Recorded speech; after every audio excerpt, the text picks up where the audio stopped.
off-season goals. Yo, it's your boy Ryan, Northwest Sports Fanatics, back at you with a new video. Today is Friday, April 26, 2024, with your boy Ryan and the Northwest Sports Fanatics. Make sure you guys subscribe to the channel. Smash that like button either now or on your way out.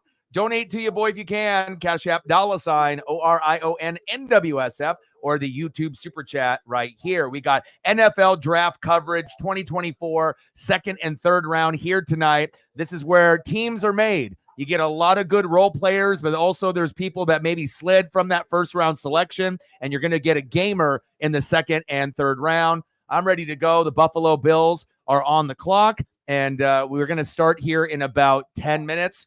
Can't wait. And we're going to be here for quite some time. The Mariners play the Diamondbacks around 6:30, 6:40. So when that ends up starting, I'll end up doing a double dip. We'll end up covering the NFL draft, and then we'll give updates on the Mariner game as well. I'm definitely very excited to see what players get drafted, in this second and third round, just because you got a lot of big names still left on the board that could have possibly went in that late first round, middle first round. You got Kool-Aid McKinstry, Adonai Mitchell, you got Ladd McConkey, Cooper DeJean.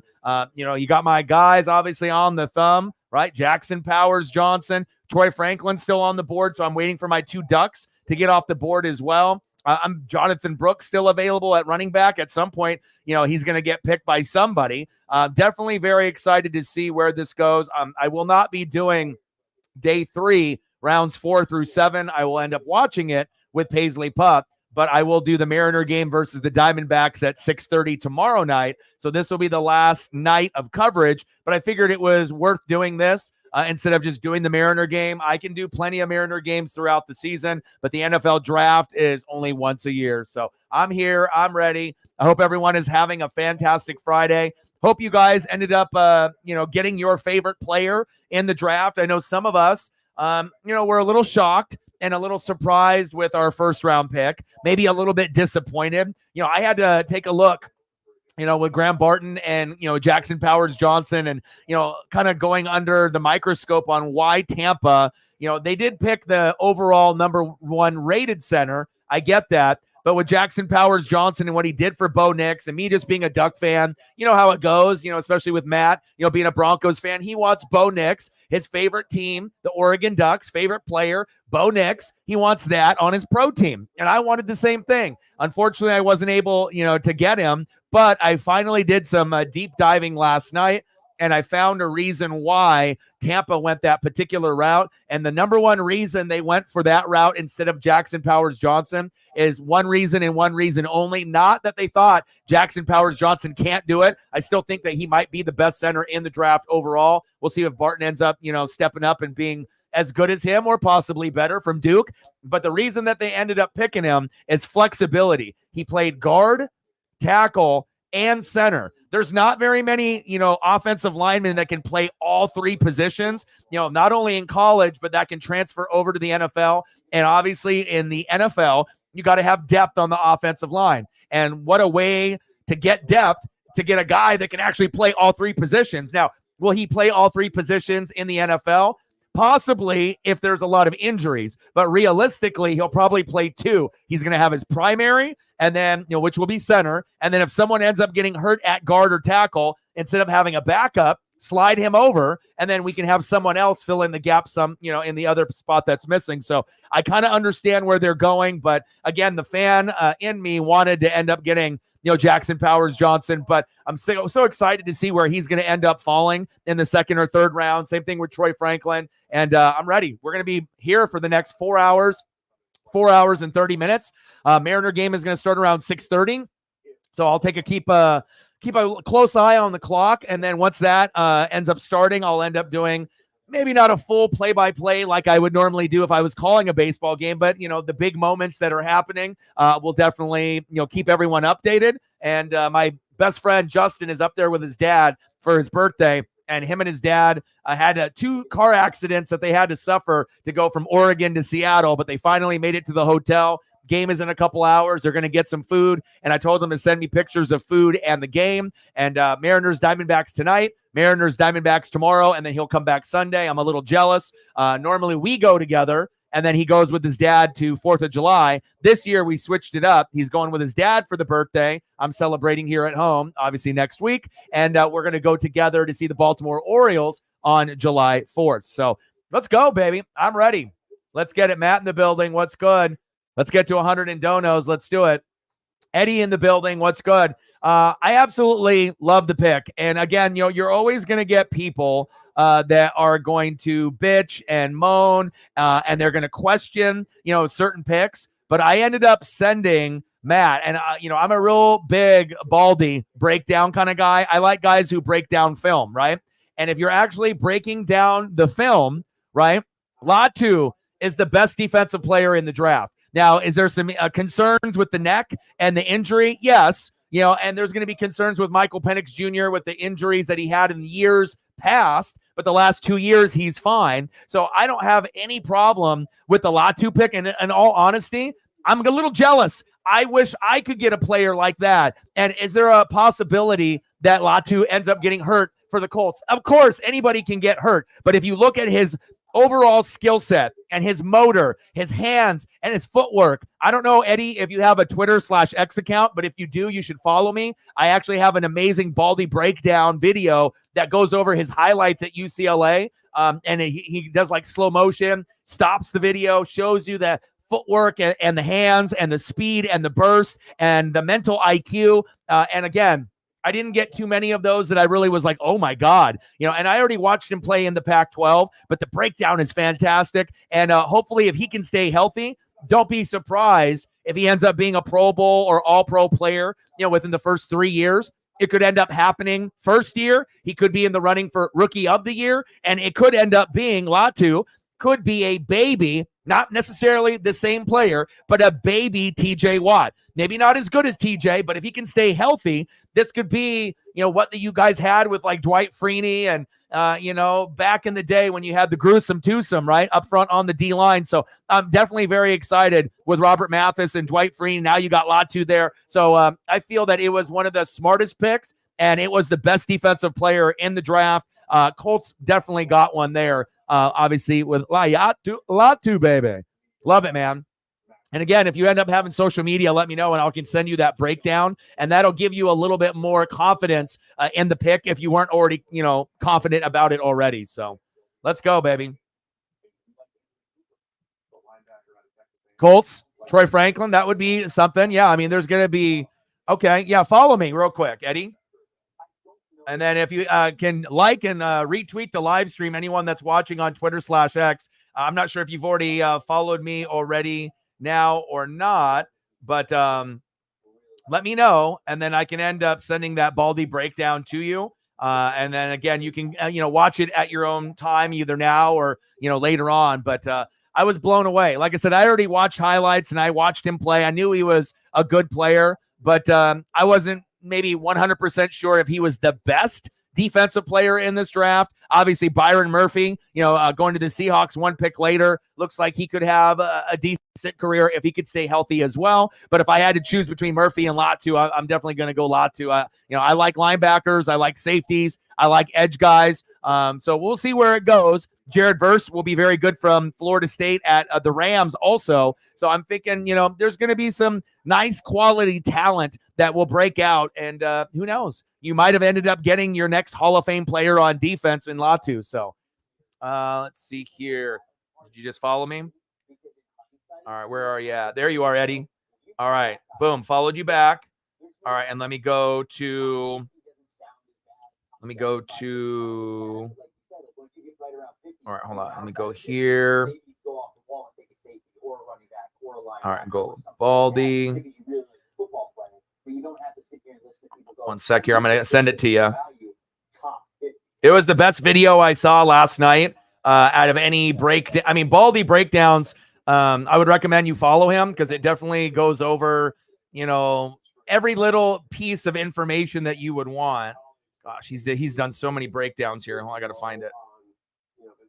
1 sec. I think in this world of the way teams set their draft boards, they don't have a draft board of 500. All right, here we go. I found it. Boom.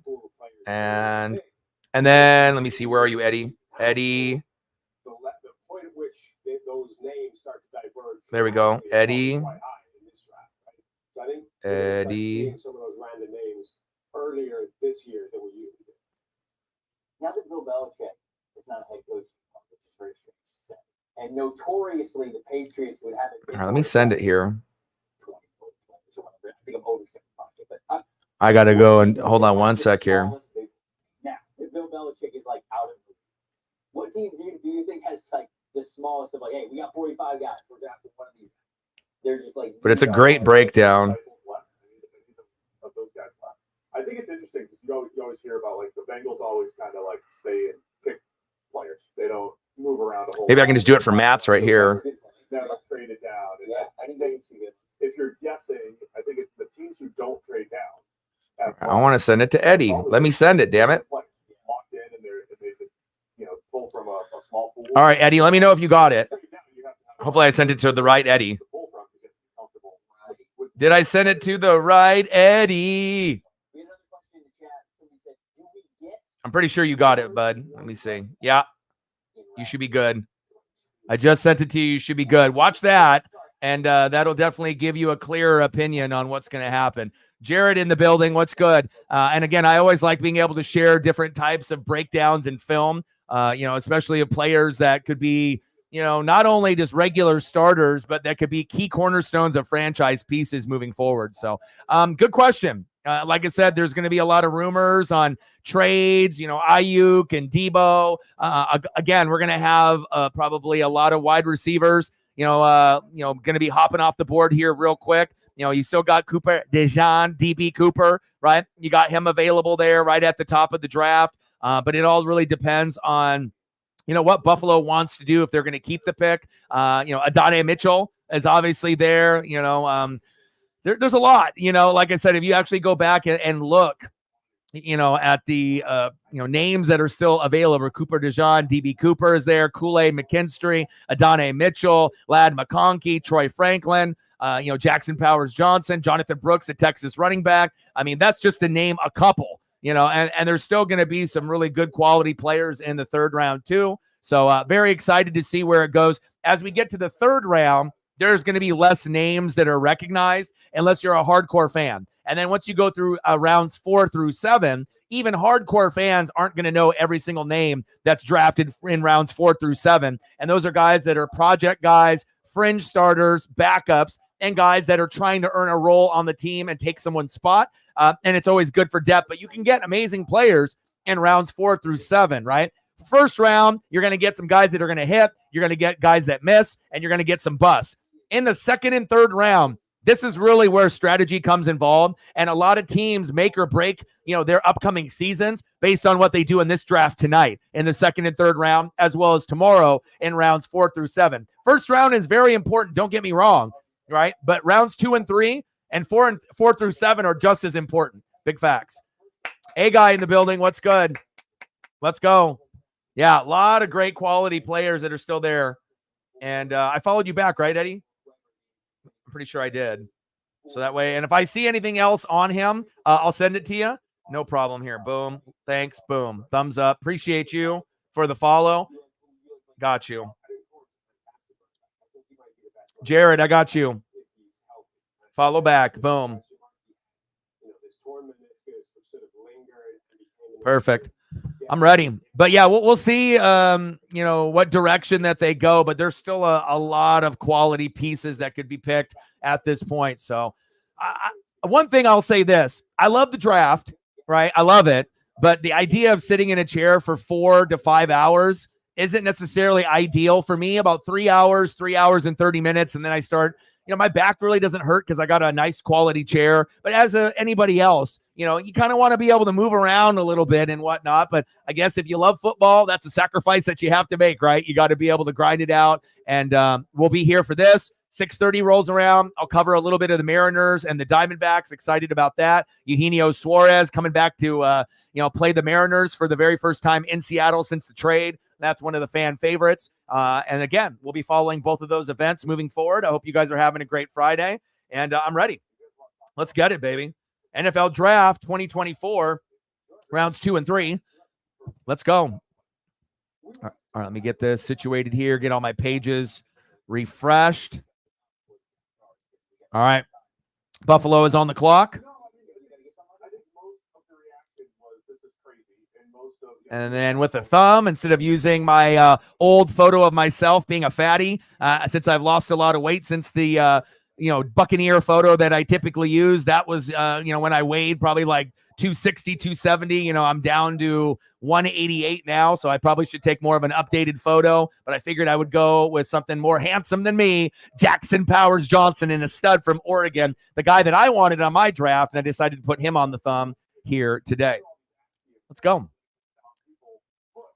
But I will be sprinkling my image when we end up doing like reaction videos. That'll grab, more people that don't know who I am, and then they'll click on it. And then hopefully we can get some more likes and subs and views, transitioning forward. So I don't really like using my image that much, but I understand, the purpose of it, to be able to draw people in with like the reaction videos. But I figured I would just throw it up there yesterday, but I didn't want to do it 2 days in a row. I wanted to either put up Troy Franklin, but I was like, you know what? Let's show some love to the offensive line. Wide receivers get love all the time, but how often does a center, get on a thumbnail? Never, right? I'm probably the only one that has put a center on a thumbnail in the entirety of YouTube. So, I got to make sure we represent the Ducks properly, and I'm here and I'm ready. Let's go.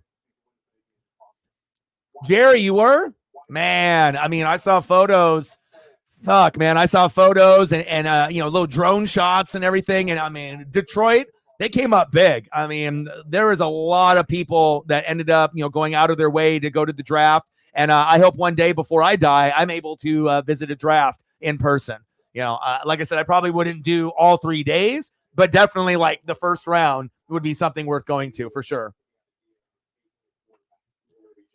You wish the draft was on the weekend? Yeah, it would be better for people that are working for sure. Like when you got people that are, working Monday through Friday, not ideal to start it right at 5. Sometimes people are on their way home from work, right? And then starting it at 4, shit, like you would have to leave work early or make an excuse. Oh, I got the bubble guts. I got to leave early. It's Friday, right? But I agree with you. I think it would probably, but also it's a 3-day thing. So they would have to start it today, Friday, and then Saturday, and then Sunday would be the last round. So yeah, I mean, Friday, Saturday, Sunday would be interesting and whatnot, but they've always done it this way: Thursday, Friday, Saturday. So, it does get great ratings, and I'm not sure how high the ratings would be if they moved it ahead to Friday, Saturday, Sunday. Maybe it would be slightly higher, for people on Friday. But also, I think the reason they did it is because a lot of people go out on Friday.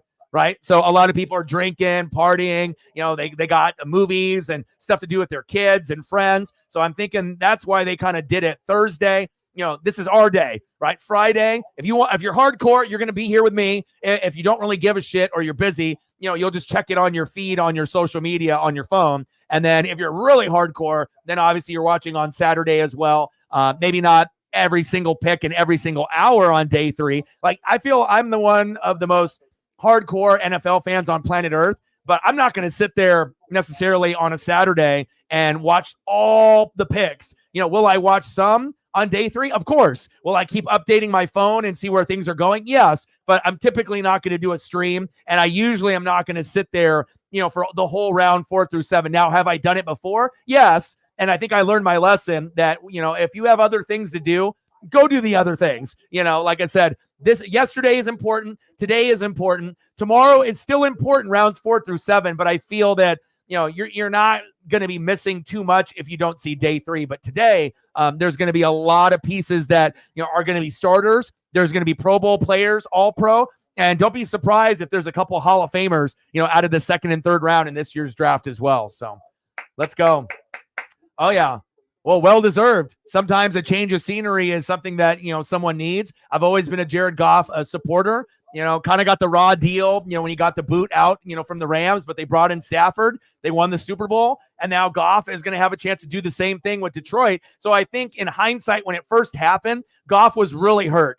It's like first pick in the draft. What, you're going to replace me with this OG legend, Matthew Stafford? It hurt bad, right? But then when he went to Detroit and saw, the pieces and the building and the vision, and now, what happened last year with Gibbs and Montgomery and Amon-Ra, Penei Sewell, and you still need a defense, right? The defense needs work. But once the Detroit Lions have a defense, don't be surprised if they get to the NFC Championship game once or twice. And don't be surprised if they get to a Super Bowl once or twice. in the next maybe 5 to 8 years if they can keep a majority of that core, which will be tough to do. But I could definitely see them as like the up and coming team that can challenge the Niners, one day and maybe possibly get past them, as soon as this year. You don't really know, but they're on the cusp, But for now, it's the Niners division to lose in the NFC and the Chiefs division to lose in the AFC. You got to go through those two teams. Those are the two teams that got the best ownership, GM, head coach, and the overall best supporting cast. And it seems like no matter what they do, they continue to win. Obviously, if you have Andy Reid, Patrick Mahomes, Travis Kelce, that's, the three amigos. And then with the Niners, they're built with, John Lynch and Kyle Shanahan, and they've proven that they can put pretty much anybody at quarterback and running back and be successful, but they're not good enough to end up winning the Super Bowl. So they still need to figure out, is Brock Purdy good enough to get them the win? Yes, if they play the Ravens, but if you end up playing the, Kansas City Chiefs, maybe not. So they'll have to figure it out. They have to find a Joe Montana, Steve Young type, to replace Brock Purdy in the future if they want to get past the Chiefs. And if that doesn't happen and they keep sticking with Brock Purdy, then they just got to cross their fingers that it's not the goddamn Chiefs, right? And they play anybody but them, then the Niners, can win a Super Bowl. And I honestly feel if the Niners would have played the Ravens, the two best teams for a good chunk of the year last year, I think the Niners would have won. No disrespect to the Lamar, no disrespect, to the Ravens. They do their thing, but I think that the Niners would have been able to win by, maybe 3 or 4 points. Very similar score to what we had, obviously, with the Chiefs and the Niners. So let's go, baby. Buffalo Bills on the clock. We got any predictions? It should be a wide receiver, right? So again, Adonai Mitchell, Troy Franklin. I guess it just really depends on what route they want to go. And they could have had Xavier Worthy traded down. Kind of reminded me like when Dallas, the Cowboys and the Eagles were looking at tight end, and Dallas, the Cowboys wanted Dallas Goedert. Dallas and Dallas. What did Philly do? They traded, boom, and then Philly got Dallas Goedert. So you already knew that after Stephon Diggs ended up, being disgruntled with Josh Allen and the Bills and left to go to the Texans, they need to fill that hole, right? And then maybe the Bills didn't really want Xavier Worthy because he's so skinny and small, but he's a speedster. But it's just kind of ironic that they ended up trading that spot and picking that guy. But I don't think Xavier Worthy would have been that great of a fit in Buffalo, but he's a perfect fit in Kansas City, based off their scheme and being able to have a gimmick player that can blow the top off and go deep, run a nice go post route or a go route. Also, can you, RPOs, jet sweeps, reverses, you can find a way, to use that speed. And yes, he only weighs 172, but he can bulk up 10 to 15 pounds of muscle in the next year or two. But at the end of the day, you can't hurt someone or tackle someone if you can't catch them. So I feel that it'll be a good decoy as well. And we'll see if the Buffalo Bills get a wide receiver here. Let's go. Man, I'm jealous, dude. Whoa, really? Damn, no way. That's crazy. $18 beers. Man, you better have a fat pocketbook. You did? Jared, thank you, man. Thank you so much. Jared, you're the man, dude. Thank you so much, dude. I appreciate you very, very much, dude. $10 holla. Jared's getting us started right off the bat. Thank you, man.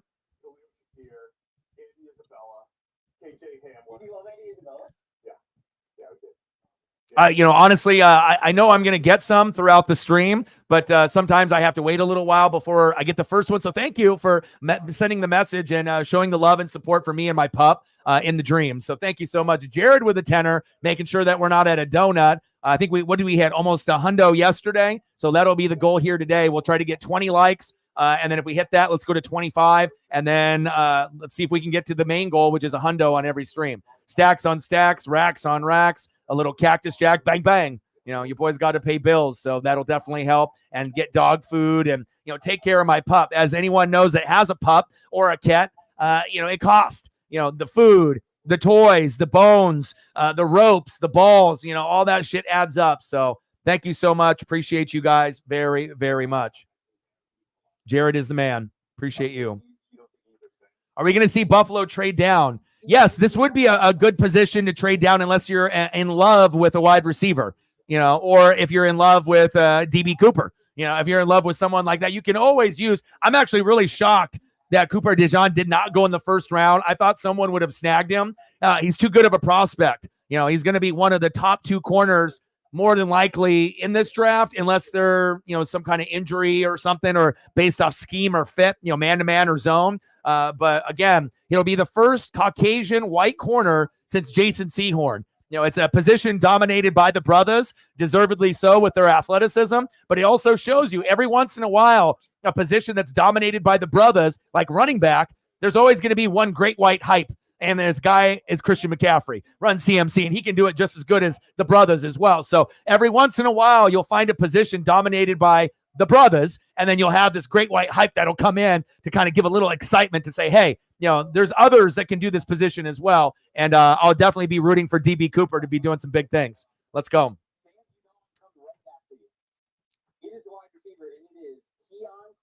Keon Coleman. Wow. Over Adonai Mitchell or Troy Franklin. Keon Coleman. Wow. I'm not sure if I saw that.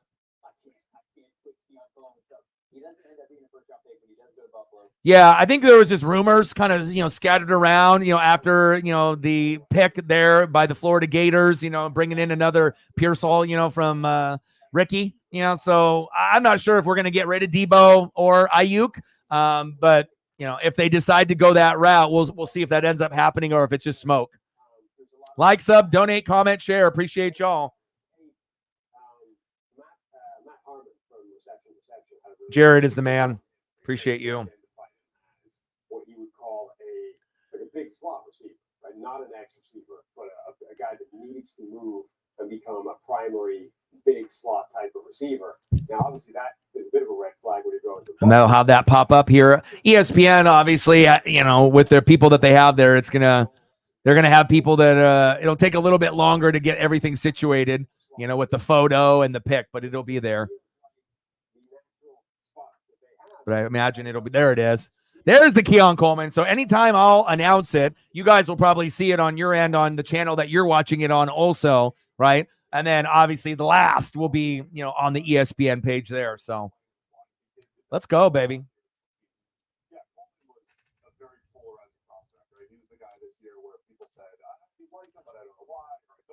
6'3", 213. No, I'm not sure if I would have went him, over Adonai Mitchell or a few others. But again, if that's what Buffalo thinks is the best fit for them and Josh Allen, then we'll see. Next up on the clock, we got the New England Patriots.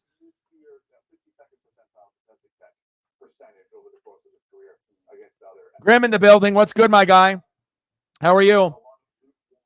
I feel like half of the people that ended up watching the draft, were super excited. Then you had the other half that were incredibly pissed off, because they got someone that they never heard of, or they got someone that they feel okay about. There's some warm feelings, but they also felt like, hey, there was someone better. Why did we do this? And I felt like I was one of those people. Now, if we would have picked Jackson Powers Johnson, right, I would have been like, yes, Ducks, Bucks, like my, bringing it all home. But again, I understand kind of now why, Tampa went that route. So I didn't really jump up and down and get super excited. But now realizing that we went Graham Barton, and we went Graham Barton is because he can play guard, tackle, and center. That makes sense because, we usually have a lot of injuries on the line, and it's very rare to have a center that can play guard and tackle. Think about it. Most, tackles might be able to play guard, or some guards can play tackle. When's the last time that you heard a center that can not only be great there, but that can also switch to guard or tackle? I don't think I've heard of too many NFL prospects that can do all three. Now, will he do all three in the NFL? Only if it's an emergency, right? But there'll be probably two spots, center, and then I would assume guard, based off his body size. But if they had to flip him to tackle, for a few games, I know that he could do it. So that makes sense. I still wanted Jackson Powers Johnson, but, he protected Bo Nix. I gave him some love on the thumb here today, so you don't have to see my fat face, in the old photo. But again, I understand why they did it, but man, to grab a duck instead of a dookie from the Blue Devils. But again, if he ends up being, all pro, Pro Bowl, and, he gives me that viciousness, grind up front to help protect and help me win the NFC South, then, that's all that matters. So let's go, baby. Yeah, there you go. That's very true. Very, very true. Chargers, you think they traded up to take Blake Corum? Well, they could. You got to think they have a lot of holes there. They're going to need running back. They're going to need wide receiver. They're going to need tight end, but primarily a few wide receivers, and they need a running back. So no Keenan Allen, no Mike Williams, no Austin Eckler. So we'll see where it goes from here. And then again, if you guys want me to adjust the screen so you can see the picks at the top, everyone's watching it, so I can always do that, or I can kind of leave it like this. But I have all the different tabs that I can click on with the draft cast, the rounds, the best available. I can break down things by teams and positions and projections. So if there's anything anybody wants to see at any given point, just let me know. Man, I don't know. Like I said, he's a very undervalued corner. He's a great white hype. It'll be the first white corner since Jason Sehorn. I think he'll be better than Sehorn, and Sehorn was pretty solid. So, I thought there was a few teams that definitely could have used him in the first round that passed on him, but he might end up being one of the bigger steals here in the second round. But I don't know. Like I said, we'll have to kind of wait to see where these other teams, if they sit, trade up, trade back, and then, we'll see where he ends up falling. But it wouldn't shock me if he falls here within the next 5 to 10 picks. So Patriots trade that pick to the Chargers, and we'll see what we have here next. I'm looking here at best available to Kool-Aid McKinstry, Adonai Mitchell, Ladd McConkey, Jonathan Brooks, Jackson Powers Johnson. I mean, there's some names, man.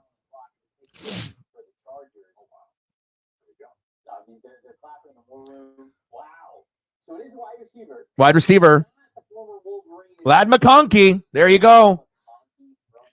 So Ladd McConkey from Georgia. So obviously Harbaugh saw, plenty in Ladd. Kind of reminds you a little bit of like a Julian Edelman, type of receiver. A guy that can go anywhere on the field, outside, inside. He kind of reminds you of a New England Patriot, like back when Tom Brady, had a bunch of the Caucasian Wes Welker, type of receivers, right? Ladd McConkey would be a perfect fit if Brady was still on the Patriots. Like if they would have picked a guy like Ladd McConkey, you're like, oh yeah, that makes sense. That's exactly the type of guy that they look for. So with the Chargers, now they're trying to be able to build this vision. They went offensive line first. They knew the wide receiver room is deep, right? And they wanted to go for a guy that's a good route runner, that's got good hands and got good yak yards that can run away from people. He's a tough kid.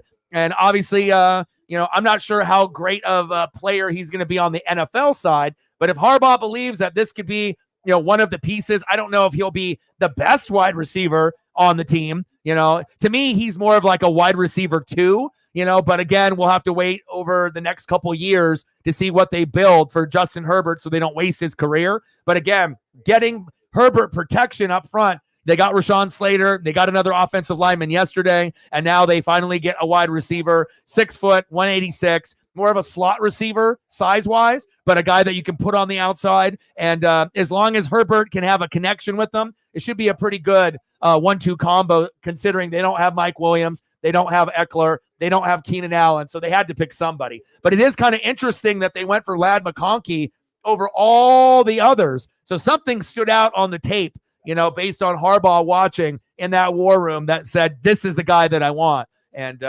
they apparently got their guy. Interesting. Well, your first prediction did not come true. We'll see if your next prediction comes true as we keep going through the draft.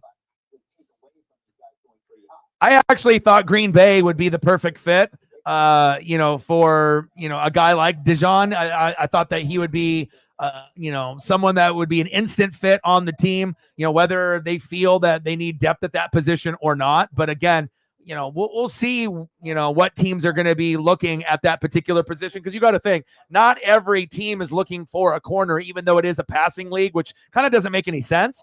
Some people are devaluing the position, not as bad as maybe offensive line, center, or running back. But sometimes with corners, they get the proper praise and value, but sometimes they don't, which is unfortunate.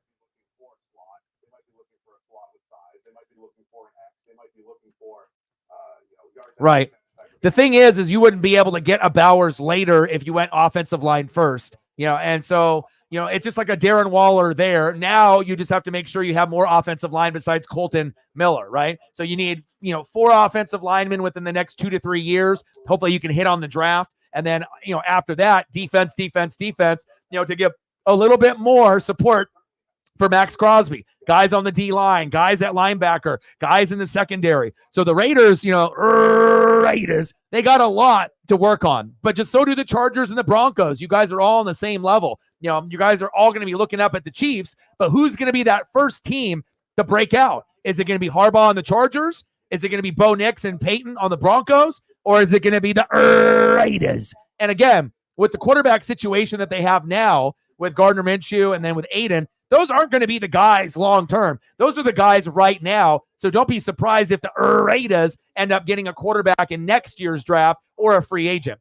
They're not going to be, satisfied with those 2 guys. And in honesty, they can be starters, but in reality, those quarterbacks are really good backups, and one of them is going to be the starter, either one or the other, right? But you're going to be looking at next year's draft and then maybe trying to get one of the top 2 or 3 quarterbacks. And if the Raiders can hit on that, and then you can have some competition in the quarterback room, then we can decide, all right, who's the best one, and then who's the backup, and then who do we want to get rid of? So, yeah, we'll have to see. And sometimes, by not picking a quarterback, and if you end up having kind of an improvement from last year, but you're still not there yet, you're still going to be in a good position, to get a quarterback since so many got quarterbacks this year. So we'll see. And I'm hoping for the day that you get a quarterback and a player that you can really be proud of and love. Raiders have been in, fucking draft hell, free agent hell. They haven't really had a whole lot to smile about. They've had some good, key position players at quarterback, running back, wide receiver, and tight end. But at the end of the day, a guy, he's a guy from back in the day with Al Davis, right? Going with the Marcus Allen and the Bo Jackson and the Tim Brown, and the Rich Gannon with the Jerry Rice, and, going with the old school era, either from the 80s and the 90s. And they haven't been able to match those type of players and that intensity and that Raider football that a lot of us were used to watching and loving in the 80s and 90s. So hopefully they can get the right people in charge to understand that you need to build it on the O-line and D-line. No, don't worry about quarterback, running back, wide receiver, and tight end so much. Focus on the O-line, focus on the D-line, the linebackers, and the coaching, and then everything will all, fall into place. You can actually have beast O-line, beast defense, beast coaching, beast play calling, and have average quarterback, running back, wide receiver, tight end. But if all those others are beast, then those other positions, quarterback, running back, wide receiver, tight end, will be good because they'll feed off the other greatness that's around them. So a lot of teams don't recognize that. They always want that top tier quarterback, wide receiver, tight end. And I do like Bowers, but I'm like you, it's like, damn, kind of was hoping for an offensive lineman for you guys. But, again, if the regime is still in charge, it seems like they're still running the team the same way over and over and over. Just like the Dallas Cowboys with Jerry Jones. It's like they keep doing the same thing and thinking they're going to get a different result. Rook from the Falcons there from Clemson. Interesting pick. And these picks are going to be coming off the board pretty quick. 7 minutes apart instead of 10 minutes in the second round, and then 5 minutes apart in the third. So we're going to be going through. I mean, it's still going to be a long day, like 4.5 hours and whatnot. But they're going to be coming in fast and furious. So. Oh, yeah. And, I don't know if all the rumors online are true, but like with the Seahawks and the Saints and the Raiders trying to trade up into the top 10. And again, if they're on the Seahawks, he's sitting behind Geno, right? Michael Penix Jr. The Saints get him, he's sitting behind, Carr, right? But if the Raiders get him, he's probably starting right away, or they may sit him, and wait till, Aiden, maybe has a couple bad games and then you throw him in. Right. And a lot of people were criticizing Atlanta, for picking him. But if you think that this is the best player in the draft, why pick a D tackle, an offensive lineman that may, hit or miss? They haven't really been very good in drafting like Drake London. They could have got someone better than that. So remember, if you feel that that's the best quarterback in the draft, you're setting yourself up for long-term success from Cousins to Penix, depending on if it happens within a year or two. for Cousins, and then he gets injured or they move on, and then they have Penix? Or what happens if Kirk Cousins has an ACL tear in week 4? Boom, then you got the Penix, right there, and you don't got to worry about not having a quarterback. So, yes, they could have picked another position, but based on their pick, right, there's no guarantee that if they would have picked a D tackle, a linebacker, an offensive lineman, a wide receiver, I mean, is that really going to make a significant impact with what they have with Kirk Cousins, compared to maybe having the best quarterback in the draft and the best situation, long term and short term? He might have to sit there and wait a little while, but the same thing with Aaron Rodgers and Jordan Love. Sometimes if you end up setting yourself up for success in the future, especially if it's the best one, I'm okay with it. And I've heard all these quote unquote pundits and experts, ripping the Falcons and saying how stupid it was. I completely disagree, because again, at the end of the day, if Michael Penix Jr. ends up being a top 10 quarterback, right, then no one's going to be bitching or complaining or whining, better than Vic, better than Tua, and one of the top guys, obviously on that particular squad in the NFC South and the NFC, right? Now, if he ends up being a bust or he gets injured all the time, then so be it, and then you could have went for another player. But I actually thought that the pick was great. And again, there's other positions that were in need, but look at the Falcons' track record. They can pick guys, but sometimes they get hurt or they don't get the ball, and it ends up being a quote-unquote wasted pick anyways. Look at Kyle Pitts. Look at Drake London. They could have got better players than that, So, I like it, and again, I do believe that Penix is the best quarterback in this draft, so I don't have any problem with them looking for their future, especially off a guy that they paid over $100 million with a torn ACL. Can Cousins play for 3 years? I hope so. But if for whatever reason, they got the best insurance plan in the business and arguably the best quarterback in the entire draft, in my opinion, and Michael Penix Jr. I like Michael Penix Jr. I like Bo Nix. And then if I had to say a third quarterback, I don't believe in this guy 100%, but just based off his pure athleticism, he's got a chance to be a top 16 quarterback, possibly top 12, and maybe top 10 if they build the offensive line, get a better GM and better head coach and OC and DC, and build the fucking defense, and that would be Caleb. Caleb has a lot of red flags in my book, but based off his athleticism and what he brings, I feel that, if you're looking at Jaden Daniels and Drake May and JJ McCarthy, those guys are all hit or miss. But if I had to give a little bit of love, and there's going to be a lot of pressure being the number one pick also for Caleb to fail. But I think that if I had to go in my pecking order as of today, based off like my feeling, Penix 1, Bo Nix 2, and then I would put Caleb 3, even though I'm not really a big Caleb guy. His touchdown to interception ratio against good defenses was terrible in college. When he was playing against shitty defenses, 80 touchdowns, 5 picks. Awesome. Then you play against good defenses, and it was like 10 touchdowns, 10 picks. That's alarming, and obviously those numbers aren't exactly the correct, but you get my drift. It's something similar to that. So if your touchdown to interception ratio is almost even against good defenses, what the fuck do you think you're going to be going against in the NFL? And it's not like the Bears got a good O-line. They don't have a defense, right? And then you ended up picking Rome Odunze. Dumb. I know Caleb and him are boys, and then, they're friends and whatnot. One was at USC, one was at UW, but you should have got offensive line, right? Or you should have got the best edge guy with like Latu. You get a guy that can make a difference on defense. So I was a little surprised, if you want to be able to be good, the Bears have to have a defense like a Khalil Mack, a Roquan Smith. You got to build it up, and again, if your defense stinks, like what is Rome going to do in a top 10 pick as a third wide receiver? There's not enough footballs. Keenan Allen is there, right? Hall of Famer. DJ Moore is there, right? Top 10, top 15 receiver. He's there. Cole Kmet is there for the check down guy. Where does Rome fit in to this? You could have got an offensive lineman or a defensive lineman. So for me, I thought the Bears were stupid. So again, I do like Rome. I like the Huskies. I'm a duck guy, but I like Rome, but I don't like Rome to the Bears. I thought that was very stupid. They could have got a lot more value protecting Caleb with a left tackle, right? Or a guard or a center, but preferably a left tackle. Or if you don't feel comfortable, offensive line, and you're dumb,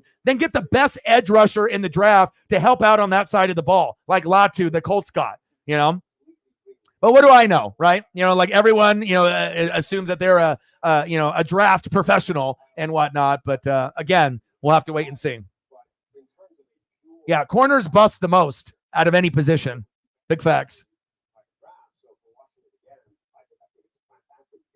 Yeah, I think so. And it gives them a lot of flexibility moving forward as well. Like, Yeah. Well, you don't know with the Kirk Cousins, injury and whatnot. And honestly, if he sits, for a year or two, it could probably benefit him a lot learning from a guy like Kirk who actually cares about people that will actually try to mentor, not like with Aaron Rodgers and Jordan Love. You're probably not getting the same type of love and appreciation when someone's trying to take your job. But again, we had questions about certain guys sitting behind someone for a couple years, but almost every team that's done it, it's worked out, so I don't have a problem with it. And again, we were wondering how good Jordan Love was going to be. And, he ends up, showing out, in those first maybe 5 or 6 games. Does he still make mistakes? Yes. But I like what I saw, based off progression, with him moving forward. So let him know. Like, sub, donate, comment, share, help your boy out. The idea of scaling that down and saying, okay, each of you is only going to play 700 snaps this year. That's immediately giving you 400 snaps for somebody like, And then we can look at some of the picks there at the top of the board. just in terms of Keon Coleman, McConkey. if you want to keep the All right. Ho, ho. And now we got the Commandos on the clock. Last thing before we get to that pick, though. Yeah. Why do you do it? You guys would rather have it like this so you guys can see the picks at the top, or do you guys don't care and you want it like this? What would you guys prefer? You guys want the picks at the top? You guys want it like that? It'll just have like some ad, that's there in the above. So Jazon Newton. Okay, Washington. Oh, Jalen Polk.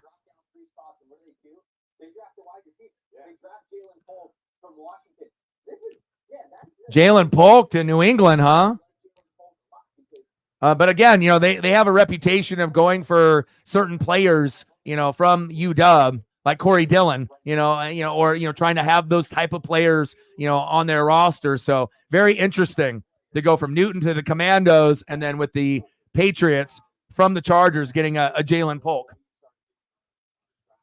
during the season, right? So you would get maybe some lists. Yeah, Penix is ready to start, but the thing is that, just the fact that he's ready to start, but he can learn, I think that's going to make him even more deadly. But I feel that he was the most NFL ready. I know some people thought Drake May was the most NFL ready out of all these quarterbacks, but I think that Michael Penix Jr. was the most NFL ready out of any of the quarterbacks, in my opinion. And again, Bo Nix may or may not pan out in Denver, but I do think that he will pan out at some point, kind of like a Baker Mayfield, whether it be on the Broncos, the second team, or the third team. I think he's a gamer, and I think he can pan out. But again, I don't have a whole lot of trust or belief, in Caleb, Drake May, Jaden Daniels, or JJ McCarthy. It's definitely 50-50 with a lot of those guys, or maybe even higher. But I do like, the situation that Penix is in, even if he starts right away or not. Obviously, with Cousins, he's not going to start, but he could.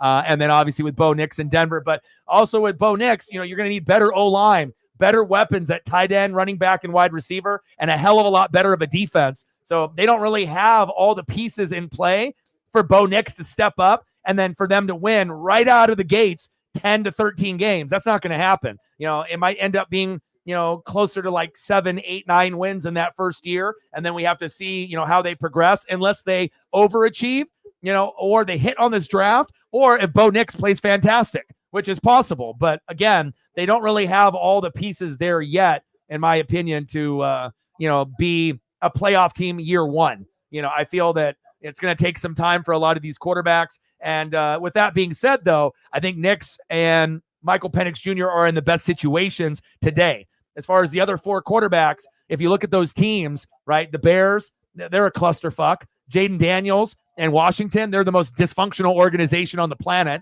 right? Drake May, yeah, you're going to New England, but you're starting over. There's nothing really there, right? And then JJ McCarthy, no one on Minnesota wanted that fucking pick. I'd be sick to my stomach if I was a Minnesota fan, to be honest. I like, you could have had Michael Penix Jr., right? Or like a Bo Nix, and then you decided to go for McCarthy? Really? Like the worst one in the draft? All right. So, I know that Jay Jetta, his fantasy value, right down the shitter. Addison, down the shitter. Hawkinson, down the shitter. So again, I love those 3 players, but their offensive line stinks. Running back, they don't got one. Defense stinks. I feel bad for Minnesota because they showed some promise, and now they're right there down at the bottom with Chicago. So, and depending on what happens with Minnesota, they might be in last place now. Chicago might leapfrog them. So, That's tough. You know what I mean? And it's going to be a Detroit Green Bay battle for many, many years. But then the other one was Arizona trading down, Atlanta trading up, with Arizona winning that 56% of I'm not sure if I would say amazing for Jalen Polk. in that. A good player. I'm not sure if I would say amazing. Amazing is like Maserati Marv. That's amazing. Like Neighbors, you know. But again, if you got Daniel Jones throwing to him, no value. How the hell is he going to get him the ball? So you got, at least that with Maserati Marv, Marvin Harrison Jr., he's got Kyler. Kyler sometimes is going to fuck up, but he'll be able to get the ball, to Maserati Marv. That is an amazing receiver.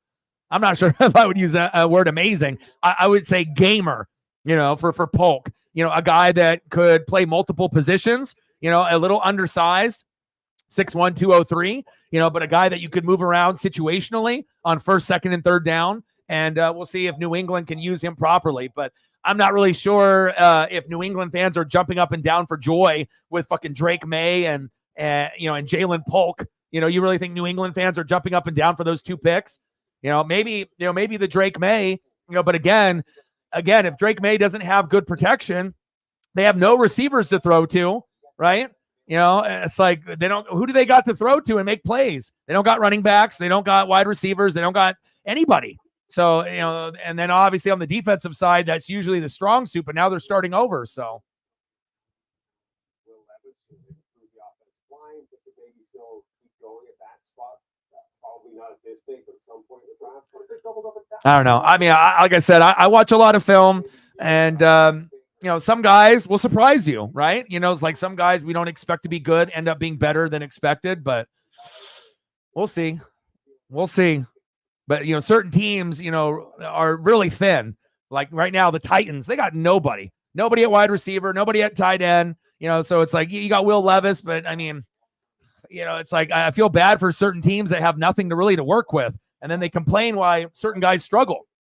Who the hell do they have? Tennessee don't got anything to work with. New England doesn't really have anything to work with. It's going to take a long time for those teams to be good. And then when you look in the division on who's there, with the Jets and the Dolphins and the Bills, like you're fucked. And then if you're the Titans, you're looking up at Houston, Jacksonville, and Indy. You're fucked. Like both of those teams are going to be bad for a fucking long time. I mean, even if you ended up bringing in like a genius head coach and GM, it still would take, probably 4 or 5 years and hitting on drafts every year to try to catch up, and that's being, not an ass, but just trying to be real.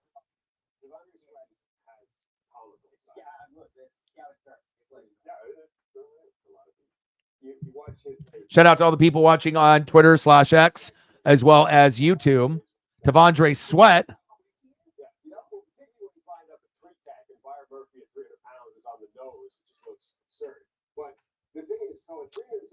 I'm still waiting for Jackson Powers Johnson and my boy Troy Franklin.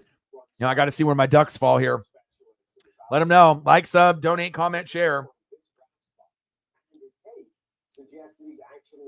And again, only the most hardcore people are going to be watching today, and as well, obviously, tomorrow. That's big facts.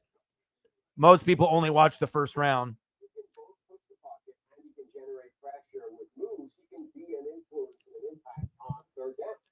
And hopefully we can get a few more people to come through. But again, a lot of NFL fans only watch the first round, unless you're like incredibly hardcore about it. If you really are passionate and care about your team, then you're going to go out of your way to watch day 2 and day 3. So. Now, I think having 6'4", 362. That's some big weight there for T'Vondre Sweat. We're at 10. Let's get to a hundo. And then we only got a couple likes so far because we only got a couple people on the YouTube side. Seems like we get more on the Twitter/X side, and hopefully we can get some better quality support on the YouTube side, moving forward. But I get it. Again, I could have ended up doing the Mariners and the Diamondbacks, and maybe I would have ended up getting more views on that. And I don't like missing Mariner games. But again, me and Matt love the Ducks, and there's such good talent left on the board that, this is, could I have maybe gotten more views, likes, and possible donos doing the Mariners? Probably, but it's all right. I'm a hardcore NFL fan. And again, we only get to do this once a year. After this, there's nothing until what? As we get to preseason football and then obviously the regular season. So this is pretty much the last thing NFL wise that's hyped until, we get further along into like preseason at that point, as far as like streaming material. So even though I check up on NFL news and watch film every day, but again, as far as like events, this is the biggest event that we have until we get to preseason. So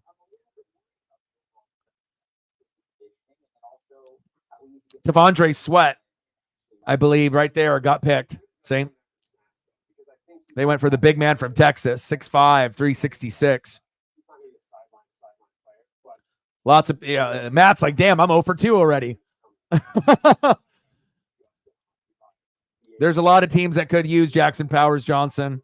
Damn, man, I still wish that the Ducks and the Bucks could have had that connection. But again, I understand why they went for Graham. He can play center guard or tackle, and that made me feel a little bit more at ease. Ryan in the building. What's good, brother? Good route runner. And obviously, to me, he's more of a wide receiver too. But since you have no Keenan Allen, no Mike Williams, if he ends up being one of the lead pieces from Herbert, so be it. And you went offensive line first, which was smart. So now you have someone to pair up with Rashawn Slater. But I do like Ladd McConkey. I think he is very slippery, and he's very underrated, like Ricky Pearsall from Florida. These are guys that, that can show you that, you don't have to necessarily be a brother wide receiver. You could still be, the great white hype. You can be a Caucasian receiver out there and still get it done. Just ask Wes Welker and a few others that have played in this league, like Julian Edelman. So I like the pick as well. In all honesty, bro, I'm a huge Mariner fan. I've been a Mariner fan. I mean, I'm very hardcore on many things: Mariners, Ducks, Tampa, the whole NFL. Overall, I love NASCAR. I love wrestling, WWE, AEW, NJPW, ROH, Impact. So I love the draft. I love it, and stuff. But I mean, we're playing the Diamondbacks. It's Eugenio Suarez first game back to Seattle. So and then Ketel Marte was a former Mariner also. So, I love the draft, you know what I mean? And stuff. And that's why we're here. And this is why I'm doing it. But my Mariner love runs deep, like I was a Mariner fan before I was a Tampa fan. Tampa was the last team that I selected, as far as my fandom out of all my teams. Mariners was mid 80s, Blazers was mid 80s, Ducks was in the 80s, and then Tampa was in 1995 when I was 13. So, but again, I'm here because I understand how big this is. And, again, I can always do the Mariner game tomorrow. But again, I'm going to watch the Mariner game here in about 2 hours, and I'm going to have it on at the same time so that way I can keep up with what's going on. And I get it. Not everyone's into baseball or the NBA or NASCAR or wrestling, but I mean, I'm a fan of many, many things. I'm a fanatic. So, it is what it is. And I get it. Not everyone loves baseball, but I mean, for me, it's really big part of my life, a good way for me and my dad to be able to bond and whatnot. And, once you go to a game and end up getting a baseball, it ends up changing your fandom forever, and luckily for me, I've, gone to like 7 games and gotten like 3 baseballs. So my fandom is on a whole nother level. And my buddy, who I usually go up there with, every year we get a fancy hotel and we go for 2 games.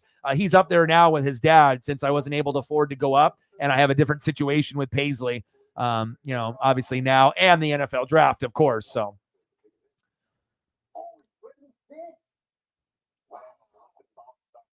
Rams on the clock.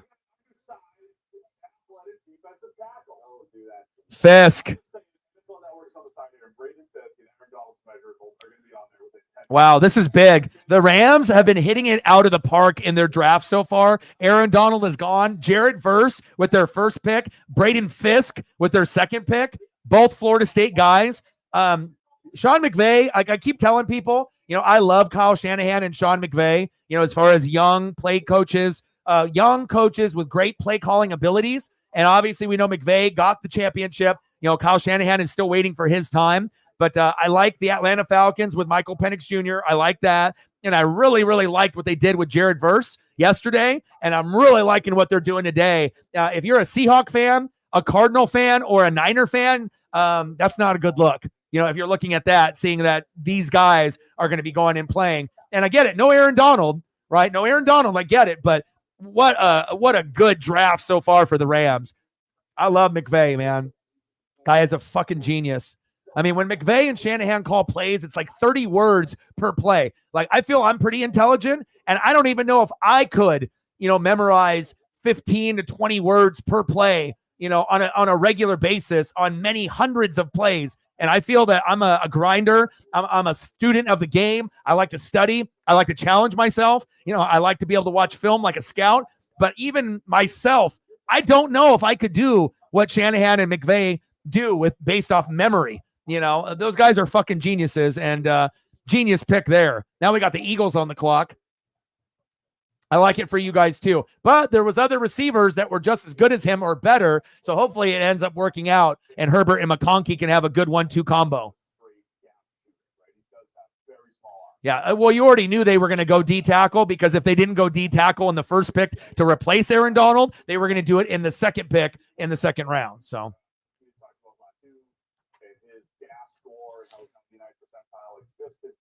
Yeah, I mean, gosh, Jackson Powers-Johnson to the Eagles to replace Kelsey. Could you imagine? Golly, a match made in heaven. Or getting a guy. See, Matt got something cooking here. This is exactly what I would be thinking too. These would be the two players that I would be looking at, but we don't know if Philly, is looking at these guys at the moment. But either one would be a fantastic pick, for Philadelphia.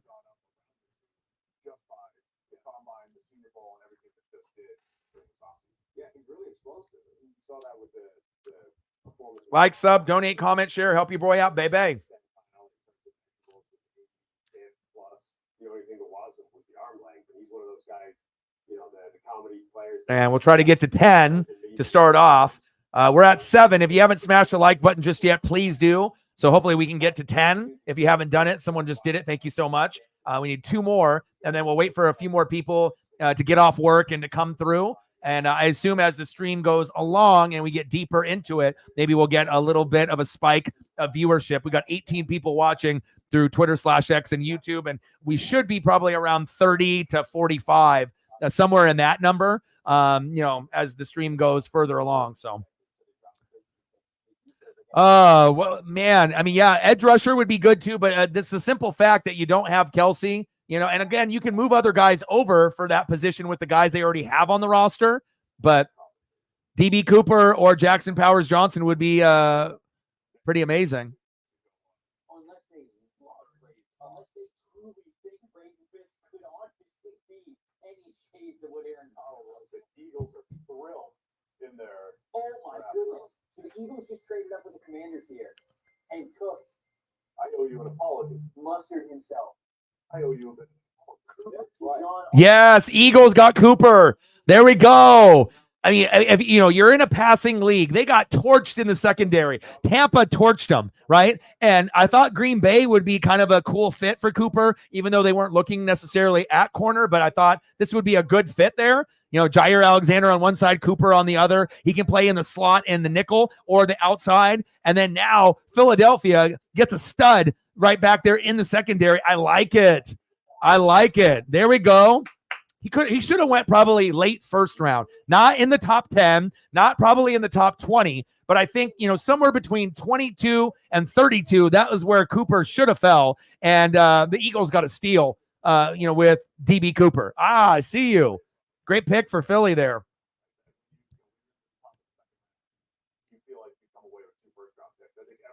Jared, my boy. Thank you so much. Jared is helping out the cause. He says, I want to make sure that you can have food to eat, you can pay your bills, and you can take care of your dog. Man, thank you, bro. Jared's like, I'm going to double dip on the dono, and someone hopefully will follow suit. Jared, my guy. Thank you. Jared with another 15er. We're at 25, 75 to go. Stacks on stacks, racks on racks. A little Cactus Jack. Bang, bang. Let's go. Hell yeah. Thank you, Jared. Appreciate you very, very much. Jared is my guy. Man, wow. But it also shows you, when you get these quote unquote experts on the, ESPN, Fox Sports, they think they know everything, right? And then like even guys like, Kuiper and McShay, and they're always fucking wrong. You know what I mean? So again, imagine it like the draft is your full-time job and you're terrible at your job, and you still end up having a job every single year to talk about the draft. And then you have people that, maybe are not as qualified to be necessarily on TV that can end up getting better predictions than the guys that are on TV or understand the picks a little bit better. Just because you watch football doesn't mean that you're watching the same thing as everyone else, in the game. So, man, we do. Yeah, and you're making my Friday much better. I appreciate that. And again, I got a lot of bills. I'm a full-time, YouTuber for 3 years now. And like I said, I have no other income, so I pretty much grind every single day, because I have to for my livelihood, for me and Paisley, to make sure roof over the head, to be able to eat, to pay bills, and to be able to continue this dream, to be able to spend time with you guys on a full-time basis. So thank you for your support and love for me and Paisley. Oh, we got Saints on the clock. So the Commanders trade, they're getting both of the Eagles second. I wonder what direction they're going to go here. Kool-Aid on the Saints would be kind of fire, but I'm not sure if they're going to be looking for that. But they need defense, but they also need offensive line. And again, man, Carr just was not the right person to have on that particular roster, especially if the rumors are true that the Saints, Seahawks, and Raiders were trying to trade up in the top 10 to get Penix. So he was going to sit, in 3 out of those 4 situations, either behind Geno, behind Kirk Cousins, right, behind Carr, and maybe the only place that he would have started is the Raiders. So people understand that Penix has got, the good high caliber talent. And again, out of all the quarterbacks, to me, he has got the highest ceiling out of them all, and he's in the best situation out of them all, even if that means he sits for a year or 2. Again, it can work out. You just have to be able to look at the situations that we've had in years past. And again, as good as Jordan Love is, I think Penix could be better. Like I said, there's only going to be 2 lefties in the NFL. You got Tua in the AFC, Penix in the NFC. And again, we've had Michael Vick. We've had Tua, and again, I don't know if he can be Steve Young, but as close to Steve Young as you can get, there we go, Kool-Aid. I called it. They love the name. Saints are like, yeah, baby. In the dirty, in the South, Kool-Aid McKinstry from Bama. They finally end up picking. I mean, normally, they want LSU players if you're Saints fans, but getting Kool-Aid was a good pick for the Nolans Saints. I like that pick. Yes, someone will take JPJ, and for whatever reason, if he doesn't go in the second round, he'll go in the top of the third. But he should go in this round. But again, lots of different wide receivers and other positions. Not everyone is looking for a center right now, in the first or second round. So, yeah, we still got to wait on our boy Troy Franklin. We might have to wait till the third round for him too. I hope both go in the second.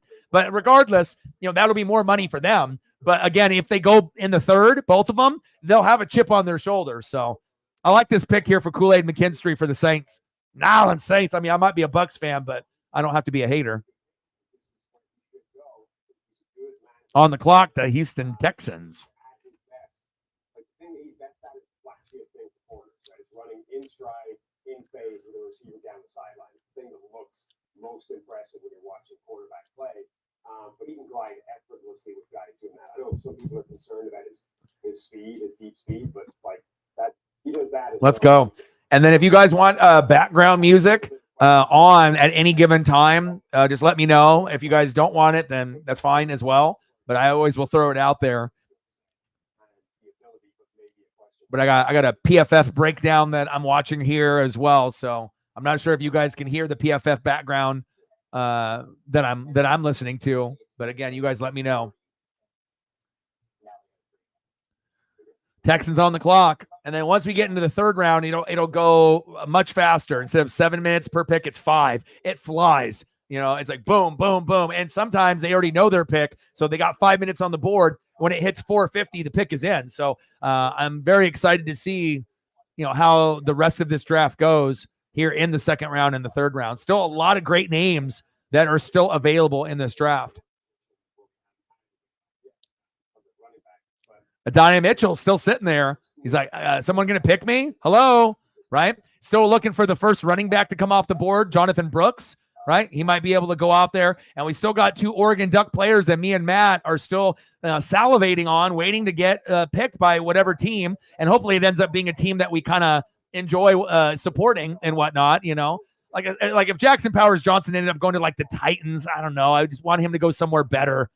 Kamari Lassiter, corner from Georgia.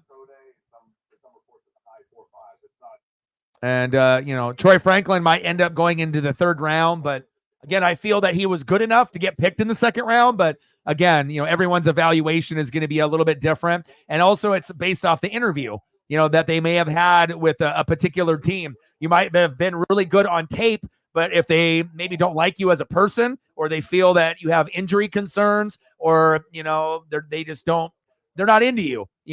Sometimes like you'll have some of the boxes checked off, but then there's someone else that, you might be faster and a better athlete, but the other guy might be an overall, more of a quality person from top to bottom, maybe a little bit more coachable. And sometimes you'll take less talent for someone that will be a better teammate. So next up on the clock, Arizona Cardinals needs wide receiver and edge. So where do you go here? You go edge for the Cardinals to get them some fucking defense, which they have none, right? Or do you give Kyler another weapon and you go Adonai Mitchell and Maserati Marv?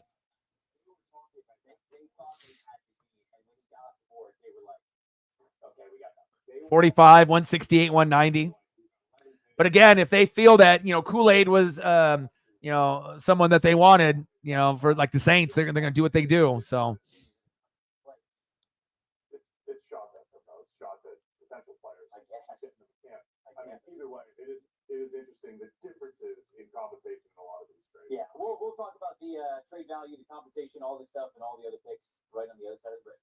See you in a second. Geico makes car insurance easy. As easy as getting stuffed up during allergy season. But for all the pollen, I used to stop and smell everything. The smell of fresh cut grass, my coffee in the morning, the hot dog smell from the hot dog guy. You did this to me. With an app that puts your policy in your pocket, it's easy to Geico. You wrapped me pollen.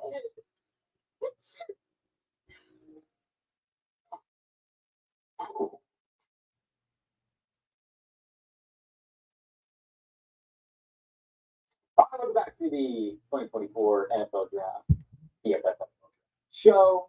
You seem to we were just talking. We couldn't stop talking about the Packers during that break. Do you think this is a good move for them to trade back? Do you think it's fine? I just say that this was not like a reaction to what's happened. They were talking pre-draft. They wanted to pick 14, 15 times. They've done this for a while. This is part of the strategy. Agree with it or disagree with it. They want to stock. Yeah, we'll see. Rookie class every year. I mean, Get JPJ and trade up. Oh my God. You know what? Because considering that, Barton can play multiple positions, I would lose my shit. Honestly, that'd be a dream come true. Like to you know what I mean? Everyone would be confused, like just with Atlanta getting Michael Penix Jr. for like the Bucks to go center. But if you knew that the center that they first picked could play guard and tackle, and you get 2 offensive linemen, that would be amazing. But I know that's not going to happen. Reefer, my boy, how are you? The WWE draft. You know what's funny? My boy Odin's son in New York messaged me that as well, and I told him to keep me posted. If you're watching, keep me posted on the WWE draft. I'm big on WWE, as you know. How are you doing, Reefer? Appreciate you and your support, throughout. And it was awesome for you to be able to come through for WrestleMania. And it's awesome to be able to see you continue to support and come through and show love and comment and dono when you can. It's great to have you and have your presence in the room, man. Keep me updated. You got any predictions on how you think it's going to go for Raw and SmackDown in the draft? Are we going to see people cross over that were on SmackDown, big name, go to Raw, and vice versa? And then we also have NXT roster also, right, that is available in the draft. Yeah, Saints ended up getting Kool-Aid McKinstry, man. Awesome pick. I felt that was going to happen if he was sitting there. And again, it's like one of the first times that the Saints they didn't pick an LSU player, right? Because they love Louisiana, right? They love Louisiana, but they ended up getting an actual big name player instead of not some rando player that only, a few people have heard of, and so, yesterday, that was yesterday, but Kool-Aid today. And he's got one of the coolest names in the game too. So, oh man, I mean, I've been a wrestling fan since the mid '80s. I mean, one of my favorite things to collect still to this day, besides starting lineups and McFarlane's, is wrestling figures, vintage or like elite figures or newer figures on the AEW or WWE side. Even though I haven't, been able to, really buy anything for myself in like a year, because I've been pretty much just, making sure I'm just surviving and, taking care of Paisley. So I don't really have the luxury, but hopefully one day, in all honesty, if I ended up getting a lot of extra money in donos, I would rather give back to the fans than just to buy like, jerseys or Jordans or Vapor Maxes or wrestling figures. I don't know. I like helping people, but again, I have to be in a position to help someone. And if I'm not, I just have to survive until we get there. So.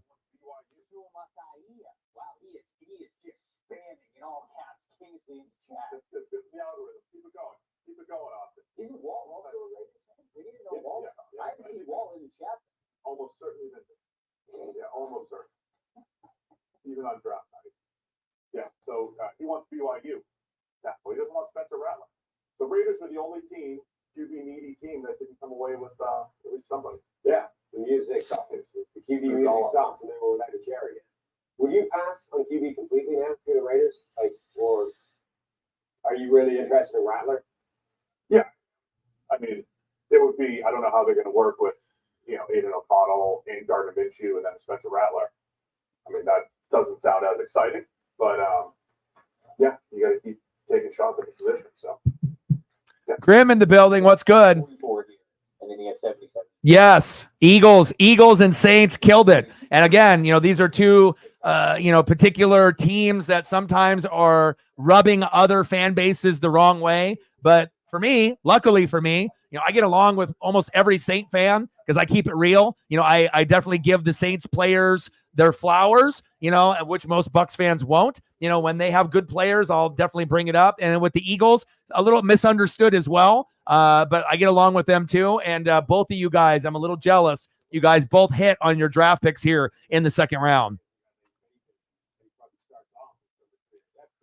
Bro, amazing pick. And that's a guy that could have went as high as pick like 20. You got a guy that could have been a first round pick 20 in the second round. You know what I mean? That doesn't happen that often. And you get a great white hype. Again, you're going to get the first white corner, the first Caucasian sensation at corner since Jason Sehorn, and he projects to be better than Sehorn. And Sehorn was pretty solid. So I'm loving that, man. Always breaking new molds, and getting into a position where, maybe it's dominated by the brothers, right? But then you can see, hey, if you're talented enough, it doesn't matter, if you're white or Latino or Asian, if you can get to the league, and you're good enough, you're going to get recognized. And shout out to DB Cooper.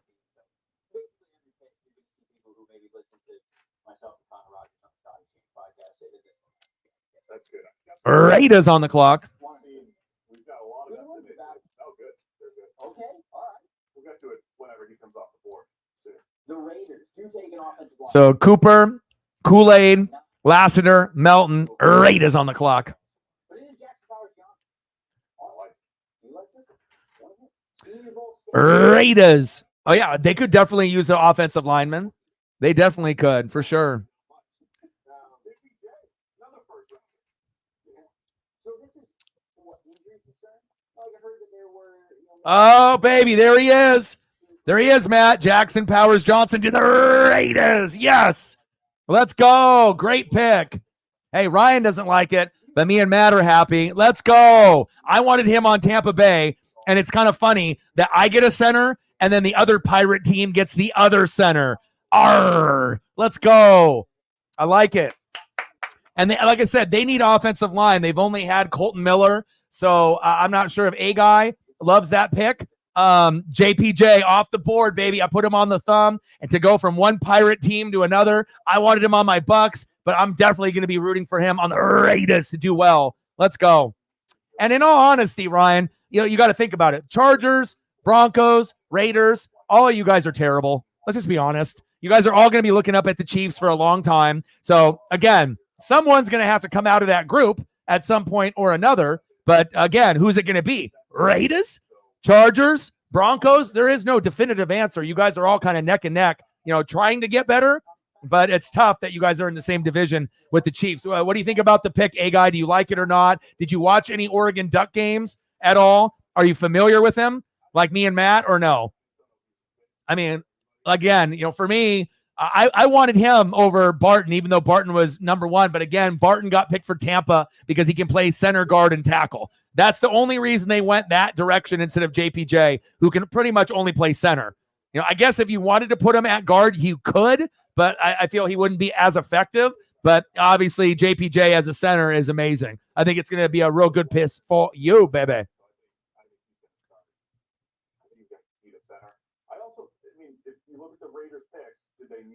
It's a good pick, dude. Well, we're just talking about in general. Do you see the Broncos, Raiders, or Chargers making the playoffs next year or the year after that? It's like you only really see one team, Chiefs, right? And then someone will emerge, but I don't think there's a clear-cut answer on what team is going to emerge out of the other three. The Chargers have to kind of start over and build that offense, and they got a brand new coach in Harbaugh. Raiders, right? They have some pieces, right? But there's still not enough on the O-line, but their O-line now is getting better with JPJ. Still need a defense to help Max Crosby out. And then with Denver, you still got Cortland Sutton. Now you got Bo Nix, but running backs, wide receivers, tight ends, still a little thin, and the defense needs a hell of a lot of work. So everyone has some things, but no one is like standing out yet. Now a couple more drafts, we'll be able to see one team elevate, and then the other two will probably be around the same spot, but we don't really know who that is. Denver, Los Angeles, or Raiders. I like the pick too.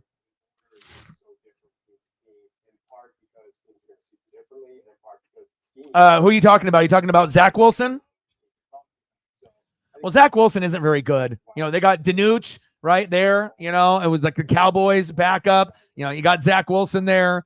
And then you got Jarrett Stidham. They're all backups. And unfortunately, when you look at Trevor Lawrence, Zach Wilson, Trey Lance, right, Mac Jones, and Justin Fields, you only had two, right, that panned out. And Fields is a top 16 quarterback. He probably will never be top 10. And you got Russell Wilson in front of him until he ends up getting hurt or plays like shit, right, on the Steelers.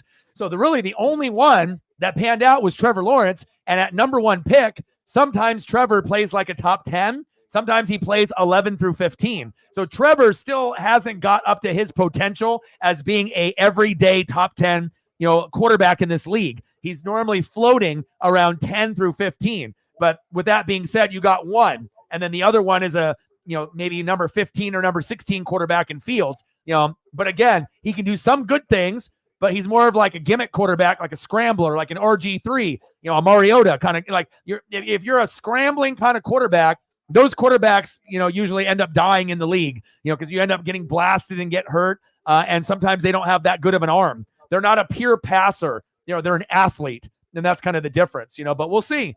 Hopefully for the Steelers' sake, if Russell gets benched, that Justin Fields can do better. But, to me, Fields, as great as he was in college, his game is not translating to the NFL.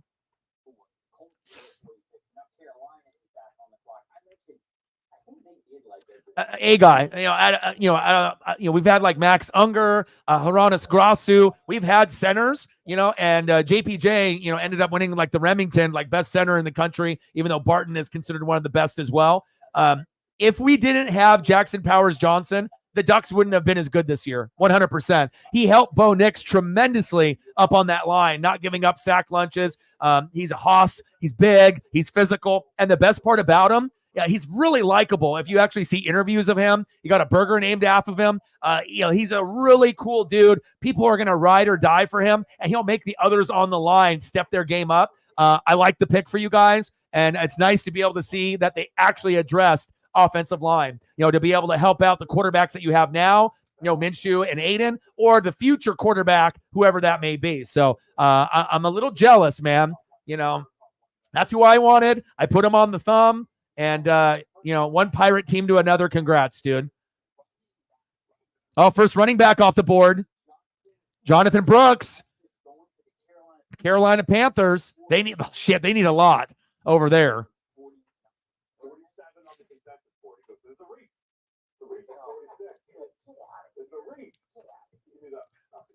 Yeah, but also luckily that there wasn't another team that needed a center. You know what I mean? Like Tampa needed one. You know, you were looking at one, and there was probably a few others. But if there was another team that was really interested in center as possibly the first pick besides Tampa, then you might have missed out. But then you could have still got the third best center, you know, still which would have been good, but not as good as, you know, Barton and JPJ. So I think probably maybe around the same range, but maybe there would have been talks about him sneaking into the first round.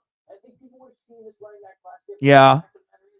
If he recovers from his knee injury. Well, also too, you're going from John Elway, and then you're going to Peyton Manning. You know, so obviously having a guy like Brock Osweiler, Trevor Siemian. I have my buddy Justin, who's in Seattle right now, watching the Mariners and the Diamondbacks here in about an hour. And I kept telling him, trust me, man, I evaluate players. You know, and this was back in the day. I was like, those guys aren't good enough. You just can't go from Elway to Peyton Manning to these scrubs. They're not good enough, right? But even that being said, Bo Nix is the best quarterback that they've had, you know, at this point since Peyton. But still, it's not 100% guarantee that they're going to succeed because they have so many holes on the offensive line, running back, wide receiver, and defense. Yeah, you got Sean Payton. But again, he's got kind of a Baker Mayfield kind of mentality where he's very confident in his abilities. And I feel that if Bo doesn't succeed in Denver, you know, it wouldn't surprise me if he succeeds on his second or third team. Just as Baker went to Cleveland, had some success, got him a playoff win, then went to the Rams, then came to the Bucs and found his maybe forever home. So I believe in Bo. You know, he's married already. He's 24. I feel that, you know, if they put the right offensive line and weapons around him, he'll succeed. But if they don't, he won't succeed. But he'll still be a fun quarterback to watch and root for rather than Danuch, Stidham, or Zach Wilson, right? Like, no Bronco fan wants to root for those three, you know, unless you're trying to tank and get the first pick in the draft next year or the following year, you know, right?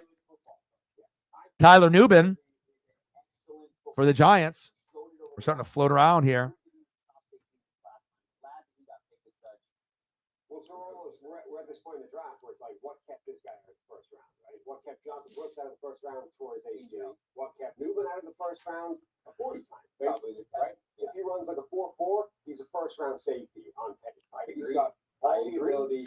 Oh, yeah. I think Barton and JPJ are going to be our centers for the next 10 years. I would be shocked if it's not like that. And like that's saying something, you know. So, and the thing is that they have the ability to be Pro Bowl, All Pro within the first 3 years. So if you got guys like that, and again, to me, I like the center position the most on the offensive line. Most people think that besides quarterback, left tackle is the most important, but I think center is the most important because, again, left tackle if you're a right-handed quarterback, right tackle if you're a left-handed quarterback. But a lot of those guys get hurt, you know, and again, I like guys that can be another coach, that can call the protections, that can work hand in hand with the quarterback. So I feel that the center position is the most undervalued, but to me, it's the most important. Teams that have a good center and a good tight end, you know, they end up, you know, doing big things. And the Raiders have had a great draft so far. Who did they get? The best tight end in the draft and arguably the best center in the draft. So again, I like the progression on what they're doing. You guys are doing really good so far, man. Brock Bowers and JPJ. Raiders fans are just fucking lit right now. WWE draft is in. Let me know. Think about it, though. You were a little pissed with the Brock Bowers and you wanted offensive line. But if you now know that you got arguably the best center in the draft besides the one that I got, so you got number one center, number one tight end. When's the last time that you got that good of a players in a draft in the last 10 years? You know, a lot of the guys, you know, ended up going to jail, you know, not on the team anymore. You know what I mean? And again, it's different since Al Davis is no longer alive. This Raider regime is, you know, not the same with Mark, you know, and again, it seems like they love to have control, maybe not as much as Jerry Jones on the Cowboys, but in all honesty, these are the two best back-to-back picks that you guys have had in that organization in a fucking long time. I'm proud of you, man. You know, and that hopefully will carry over, you know, once you figure out your quarterback of the future, you know, in next year's draft or very, very soon. Keep building on that offensive line. Keep building on that defense to help out Max Crosby. Then the Raiders might be able to get to that 10-win mark, and then you guys can make a wild card and compete with the Broncos and the Chargers, man.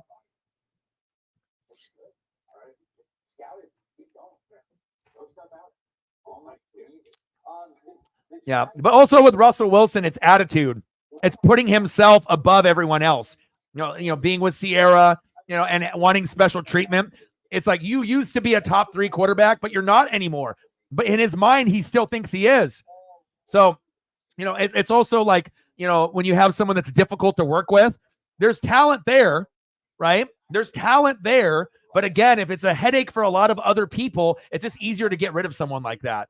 It's like you could be as talented as you want, but if you're difficult, and you're not a good teammate, and you're wanting special treatment, at some point, you got to move on from guys like that. Draft pick 1 SmackDown, Bianca Belair is what Odin's saying. Raw, Jey Uso.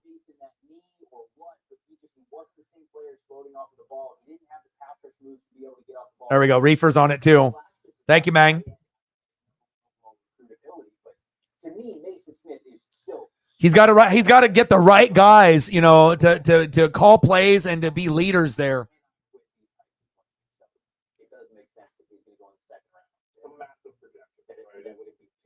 Dude, think about it though. I mean, you got a tight end that could be like Sam Laporta, Mark Andrews, George Kittle, Travis Kelce.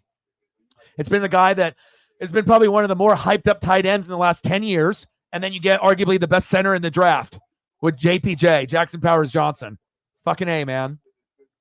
I mean, if Tampa did that, I would be fucking ecstatic if I needed what you needed, Again, and I've watched pretty much all of Brock Bowers' games, and I'm very familiar with JPJ. And again, we've had Hronis Grasu, who made the NFL, Max Unger, who played for Saints and Seahawks and a few others. And some of those were, Pro Bowl, all-pro guys. But they think that JPJ might end up being the best Oregon Duck center in our history.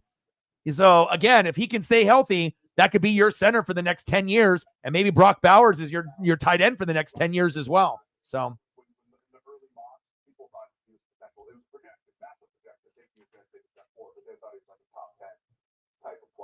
We're at 25. Let's get to a hundo. Carmelo Hayes to SmackDown. Raw, Seth. Reefer's on there. Odin's on there. On the clock for the Jags. We got all kinds of drafts going on. We got WWE draft. We got the fucking NFL draft. Mariners are on in about an hour and 20 minutes. My life is good. Shout out to all the people watching on Twitter/X as well as YouTube. I love you guys and I appreciate you very, very much.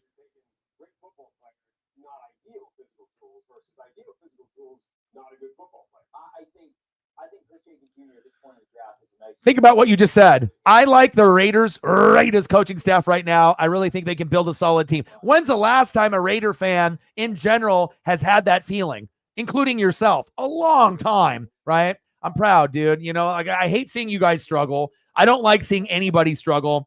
Mason Smith off the board here for after the Chris Jenkins pick.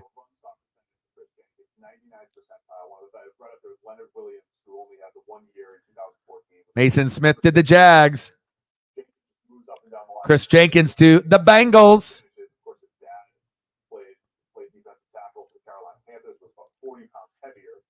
Oh, it's all good, Ryan.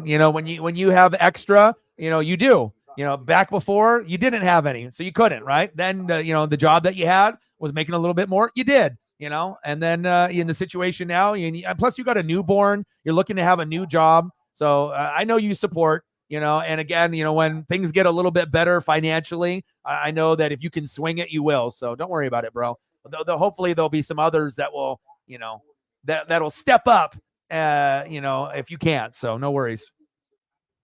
Again, and like I said, I don't need to be rich, or anything like that. All I need to do is be able to survive so I can continue to do this dream and pay my bills and take care of my pup. So, and again, you got a brand new newborn and a brand new son. So it'd probably be smarter to get diapers and formula and clothes for your son rather than, donating $5 to $20 to me. Now, do I need that $5 to $20? Yes, I do. But who needs it more? Your baby boy, right? And if I was a greedy fuck, I wouldn't say that. So,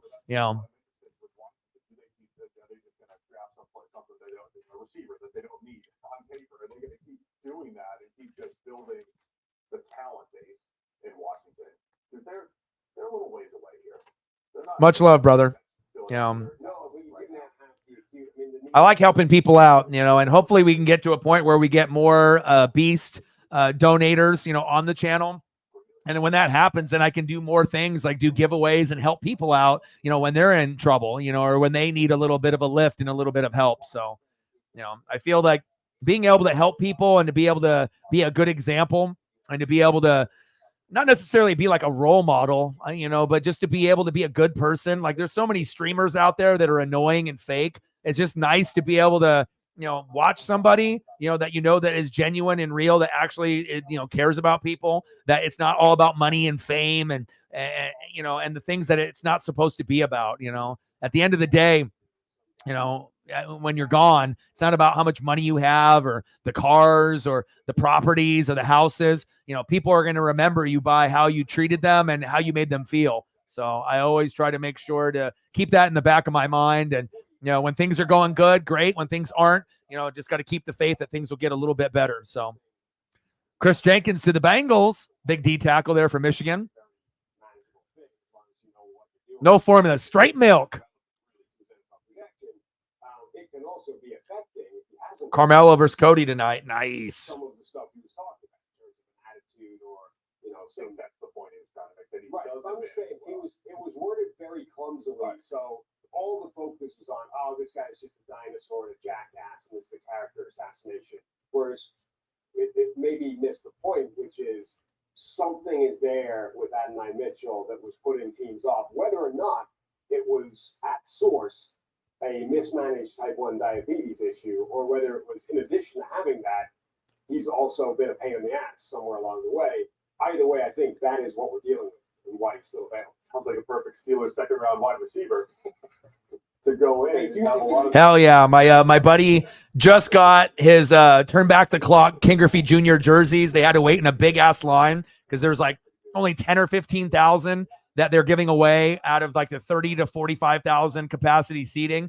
And both, I told them, yeah, you got to go and wait in line 30 to 45 minutes before the gates open and you'll get one. He listened, and he just sent me a picture of his dad wearing the jersey. They're both wearing it right now, and they're in Seattle. Awesome. Roman out and resigned from the draft.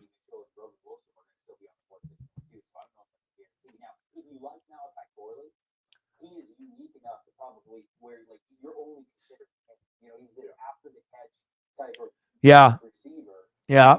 And again, I thought, when I watched him and the way that he speaks, the way that the players rally behind him, is he the most qualified, at that particular point, when he was intern? Maybe not. But again, it's all about how you treat people and how they react based on if you're being real. If someone is being real and genuine, right, and they actually care, they're going to work harder for you. If they know that you're just spouting it off and you're just saying something and there's a puppet, controlling the strings behind you and you're not really being honest, you're not going to get the full potential out of your players. So I really like the AP hire. I'm happy that they did that, and I hope that he has success there and can build a good staff around him. Big facts.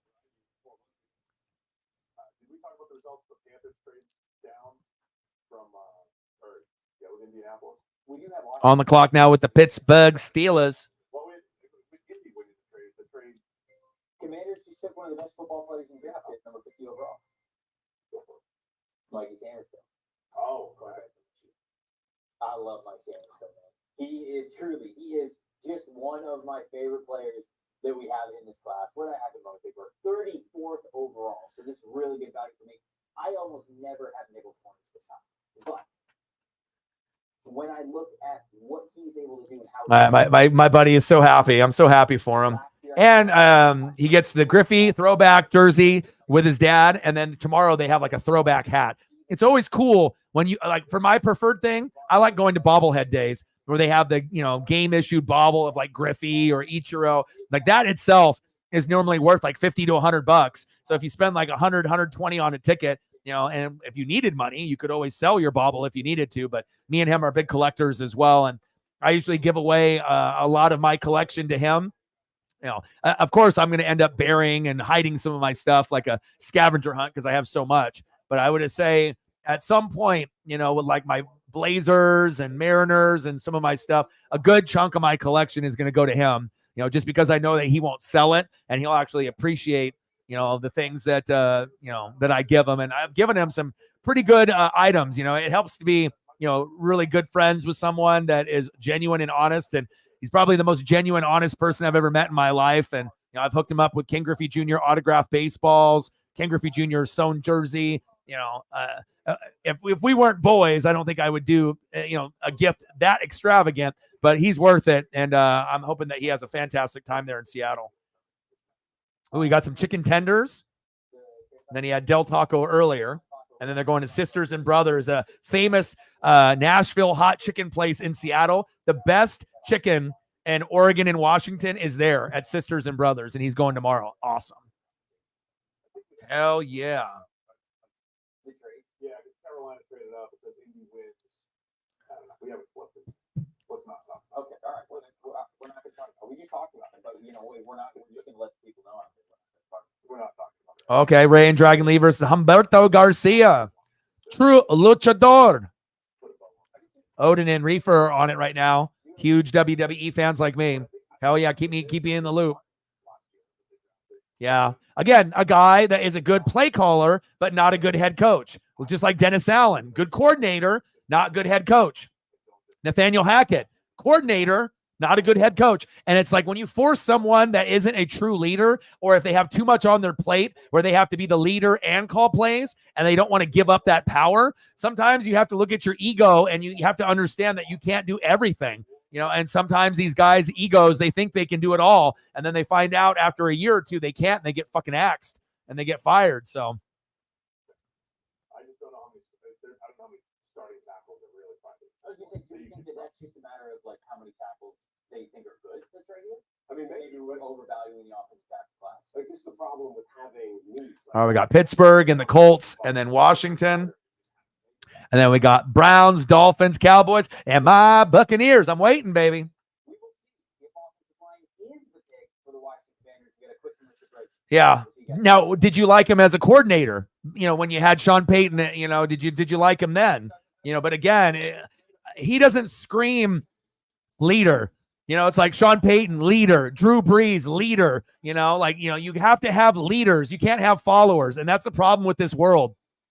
There are so many followers, you know, that don't want to make up their own mind or own opinion, and they just piggyback off someone else. And if you're piggybacking off an idiot, then you become an idiot. You know, you got to be able to like do the research, you know, and do the hard work and make your own opinion. But you know, so many people want to cut corners nowadays. It's just kind of sad. You know, we need more leaders, you know, out there in the world. And you know, people want to cut the corners and think that they can, you know, be a leader, but those leaders end up getting exposed because they end up being fake. So, yeah, D coordinator, perfect, but leader and head coach, no, not even close. And as soon as he got it, I was like, damn, this is not good. You know, and I don't need to be like happy as a Bucs fan, like, oh yeah, they got some idiot now that can't even, you know, be the head coach. But you know, they have to understand that, you know, you can have loyalty to a guy within the franchise, but if it's not working, you got to make a change. You know, loyalty only runs so far, you know. Zach Frazier to the Steelers. First round was for Baltano, and they said, damn it, they're still good offensive line. Now we need a ruling. It's a second round center. Oh, yeah. Does he go to the It's like WWE, WWE, WWE, and then all of a sudden John Starks. I mean, I guess if you live in New York, it's a big thing. You know, back in that day, I remember, you know, the Knicks and the Bulls, Starks with that left-handed dunk, you know, Patrick Ewing, Charles Oakley, John Starks. I remember, man. I mean, again, I guess if you live in the New York area, he's a legend. But if it's like anyone outside of New York, unless you were a big John Starks guy, he's just kind of another role player. But in New York, he's a kind of a big dude, you know. It's like he's not as big as like a Patrick Ewing or like an Oakley, but you know, definitely a significant piece back then in the 90s. Muggsy, yeah. Sometimes, I like looking back at drafts when teams take two offensive linemen with the first two picks. It feels like if you want to turn a weakness into a strength. Steelers getting offensive line, but they should have been getting offensive line within the last 5 years. Like, how often do you need to be able to have like the worst offensive line in football and then finally realize, oh, fuck, maybe we should be getting offensive line, you know? You want your running backs to play better. You want your wide receivers to be able to get time to run their routes. And obviously they fucked up with the quarterback situation. And as much as I like Mike Tomlin, at some point he's got to go, and then maybe he can be Tampa's new head coach, because I feel that, his team has always made the playoffs, and he's one of the most consistent head coaches of all time. But at some point, the message goes deaf to the players, and it goes in one ear, out the other. And I feel at some point you have to make a change for Pittsburgh, and go somewhere else. Because obviously the evaluation process on, he might be a good coach, but as far as an evaluator, they're not very good. This year, it looks like, things are, good on the offensive line, but, they haven't really been drafting that well, in the last few years. They have still some studs there. They got TJ, they got Minka, but overall, they don't really have enough. They have a reputation of drafting well at the wide receiver, but I don't know. We'll see what happens. LWO, Latino World Order. LWO for life. Ewing's the only one that deserves the praise. What about Allen Houston? Allen Houston doesn't get any love after post Ewing. Adonai Mitchell. There we go. The Colts finally get their receiver there. So you ended up getting the best defensive player in the draft in the first round, and then you get a solid wide receiver from Texas, Adonai Mitchell, in the second round. Nice draft so far for the Indianapolis Colts. New. NWWWSSSFFF for life.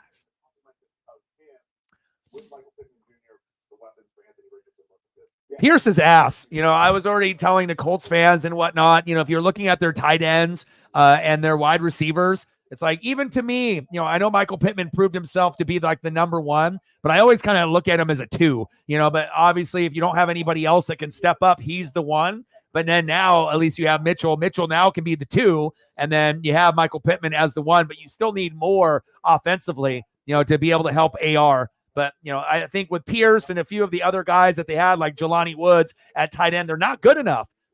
Again, you have to make sure that you get guys that are a proper fit, and even though it might be, looking promising, I already knew instantly when they drafted Pierce and Jelani Woods that was the wrong people to have. But again, coulda, woulda, shoulda, and we'll see where it goes. But at least so far, they got the best defensive player in Latu from UCLA, even though there's some, concerns about his neck. And then you got Adonai Mitchell, who could have went into the late first round, slides into the second, right into the Colts lap. And now they have another wide receiver for AR. So the way that this dude moves at his size, the fluidity that he has. everybody betraying Ray. Carlito. What's cooler than cool? Whenever they needed a big touchdown, they went to this guy. I mean, he was a touchdown machine for them because of how well he was able to create separation and also utilize his size when they got it. Carlito on Judgment Day. I just think that the return on investment, the potential return on investment. All right, Washington's on the clock, and then I can end up moving the ticker over. Still a lot of big names left on the board. I love it. Still waiting for Troy Franklin to get off the board here as well. And we're wondering if Blake Corum, another big name, looking for him. Hopefully we get those two guys, and also Jalen McMillan from UW, looking for him as well.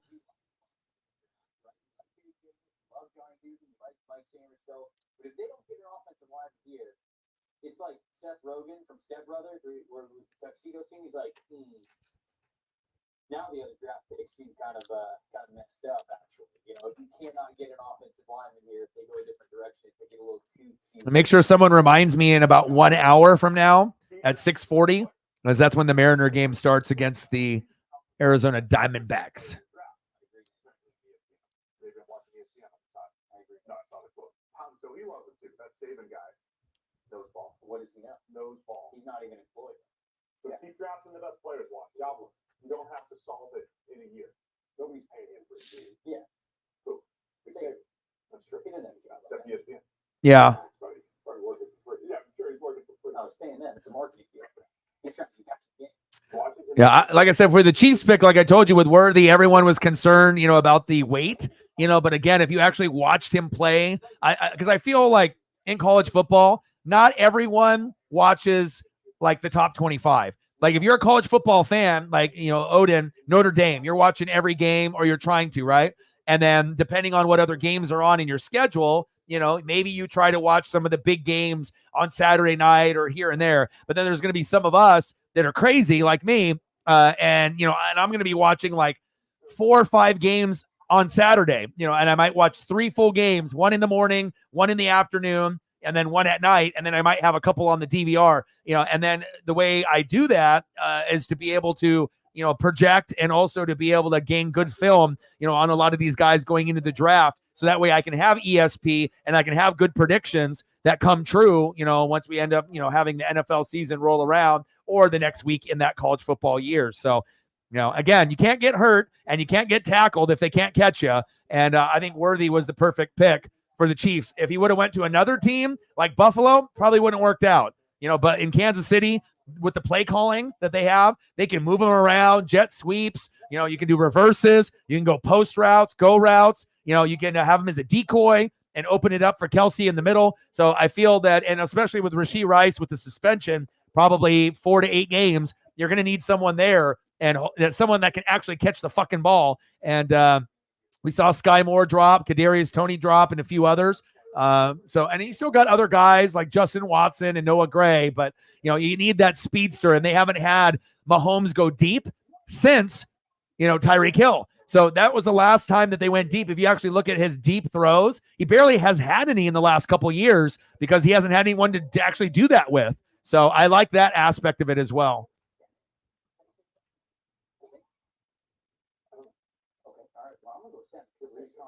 Ben Sinnott, Kansas State.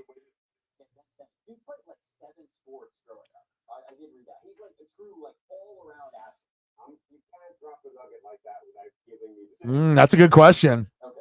Yeah. All right. Okay. I've never said his name online. You would assume they would be all together, though. But yeah, that is a good question. And the fact the Bills traded, right? But again, it's not like the Bills were going to pick him, so. But yeah, like I said, that's going to be something that, the Bills had their shot, and it was that one game, right, where it came down to 12 or 13 seconds. That was the year that the Bills, could have made the Super Bowl, but they wouldn't have won it. They would have lost, but that was the year. And it shows you'll have 4 to 5 years and you got to get it done. And you got to make a couple AFC or NFC championship games. And then you maybe make 1 Super Bowl. If you're lucky, you make 2 in 5-year period. And maybe you win 1 and you lose 1. Or you make 2 NFC, AFC championship games and you make 1 Super Bowl appearance and you either win or you don't, and then you don't get back. So, and remember, Josh Allen really wasn't that good until Diggs came, but you could already see the writing on the wall with them bitching at each other, more Diggs bitching at him. And you could start to see the team falling apart with injuries, not only on the offensive line, but the entire defense. So, and again, Buffalo thought that they could end up beating the Chiefs and beating everybody with, running backs that weren't good enough. And we kept saying if they end up getting a top 5, top 10 running back, that might put them over the top, but they're stupid. And if you're stupid, you can't teach it. You can't teach stupid. How many years in a row do you want to go for these top 30 running backs and thinking that, oh, I got a top 20 running back, a top 30 running back, and a backup in 3rd string that's a top 40. That's not good enough in the NFL. But apparently they thought it was, and and they continue to keep losing. They're taking L's. I don't think the Chiefs are on the downslope. Again, you guys could end up right now, the way the team sits, you guys are the cream of the crop with the San Francisco 49ers until someone says otherwise. And both of those teams have really good owners, good GMs, and good head coaches, and they got good supporting cast. The way that you guys are going to go on the downslope is the year that Kelsey, Mahomes, or Reed are gone. One of the 3 amigos is gone. Let's say Reed is gone. Then there's going to be question marks to see if that new coach can do it. If Kelsey's gone, then you have to draft another one, and then you got Mahomes and Reed. But again, as long as you have the 3 amigos, right? Not Larry, Curly, and Mo, Andy Reid, Travis Kelce, and Patrick Mahomes, you guys are still going to be like Brady, Gronk, and Belichick, until someone takes it from you. So, and again, and then the Niners, they might be the best team in the NFC year in and year out, but they can't beat you. So until they end up getting a quarterback like Steve Young and Joe Montana. Now, if the Niners would have played the Ravens, when they were the 2 best teams for a majority of last year, the Niners would have won the Super Bowl 100%. But they always find themselves matched up against you. And remember, out of all the Super Bowls, Tampa is the only team to beat the Kansas City Chiefs. And how did I do that? Tristan Wirfs, Antoine Winfield Jr., Devin White, Levante David, and all those guys on the D line with Ndamukong Suh and everyone else. So if you're actually looking at like the type of defense that you have to beat the Chiefs, if you don't have a Tampa-like defense, and then obviously it helped that I had Bruce Arians at head coach, Brady, Gronk, and fucking AB. Like if you don't have a super team, you're not beating the Kansas City Chiefs. That's really what it comes down to. So I don't think the Chiefs are on a slope just yet. They could still end up winning a few more championships in this reign. But again, I'm not sure if the gap is closing. As long as Mahomes is there with Kelsey and Reed, them and the Niners still have to be the teams that are looking up, to until things get better for the other teams. So, yeah. And also, too, having Chris Jones was very important. You can't lose him either. So actually, there's a big four. It's like the four horsemen. Andy Reid, Patrick Mahomes, Travis Kelce, Chris Jones. Who? Chris Jones. Who? Chris Jones. So, Chris Jones, Mike Jones. So you got to have Chris Jones. And that was important. And then obviously, going from a team that normally had a top 5 offense, top 15 defense, they flipped it, right? No more Tyreek, no more Bieniemy. Then they ended up going top 5 defense. And at some point, number 1, number 2, but top 5. And then they had top 15 offense. So they've showed that they can grow and they can change and they can format to anybody. Oh, I got Tyreek and I got Bieniemy. Oh, we won, right? And then all of a sudden, oh, Tyreek leaves. You guys suck. You guys can't win without Tyreek. They did, right? Oh, you guys can't win because you don't have Tyreek or Bieniemy. And then the offense was sort of, kind of shitty, a lot of drops. But then what happened? The defense stepped up and filled the void. So to me, the Kansas City Chiefs have been the most impressive, not just with the Super Bowl wins, but being able to adjust with guys coming and going. And a lot of teams, if they lost Tyreek or they lost Bieniemy, they would be fucked. But again, with that organization, they were able to adjust, and only the elite teams are able to adjust like that. So, I got mad kudos and love for Kansas City Chiefs. Dolphins on the clock. Michael Hall Jr.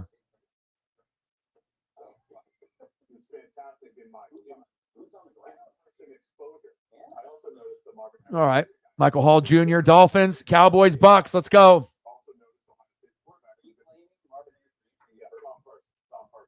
Anyway, Michael Hall, undersized interior disruptor. You can learn how to do more of that with Maurice Hurst on the roster. Shelby Harris. So I like it, more depth on the D-line for the Browns. He's another one of these players who was drafted, which there seem to be millions that are kind of tweeners. Oh, Tampa. Too big play on the edge. Where would you just put him in 3 tech? Offensive line. Offensive line. I love offensive line. He's your classic 3-tech disruptor. Yeah, I mean, it's pretty much the Browns. All right, Dolphins on the clock. Darius Smith, Myles Garrett, Shelby. So how many matches are they planning on doing on Monday Night Raw with the draft? Like, do they only have a couple slated matches for today, or is a majority of the show just the draft? They got to sprinkle in a few matches in between, right? Chiefs and Raiders.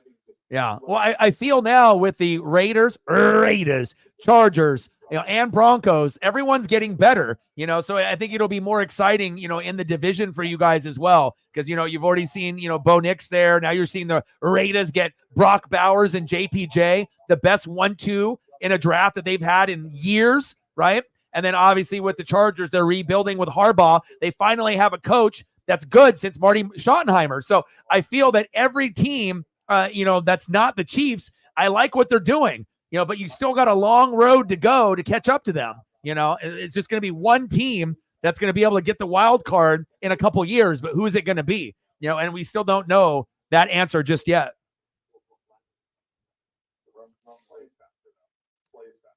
Only 2 so far. There's 2 matches. Okay. Obviously the LWO, and then you got main event Cody and Carmelo. Carmelo is athletic. I mean, this is what they want. They want speed. They do want speed. We're giving the again, Troy Franklin keeps falling here. Cooper Beebe, yeah. Yeah, Cooper Beebe does not fit the Dolphins. Oh, so now he's not a good pick. Mike McDaniel looks excited in the draft room. He looks I know extremely that. excited. He's got a sweet jacket on. Yeah, wide receiver 3 potentially for the Dolphins. You think? Troy Franklin's still out there.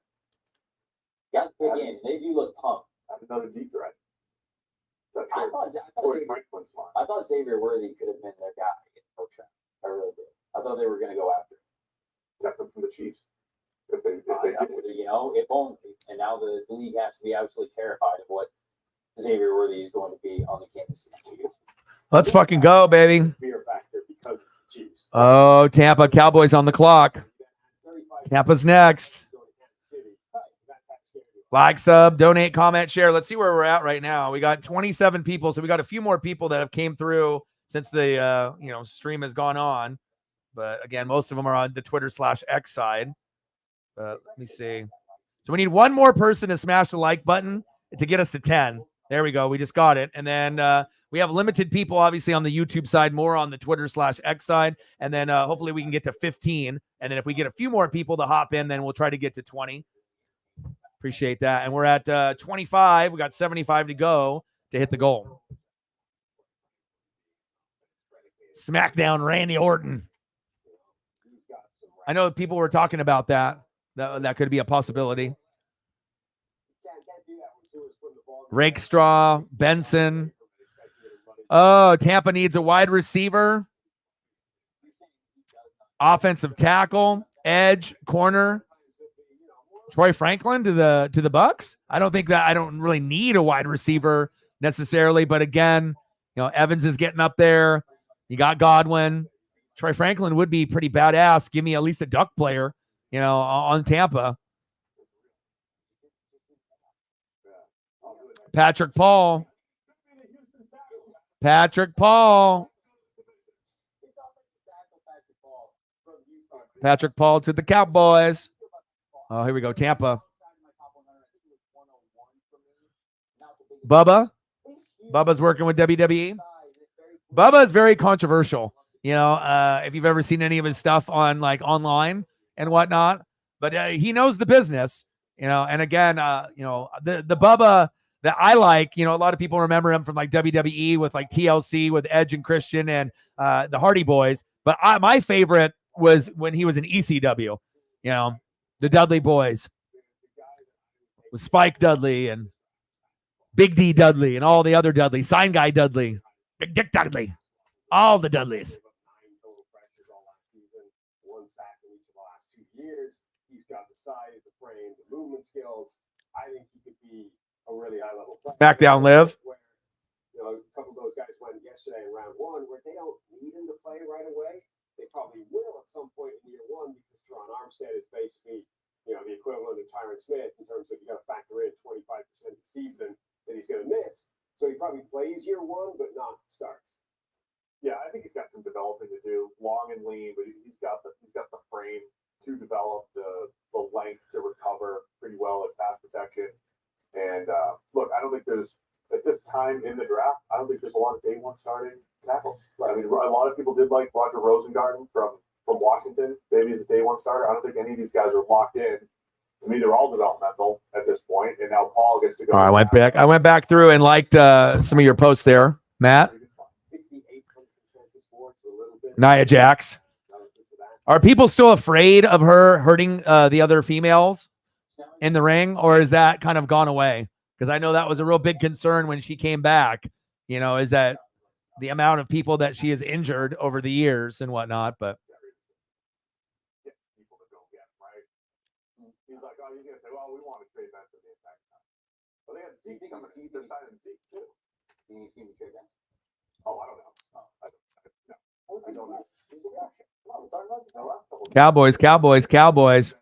And if you bring Zeke back, what do they think the Cowboys, Zeke is going to play like he did when he was a rookie? Come on.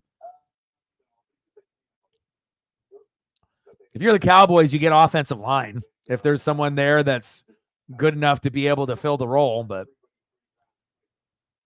Everybody on the books in the second round who's been in every Ross should go for Tonga and Solo. Yeah. Yeah, I don't even mind that she's a little bit bigger of a female. I just want kind of concerned about technique and like dropping wrestlers on their head and like injuring them or not being as smooth of a seller of moves. Like, you not only have to be able to perform moves, but you have to be able to sell moves, and you don't want to put anyone in a position to get hurt, We're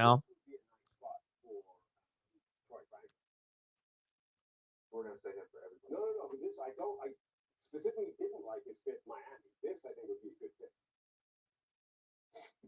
Can't pull him chat on the Cowboys all.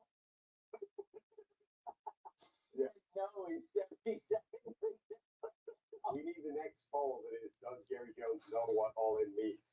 Oh my goodness. I do love that he's like, oh, we're all in, and then free agency comes around and it's Yeah, I agree. But now every answer is we're all in on that, we're all in on this. Like, he's just saying it frankly. They had him too long being the starter, and then when they had Tony Pollard, finally be the starter, they didn't give him the football. It was stupid. It's like you finally hung on to Zeke too long. Pollard should have been the starter 2 years prior, and then now you have just Pollard, and then they didn't even give him the ball. If you got a guy like that, you should have gave him like 20 plus carries every game, and then it took like 10 games for him to get a touchdown. That shows you like how dysfunctional the Cowboys are. Like, they have so many fucking problems. Other than just Jerry Jones, McCarthy's a garbage coach. You got a garbage owner that's selfish about money, doesn't care about winning.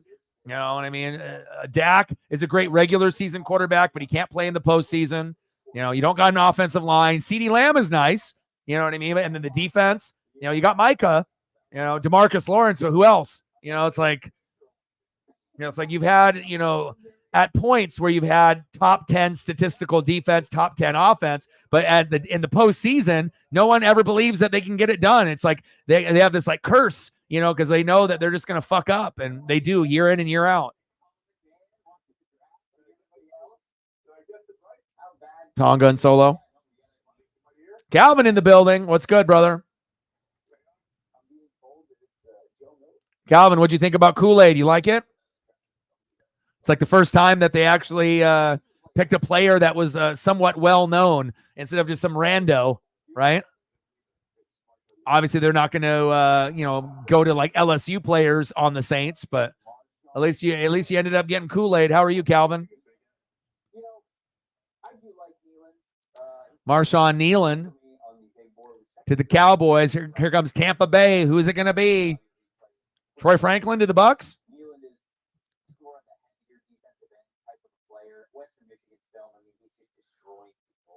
He's not going up against a lot of guys that you think is NFL level competition, so you have to take that into account as well. He loves just go straight at you, right? Like I think him and Braylon Trice, very similar types of players where they create a lot of pressure simply because they are overwhelmed. Jalen McMillan from UW, Troy Franklin from the Ducks, still available. Felt like he was just a run through your chest type of pass rusher, and then he posts really good agility scores. Yeah, but I knew that you guys weren't going to be able to get him. He was going to go off the board.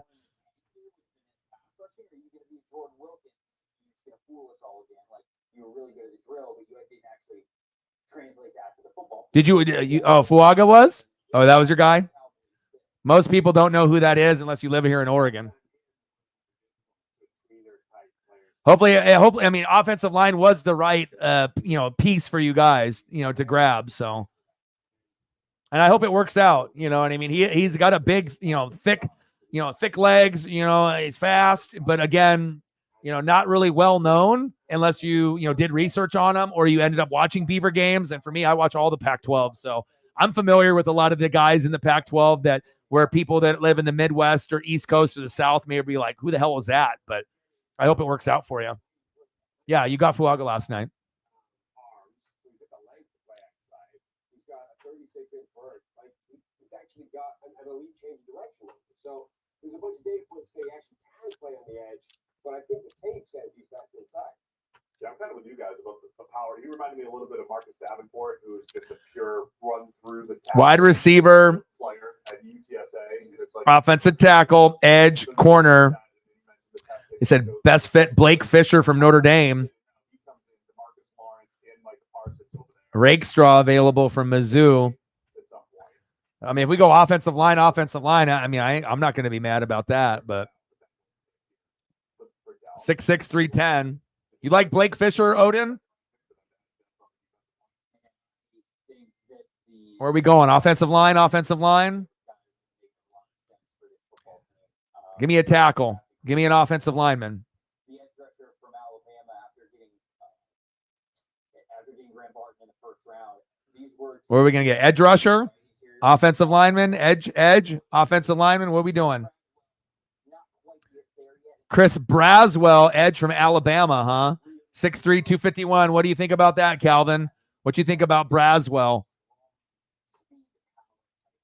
I think I would have rather had offensive line back-to-back picks, but 3-4 odd front defense as a stand-up linebacker. I think this is an upgrade for athleticism for the guys they currently have in the room. What do you think, Braswell? Yeah, so 6'3", 251. wave of edge rusher. These were the next two guys on my edge rusher list. I ranked Leland as both an edge rusher. I hope he ends up getting some fucking sack lunches because we're going to need it. In combination, they complemented each other. Braswell to the Bucks. Braswell's incredibly powerful. You know, a lot of those bull rush wins where he just keeps powering and motoring through a guy.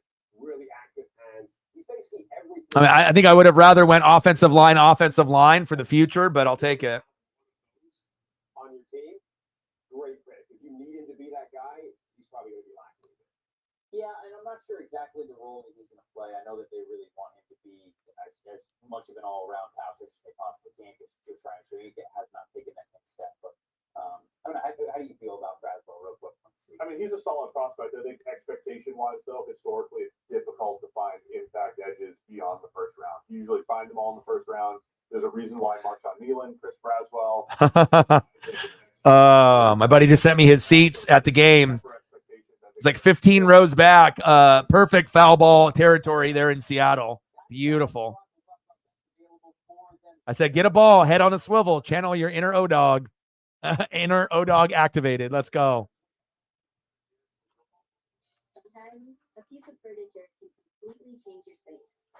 So what are we thinking for Braswell, for like sack lunches? Not a guy that's going to get 10 sack lunches, but can he get me like 5 to 7?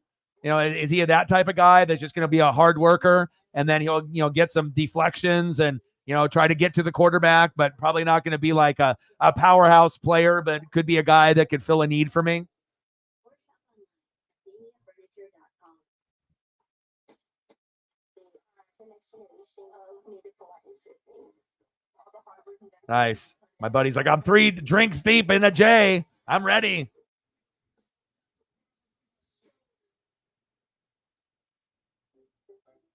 You know poop is coming, but you know you have nothing to fear. Amber Swaddlers with new block barrier helps prevent up to 100% of leaks, even more. I'll have to go and watch some film now of Braswell and see. So, and again, some guys, will overachieve, some will underachieve. But one thing is for sure, if you get someone from like Bama or Georgia, Michigan, Ohio State, for the most part, depending on position, they're there for a reason. So That's how we're utilizing it here on day 2 of the draft. Big balloon of helium. Just for the second half of the average, though. Back to the Raleigh clock. like, sub, donate, comment, share, help your boy out. If you haven't smashed the like button just yet, please do. And we need one more person to smash the like button to get to 10. We did. And so we're at 10. We need 10 more to get to 20.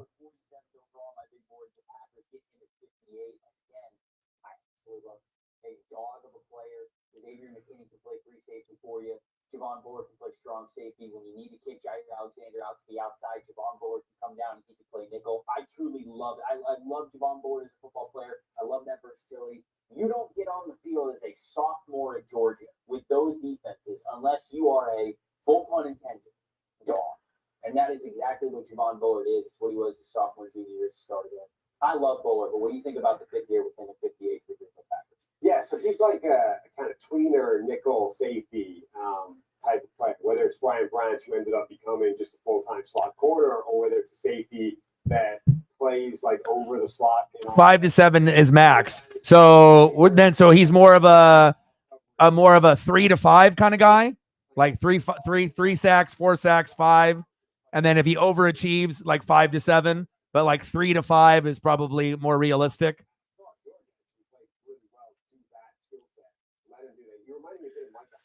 I mean, Bucks usually have been pretty good, but again, it's not going to be like Tristan Wirfs and Antoine Winfield Jr. We're having 2 Hall of Famers in the same draft, or like Warren Sapp, Derek Brooks. So we'll see how it goes, but picking a center and then getting an edge. And obviously I'm going to have to do some research on Braswell. I mean, I watched Bama, but I watch almost every game that they played last season, but I'm going to go back and look on YouTube and look at the tape to see if there's anything that's glaring that I see. I think I would have rather had an offensive lineman like a tackle instead of Braswell, but hopefully, he'll change my mind, and hopefully it will be a good pick for us. All right, Green Bay's on the board.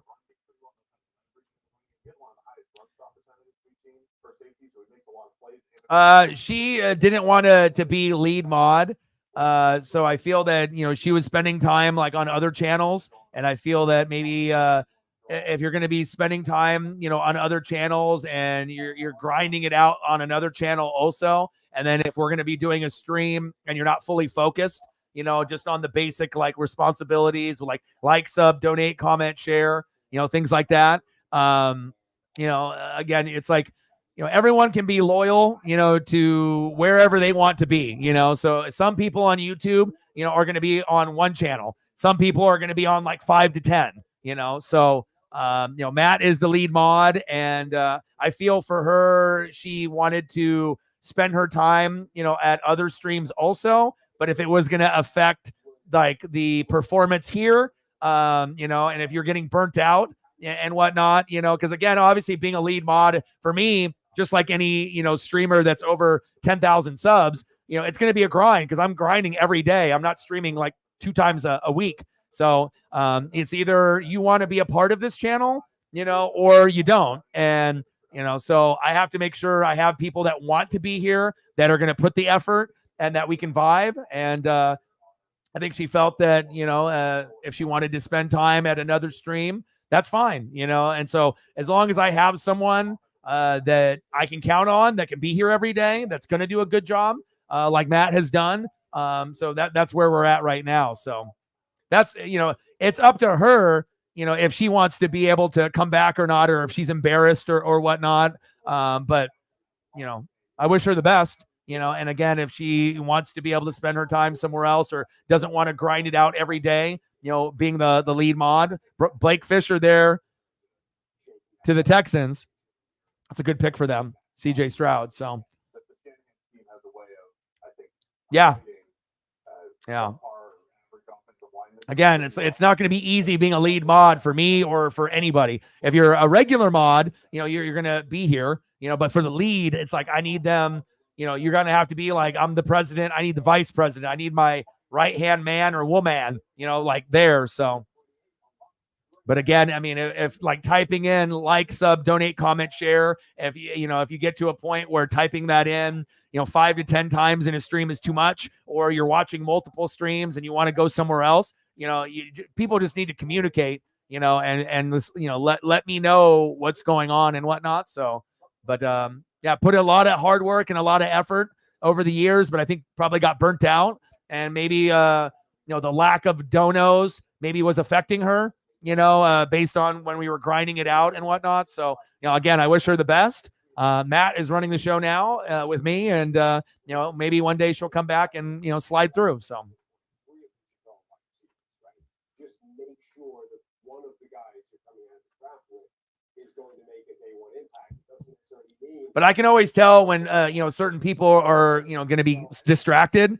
Because like, especially if you're like spending like 5 hours on a stream, or you're on a couple streams, and then all of a sudden I'm streaming at like 7 p.m. and you're already dead tired, and kind of out of it. It's like, I need to have people invested, especially if you're the number one person as far as mods, and stuff. It's like, I don't want to have like, backup offensive lineman effort when I need a starter, you know what I mean? Especially if you're spending time somewhere else, so But again, wish her the best. And, now we got Matt running the show, and Matt's done a great job. So with the Bills or Burrow with the Bengals, how do you build that roster? Because you can't have 5 other guys that are making 20 million or more. So where do you keep? Where do you spend that money? You think so? You think that was a good spot? We're going to get younger. And See, I think I would have liked that Blake Fisher pick from Notre Dame, 6'6", 310 at tackle. I think I would have liked that a little bit better, but I hope that you're right, and I hope that it works out. All right, here, let me. Looks like we got the Bills pick there at the top, and then I can move the. Let me see if I do it now. Will it still be up? There we go. All right, so Bills, Lions, Ravens, Niners, Chiefs. Well, they are getting younger in the secondary. They're taking Utah safety Cole Bishop. So quite a few strong safety / nickel defenders going off the board here. This is early for me for Bishop. Bishop was 132 overall on my big board, and I know I was a little bit lower on him than some other people. All right, we got 30 minutes until the Mariner game comes on, and then I'll have to throw that up in the background on my other screen here. Cole Bishop, safety out of Utah. 76 in the census? Yeah. Wow. A lot of people like that one. I'm really shocked because that means that there were genuine Buffalo Bills need a lot of work. You see the PFF grades right there, phone. Struggled last season, there's no doubt about it, but I think he's a good slot defender. Yeah.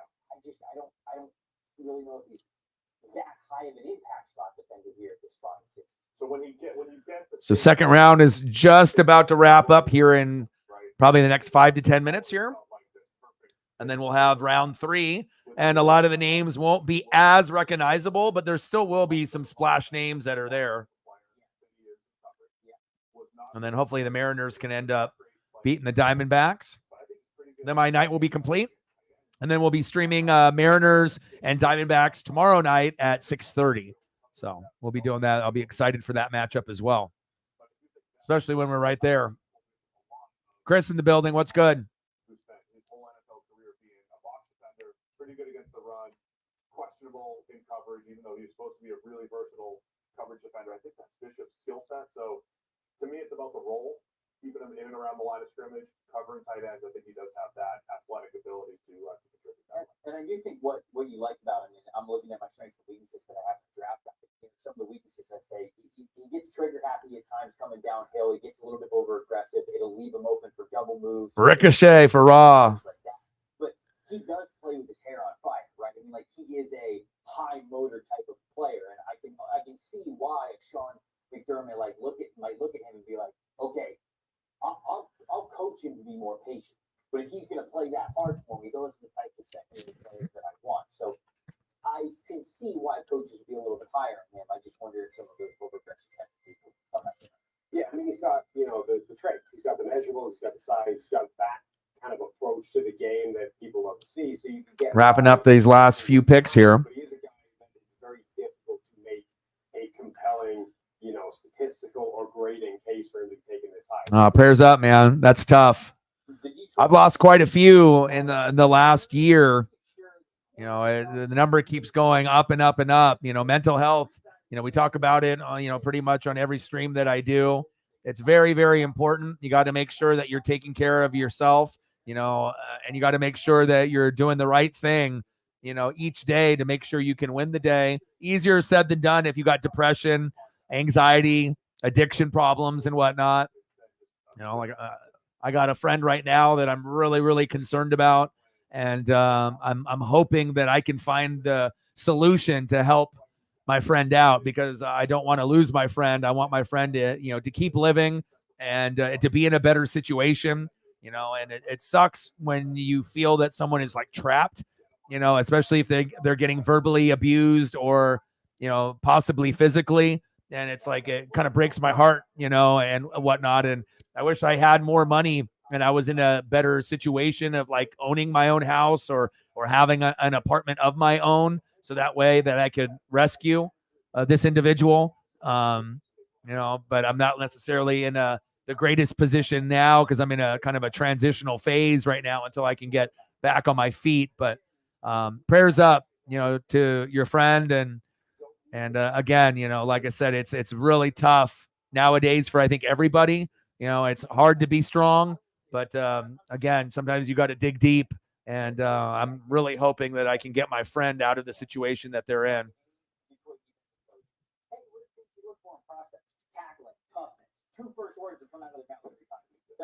Yeah, I've had a buddy that passed away due to that as well within the last couple months. Tough, very, very tough.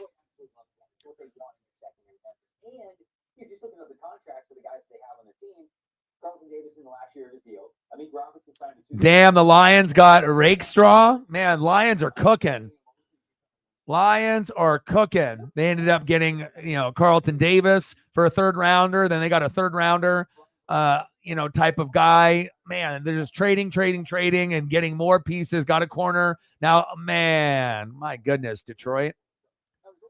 And again, they need defense. Their offense is fine, but Detroit needs defense. And, if they can keep building on the defensive side, that'll be, they got Terry and Arnold from Bama. Right. And then now, and it's Rakestraw Jr. So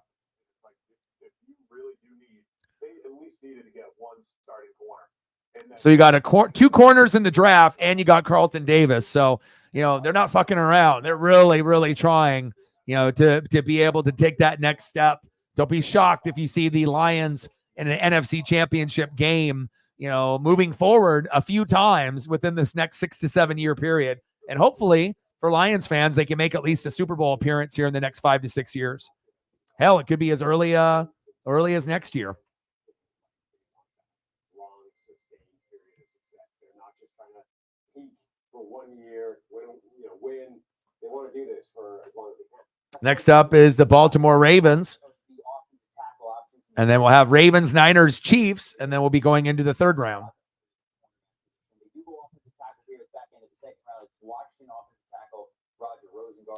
Roger Rosengarten from UW.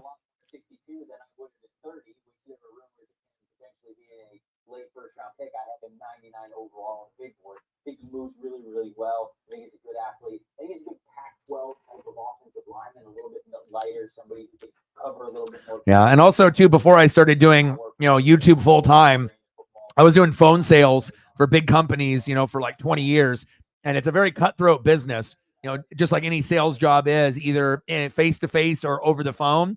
And there's a lot of people that handle the stress of potentially being fired every week or every month, with a lot of drinking and partying and trying to cope and whatnot. And a lot of those people that I used to, sell with, at different jobs, some of them aren't around anymore, so it kind of breaks my heart, with everything that's going on since COVID and then, where we're at now.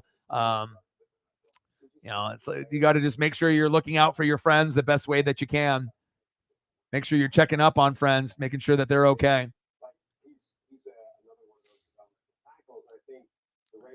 Yeah, Troy Franklin possibly to the third round.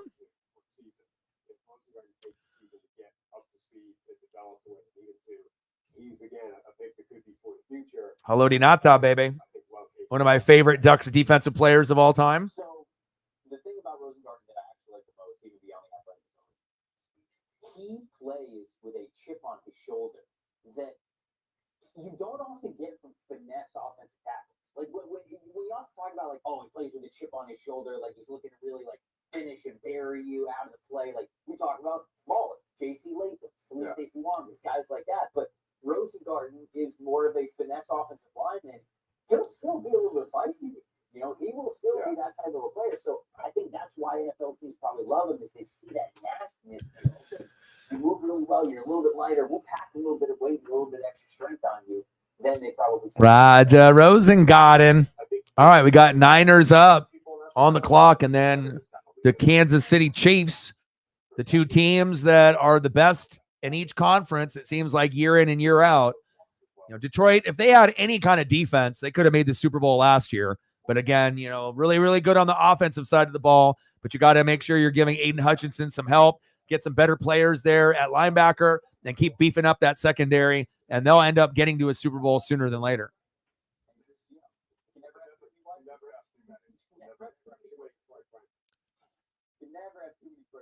Troy Franklin to the Chiefs. That'd be interesting. Come on, you don't understand how the model works.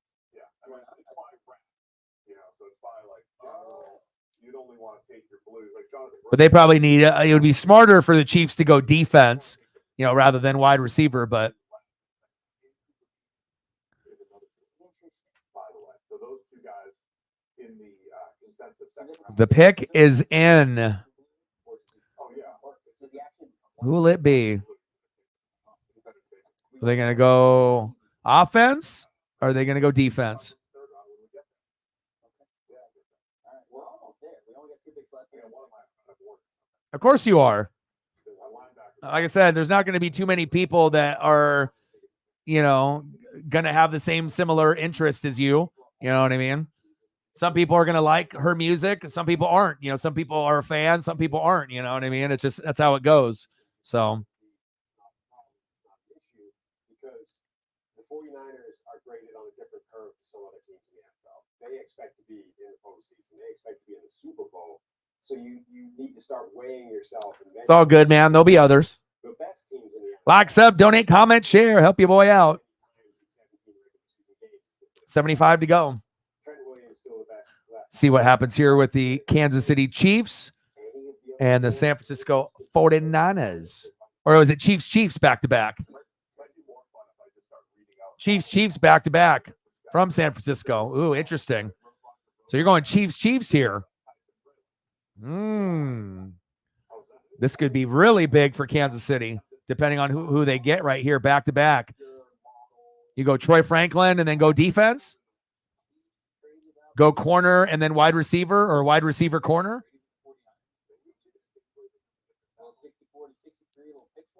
Super Bowl rivals are just trading with the Chiefs all the way through the draft. Is that what's happening? Kingsley Suamataala from BYU, offensive tackle, good pick. You know, getting a big guy up front. Suamataia Kingsley. All right, who's going to be the pick after that? What's the last pick going to be? Oh no, the last pick is going to be the Niners. Oh, so they just traded up one pick. Okay.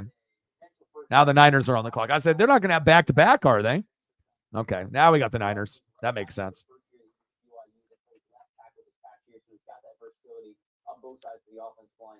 He, in a similar way that we talked about Tyler Guyton, is raw in how he. Yeah, well, you know, you need to, you know, again, if that's what you're looking for, you know, you gotta, you know, figure out where those people are. You know, different Bronco fan pages or different Swiftie fan pages, and then you'll find people, you know, that have those similar interests in you. You know. I mean, that's what you need to do, you know, go to Broncos fan page and then go to a Swiftie fan page and then, you know, go there. You might not be able to find both, you know, but it's possible, you know, depending on if you find out that the person also watches football. So. You've got a little bit of flexibility here with being a late second-round pick instead of a first-round pick. So I like the Chiefs also far with Xavier Woods. But also, too, you have to remember, you know, a lot of people got turned off, you know, by the Tay-Tay stuff because they showed her too much. So, you know, it's like you might have fans of her, but a lot of NFL fans, you know, got irritated because they overdid it, you know, because it's all about money and, you know, and followers and whatnot. You know what I'm saying? So it wasn't really that welcoming of a, you know, of a thing. You know, at first it was all right, but then she ruined her welcome with a lot of NFL fans. Now there's still going to be fans of her and fans of the NFL and also fans of both. But, you know, you have to understand that too. All right, Niners are on the clock. You're gonna need like a 4-hour seminar on the side with Steve. Brother, we got time. Before you can really talk Come back on day 3. Come back on day 3. It's the entire 6th round. Just break down. Players in this range. I mean, you do live in Hawaii. I mean, there's going to be plenty of attractive people living in Hawaii. You know, there's going to be options there too. Options in person rather than an option online.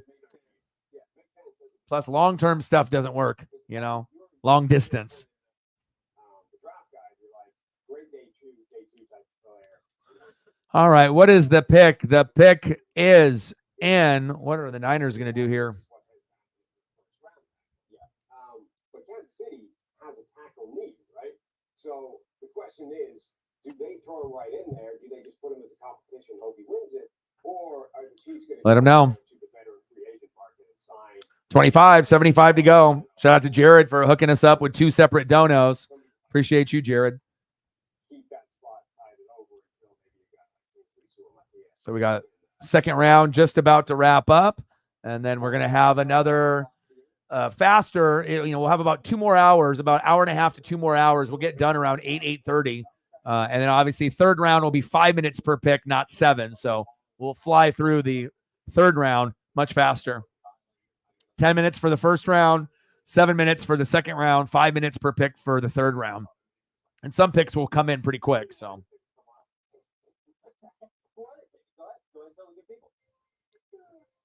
I think it could be the Florida State quarterback Bernardo Green. Let's go to the committee. you mock man, he's way smoother at it than you are. I'll work on it. Bernardo Green, corner from Florida State, going to the Niners, huh? Interesting. Round 3 is where we just let it all out, take the time off and Round relax. 3, you're going to have this phenomenal, seamless transition between the developmental tackle and the random quarterback. One more pick of serious analysis here, and then we're going to get into round 3 mode. We're just going to really let loose. So Bernardo Green, really good, I think, draft season. All right, round 3, got it up there. True Okay. man coverage point. Like, that's just what he does. They line him up for freshman coverage, plays most of his assignments for freshman coverage, and that's what he's going to do. He was able to play that at the Shrine Bowl. He had a lot of success doing that. But he had a pretty good combine week. So what do you think about Well, that? so just to back you up in those, with the 90 grade in man coverage, 68.1 PFF grade in zone coverage. Yeah. You're right. He is a man cover corner. He was able to give as good as he got against Malik Neighbors. This route running savant, the guy that people are talking about as this incredible uncoverable receiver.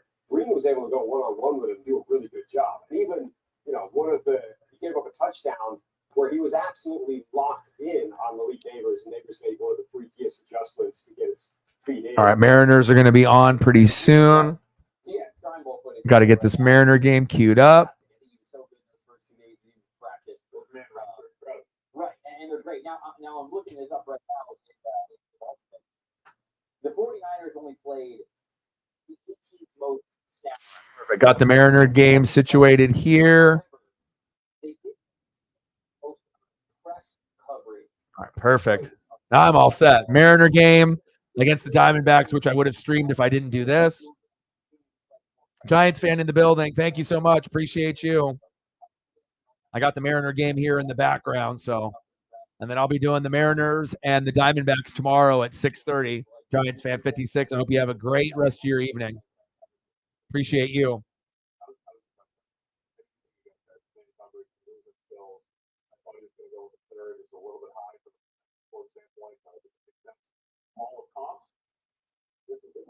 Deron Bland. Okay. A couple of nickels. All right. Bryce Callahan, he's close to Sanders still from just pure percentile standpoint. Steven Alford. That'll really help NFL career. And then guys like Kobe Bryant, Trevor Williams.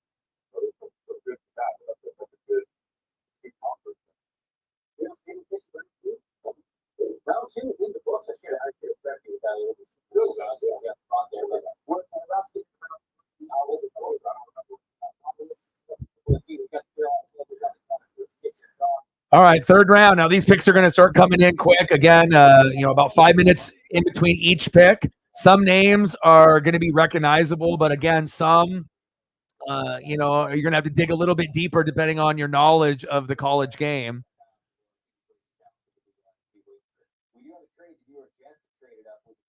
Jets have traded up.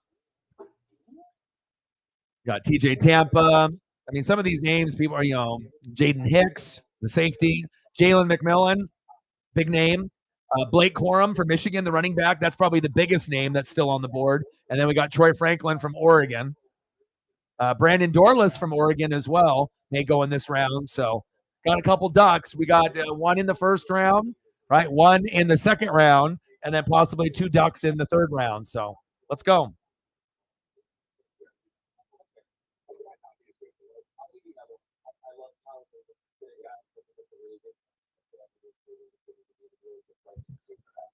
But that's what I'm looking at. I'm looking at Troy Franklin, Jalen McMillan, Blake Corum. I'm looking at those guys. Where are they going? And then also it'll be interesting to see where Jerry Rice's son goes, Brendan Rice from USC. Obviously nowhere near being as good as his dad, but it'll be interesting to see who takes a chance on him. Roman Wilson from Michigan. But again, the biggest name out of all the guys in the third round is probably Blake Corum, just because we saw him win a natty as a starting running back for Michigan. So very interested to see where they go with that. And now we got the Jets here on the clock. Pick is in. You know, Mr. Like Thirsty Optimism, you find a play, it's like, oh, I hate that pick. You trying to tap dance around, like articulating why it stinks is great entertainment. I like that. You know,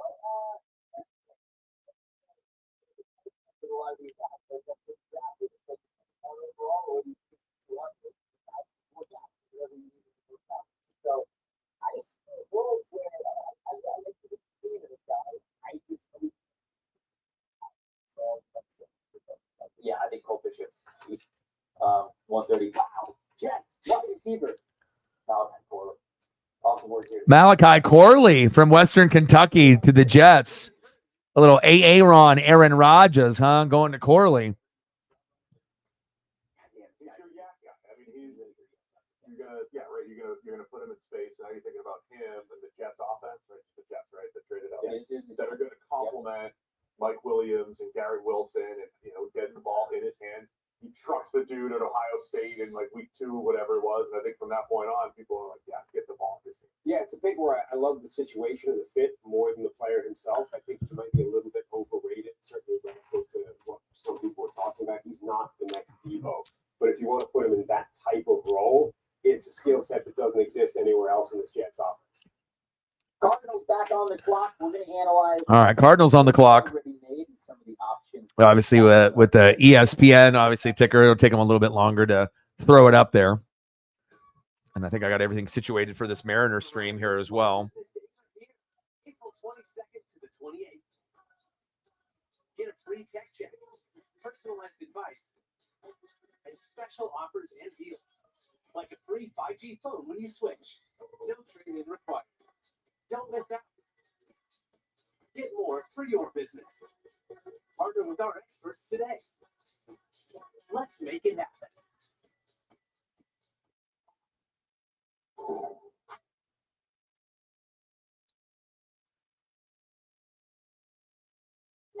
Welcome back to the PFF NFL Draft Show here, covering the third round now of the 2024 NFL Draft. Steve said just before we came on, he's cramping a little bit, so we might need to get some electrolytes. We might need to get through some stretching routines to make it to the end round 3 here. Can we get some electrolyte? Can we get some liquid IV in there?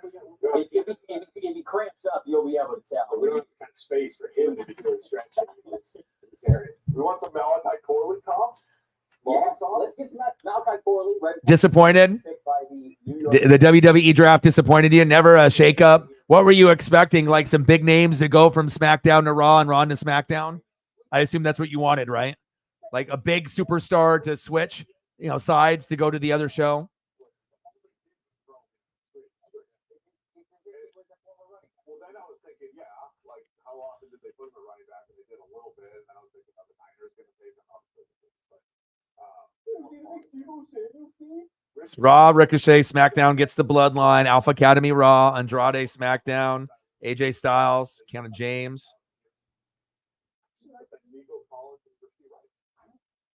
Okay, the Rasheed Rice one actually makes sense because when we talked about Rasheed Rice last year, like he has totally. All right, Cardinals on the clock. And the Chiefs absolutely allowed him to do that, and so he became this big yards after catch guy. So actually, I like the Rasheed Rice. Shout out to everyone cutting out, people cutting out Super Bowl footage. Nice little addition here. So we didn't track our earlier question, which is, do we get a second running back in the second round? We do not, but we get one right at the top of the third. Go ahead, say it. The Arizona Cardinals have selected Florida State running back Trey Benson. Wow, Trey Benson even going ahead of Blake Corum. Wow. Running backs have no value, right? No running back in the first round, one in the second round, and then now finally the second one. That's crazy.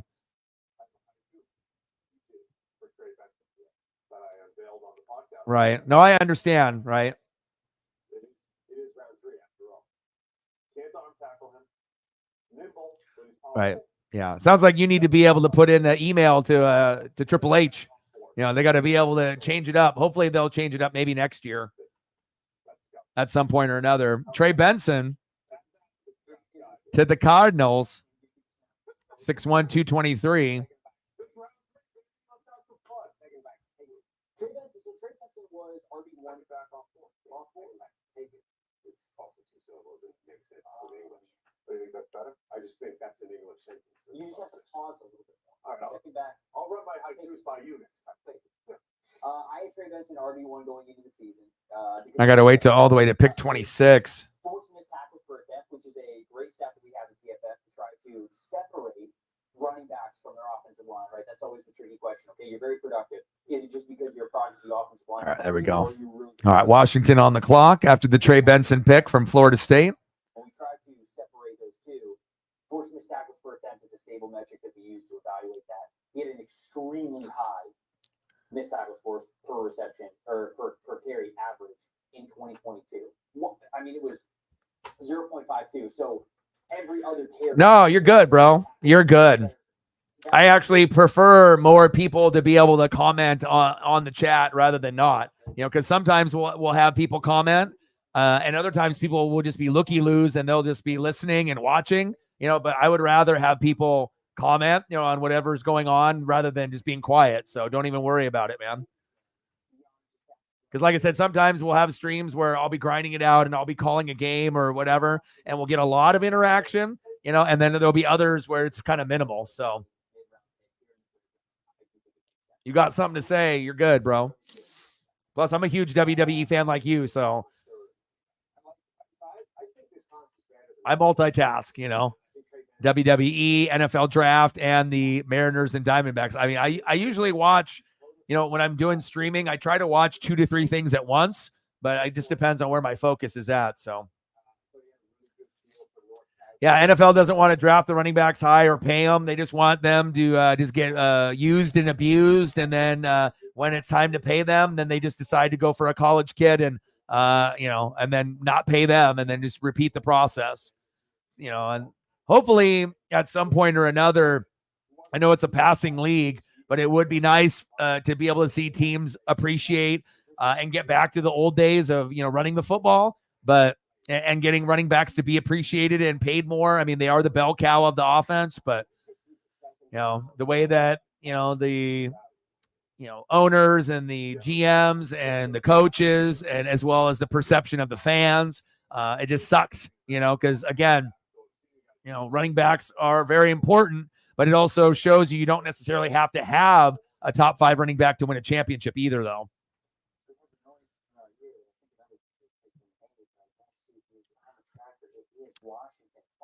Brandon Coleman on the clock here for the New England Patriots. Brandon Coleman to Washington. Where's Troy Franklin, baby? Where's Dorless? Jalen McMillan. But they do get Brandon Coleman here at the top of the 3rd round, which I think is really good value. I think he has not been playing football a long time. Actually grew up in Germany because his father was in the military. Yeah, that is true.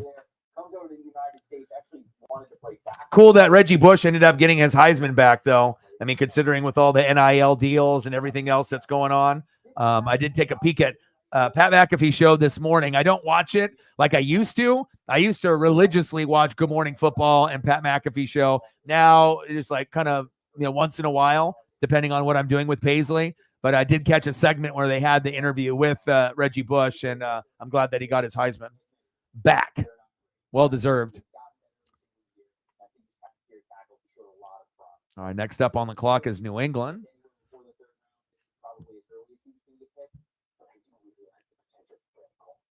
Yeah, he did struggle last year. I think it was mostly a core strength power issue.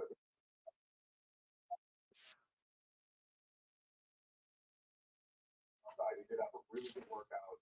He made my upside list that I put on PFF.com last week. More at guard. But How many picks does Denver have in this round? Just one? David in the building. What's good? Fantastic. You ended up getting the Oregon Ducks center, arguably the best center in the draft. So you got the best tight end and Brock Bowers, a Sam Laporta type of tight end. And then you ended up getting arguably the best, center in the draft, if not number one, number two. So I would say that the Raiders, a guy in the room, is also a fellow Raider fan like yourself. I feel that you guys hit it out of the park, because if you would have went for a center first, then you're not getting Brock Bowers. So you essentially got like a 2-for-1. And Powers Johnson could have went first round if another team needed a center. So I feel that, out of all the picks, I'm very impressed with what the Rams did, at D tackle and DN, as well as what you guys did as well. So, Diamondbacks and Mariners, let's go, baby. Tridents up. 12-14 Diamondbacks versus the 13-12 first place Seattle Mariners, baby. My buddy and his dad are there, and they're doing Turn Back the Clock night, Ken Griffey Jr. jersey giveaway. And they both got in line long enough where they both got Diamondbacks lineup: Ketel Marte, Jock Peterson, Lourdes Gurriel Jr., Christian Walker, Eugenio Suarez, the former Mariner, Gabriel Moreno, Corbin Carroll, the All-Star, Kevin Newman, and Pavin Smith. On the mound for the Mariners, Emerson Hancock. Let's go. And I'll be doing the Mariner game tomorrow, but I got to be able to double dip here. Caden Wallace there for Penn State. For the New England Patriots, offensive lineman.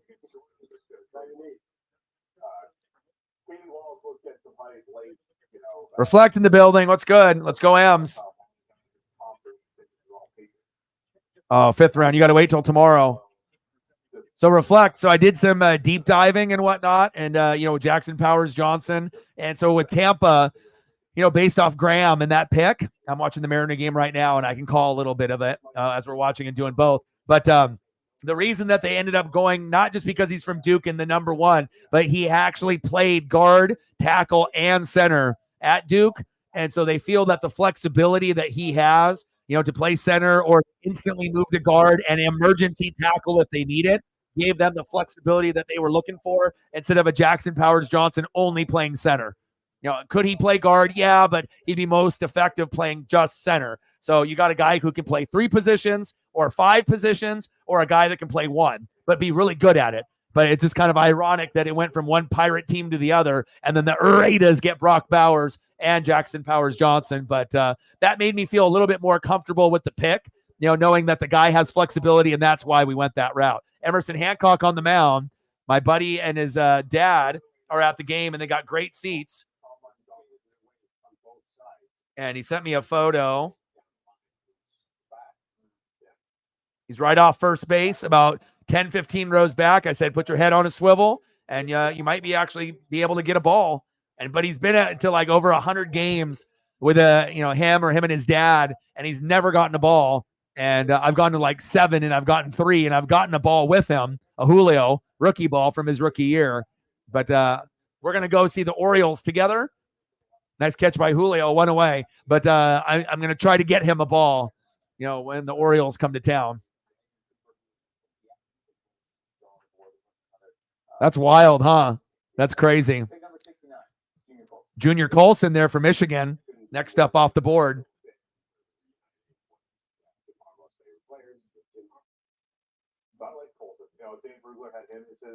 Oh, hit him right on the kneecap. Jock Peterson. Kneecap exploded. That's not good.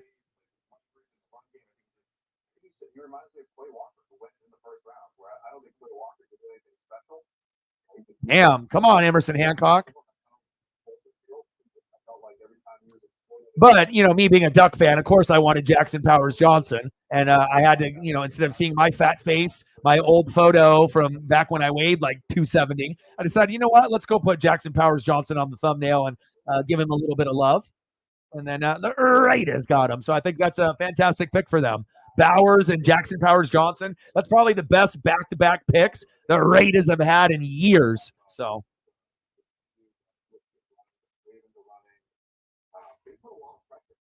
McMillan hasn't got drafted yet, but Polk did get drafted.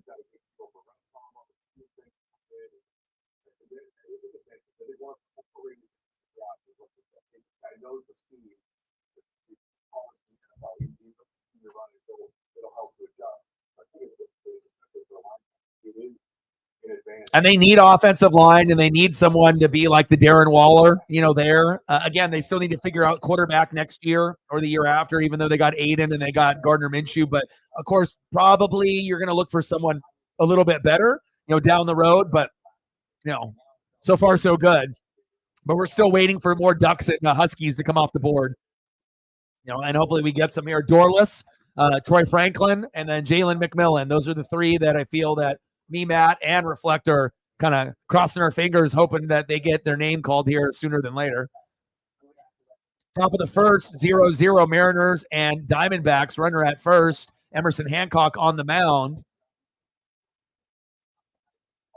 Lourdes Gurriel Jr. in the box. I'll show you a photo of my buddy's seats here with him and his dad. And they ended up getting the turn back the clock throwback Ken Griffey Jr. jerseys. And it actually has Griffey's name on it, not just generic 24.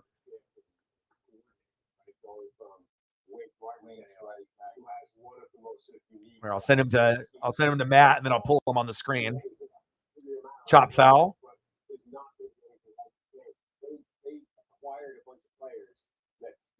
Martindale's defense, and now you have to transition to something very different. Well, I think it's the secondary scheme because Deontay Banks very good press coverage.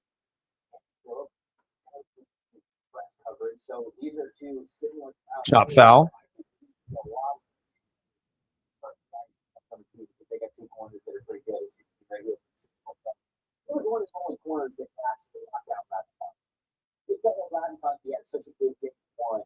He maybe could have sat out day two, but sometimes day two, Andrew Phillips got the better of him. Double play. Get him. 1, 2. Sit down. There we go. Top of the first inning. Great start by the Mariners. There we go. Nice job. Trident's up. But here's my buddy's seats right here. Look how close he is. Real close.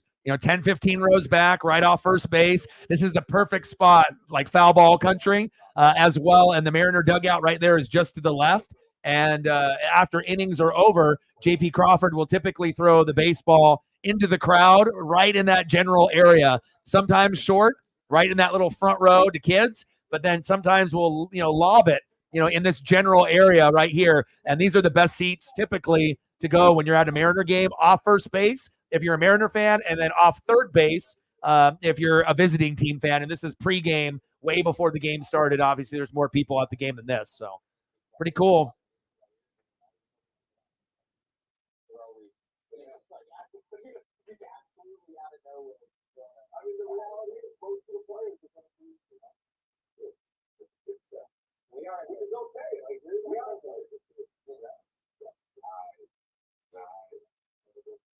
The Arizona Cardinals are back on the clock here.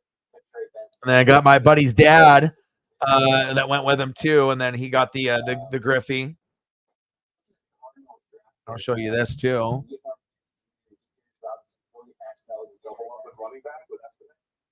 I mean, the Cats obviously, begging for it. I think they want Estime, they want Rattler. When we did our entire chat.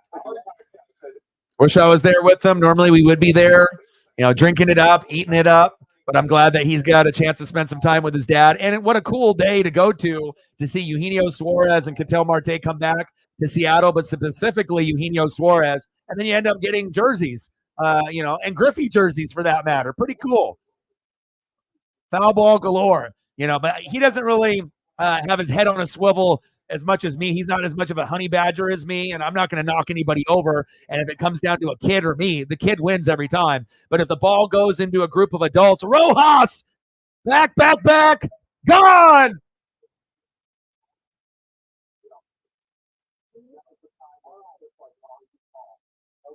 Rojas, woo, yes. Oh, baby. I know this is an NFL draft stream, but this is what just happened, baby. Oh, baby. The S comes up, right? Yeah, baby. 1-0. Rojas in the leadoff role. No JP, no fucking problem. Let's go. Yes, sir. Hell yeah. That's what I'm talking about, baby.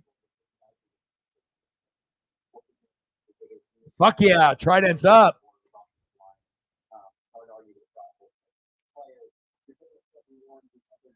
All right, so we got Corley, Benson, Coleman, Wallace, Colson, and now we got the Giants on the clock. As I'm watching two things at once. Julio now batting second in the order. Hollywood, let's go. J-Ro and J-Rod. Hollywood, let's go, baby.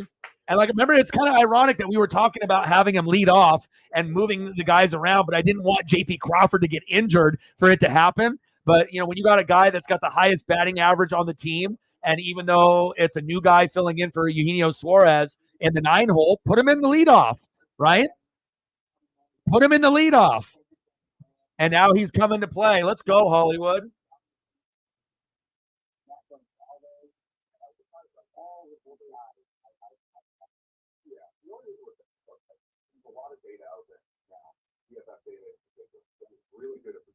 Cal Raleigh up next. Oh, he's on the phone right now. He's like, nice job filling in for JP. You're the fucking man. Great job. J-Rowe, Hollywood, Isaiah Adams off the board. 6'5", 315 from Illinois. Let's go, Cal. Like, sub, donate, comment, share. If you haven't smashed the like button just yet, please do. And we're at 25. 2 donos for my boy Jared. And hopefully we can get a few more people to come through and show some love before the game is over. Looks like we're at 12 likes. We need 3 more to get to 15. And we just got 1 more right there, whoever that was. Appreciate you. 2 more to get to 15.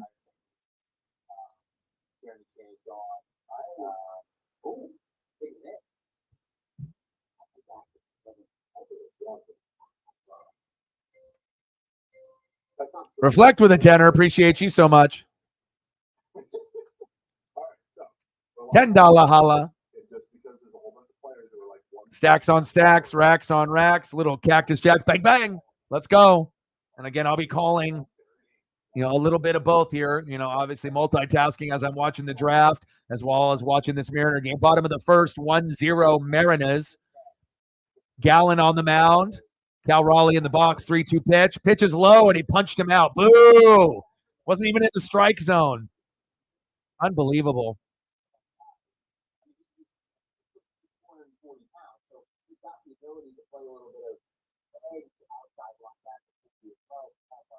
And Gallen is 3-1, so this is going to be tough. And it's like one of their better pitchers going against one of our worst pitchers. So hopefully Hancock can get some run support like he did with Rojas. 5 runs, 7 to 10 hits. We can beat Gallen. But if we don't get 5 runs, we'll probably lose tonight. So hopefully it works out.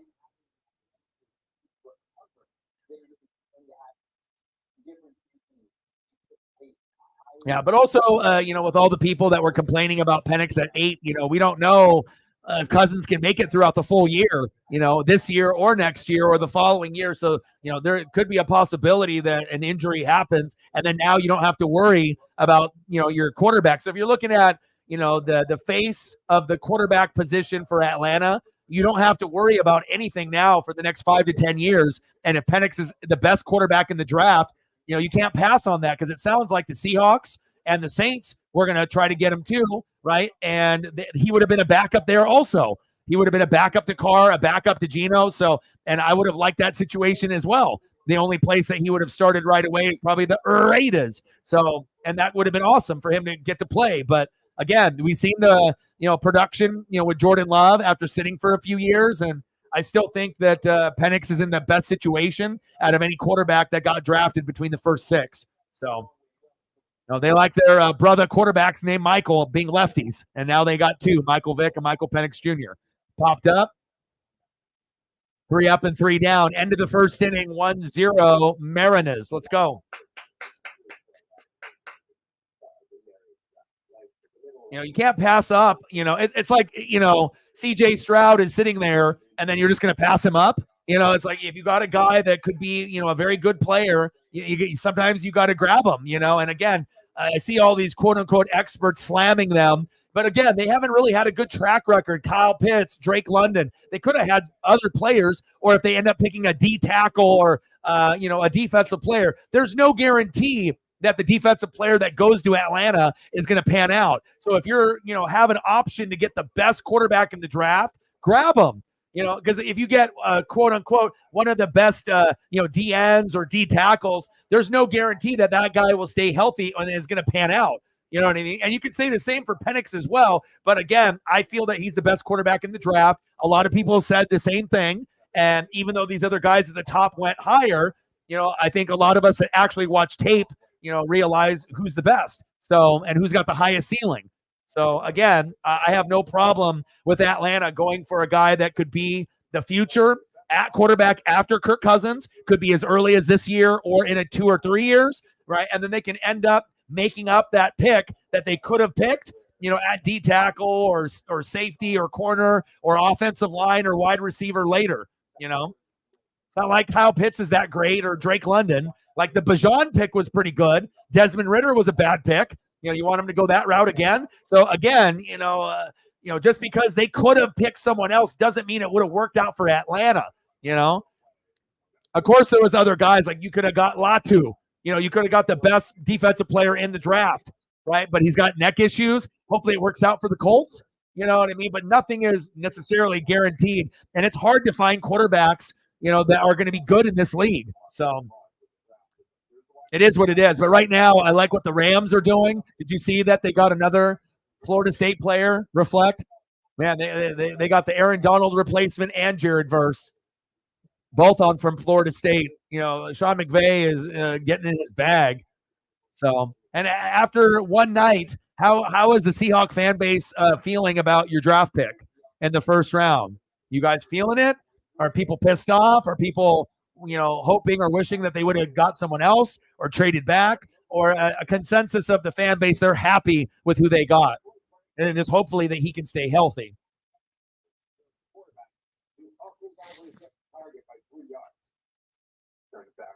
Right. And also remember, right? RG3 got drafted, and what did they do? They drafted Kirk Cousins. What happened to RG3? Awesome rookie year. Then what happened? Blew out the leg. And then Kirk Cousins was the guy. And then eventually both weren't the guy, and Cousins went to a different team. But again, people seem to forget, what has happened in the past. Like when, imagine being, Washington, and then you pick RG3 and then you pick Kirk Cousins. But if they believe that Kirk Cousins would probably have more longevity, even though RG3 had an amazing college career and was like, a flash out of the pan, but who is going to be the guy that might be there more long-term? Safe, right? Kirk Cousins. It is what it is. If you believe in a guy and you like a guy, Eugenio Suarez is up. I asked my buddy if he got a good round of applause when he first came out to the field, and they said that the vibe for Eugenio was good. So.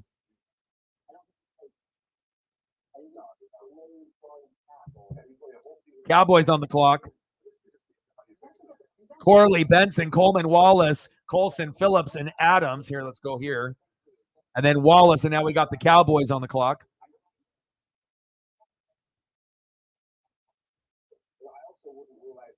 Yeah.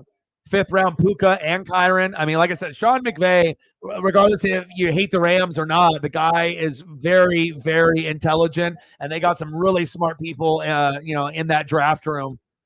Hancock with a punch out on Suarez. There we go.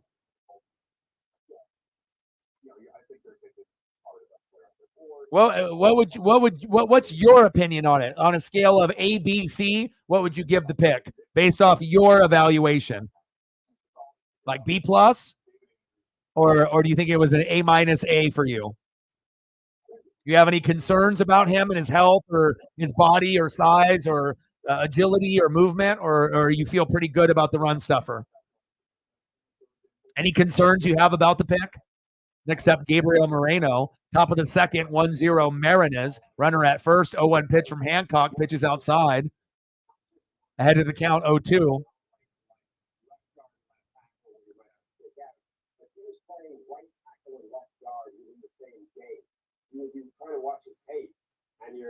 A minus. Suddenly he's a right tackle. What the hell is happening here? Yeah, but you can't play out this time. No, we want Verse. Yeah. And that's who I wanted. I wanted Jackson Powers Johnson or Verse. That's who I wanted.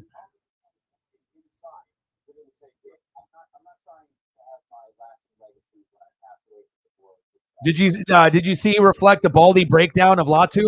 I sent it to a few people. You know, he did a breakdown of him. You know, based on his skill set and whatnot. Obviously, a little bit of a neck issue and whatnot, but most agree that he's the best defensive player in the draft overall that Indianapolis got. But it all depends on if he can stay healthy. But he could be like a baby TJ Watt if he stays healthy, giving him that Dwight Freeney kind of impact on the edge. But the Baldy breakdown was amazing to watch last night. End of the first inning, 1-0 Mariners. Wallace, BB for the Cowboys offensive guard. Next up, the Atlanta Falcons. What are they going to do here? Michael Penix Jr., and then where are you going to go here? You better go defense. Braylon Trice, edge from Washington.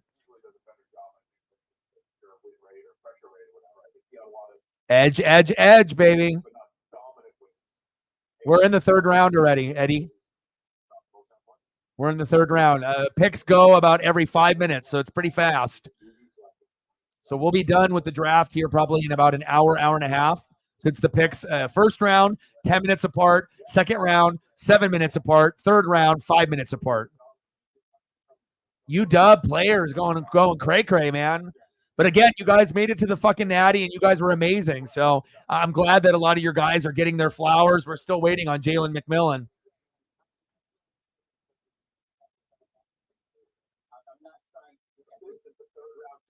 Here, I'll send you.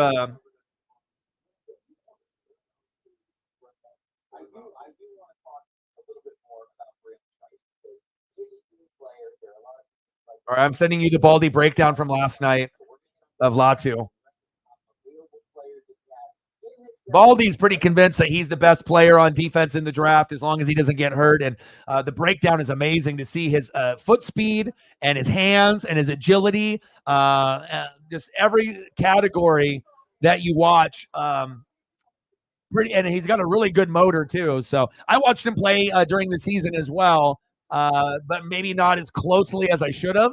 But I love the Baldy breakdowns to kind of remind you if you didn't get a chance to watch as much. Even if it may only be like a 2 to 3 minute video, they're very educational. Yeah, Dorless is still on the board. Next up on the clock is the Chicago Bears. Bottom of the second, 1-0 Mariners. Next up, Jorge Polanco. Let's go, baby. Yeah, he's probably one of the guys that covers the NFL that as far as like film breakdowns and just being honest and real and actually being educated, he's one of the best. You know, there's a lot of others that try to do the breakdown shit, but they're not the same as Baldy. So I got mad respect for Baldy. Mike Martz. Bottom of the second, 1-0 Mariners. Let's go.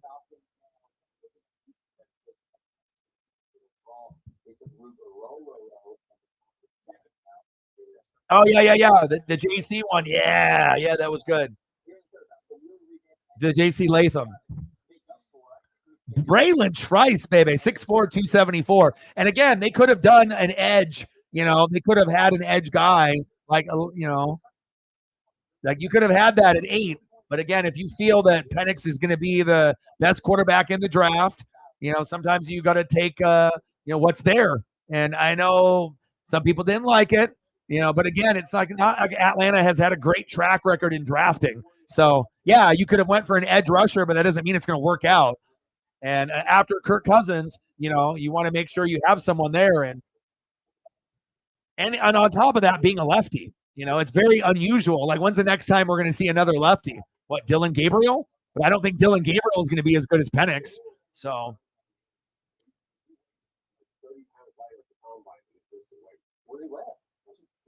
Yes. Fuaga, Oregon State.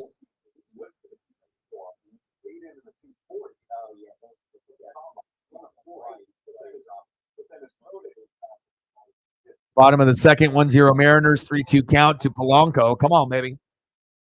Bears are on the clock. Wallace, BB, Trice, and then we got Bears, and then we got Matt's Broncos. We got Raiders after that, and then the Eagles. And then DB Cooper ended up going to Philly. Kool-Aid McKinstry went to the Saints, so they ended up having a pretty good draft there in the second round. Corbin Carroll with the out on Polanco. Get that batting average up, my guy. Now we feel like that was bad weight, so we know that we've got maybe a year or two for you to actually put on some good weight and become that freaking passer for the Kansas City. So, yeah, it's a little bit of the same sort of crisis. What's the plan for that goes in the plans? I wish Rome would have went somewhere other than Chicago. You know, I love me some Rome. And, you know, it's like you already got Keenan Allen, DJ Moore, and Cole Kmet. It would have been much smarter to go for offensive line or edge, if you know, for the Bears. But again, it's like, you know, you either know what you're doing or you don't. And that's what I kind of fear, you know, with Chicago. It's like, you know, you don't really know what you're doing out there. It's like, don't you want to have someone protect Caleb? Your offensive line stinks. You don't got any running backs. And like, where is Rome going to get the ball? You know, he's going to be third option behind Keenan and fucking DJ Moore. You know, it's like Rome is great, you know, and he deserves the draft slot. But I just wish he would have went to a better team so he could be the number 1 or number 2 receiver instead of being the number 3 receiver. You know, that might get forgotten in that lineup. So, you know, Bears, stupid. I would have kept Justin Fields, and then I would have built around him. And then if it didn't work out, then get a quarterback. But I'm not sold on this. You know, Caleb is the next Patrick Mahomes 100%. Could he be a top 10, top 12 quarterback? Yeah, he could, you know, but he also could fail as well. You know, not just because of him, but supporting cast and coaching, you know, and maybe, you know, being more in tune with his brand and social media instead of being a team guy, you know. So it's like, it's cool that they have a good relationship, Caleb and Rome, but I think Rome would have benefited going anywhere but Chicago, you know. Oh, shit. Back. Come on, baby. Let's go. Home run ball, baby. Zach Gallen who? Mitch Garver, baby. Mitch Garver, baby. Let's go. Oh, yeah.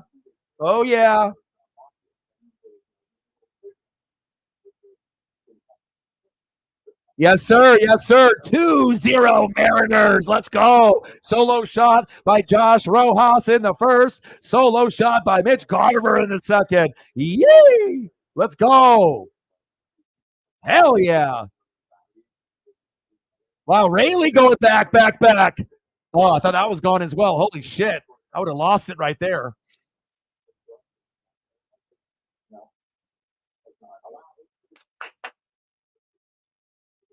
Oh, yeah, baby.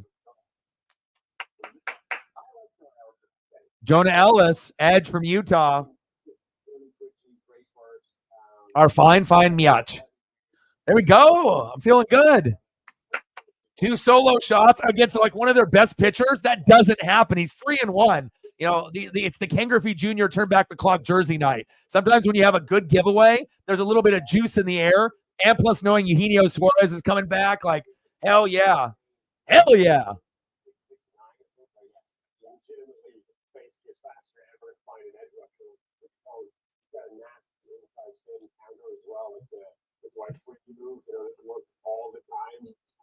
That's what I'm talking about. You know, he does show me the guy gets older, but I really like what he can bring. Yeah, man. Well, I think a lot of us knew that more than likely he was going to go there. And again, you know, there'll be these other teams that will look back and be like, what did we do?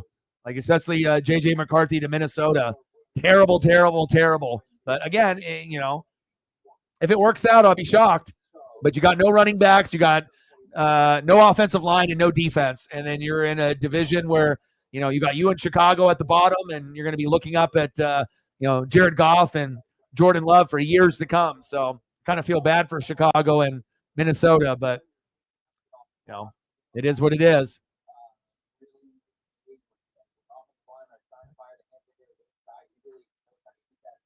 Raiders on the clock. Let's see if they can go 3 for 3 on this pick, right? Brock Bowers, best tight end. right? Jackson Powers Johnson, number 1 or number 2 center, depending on who you talk to, right? Fantastic. Now, where do you go?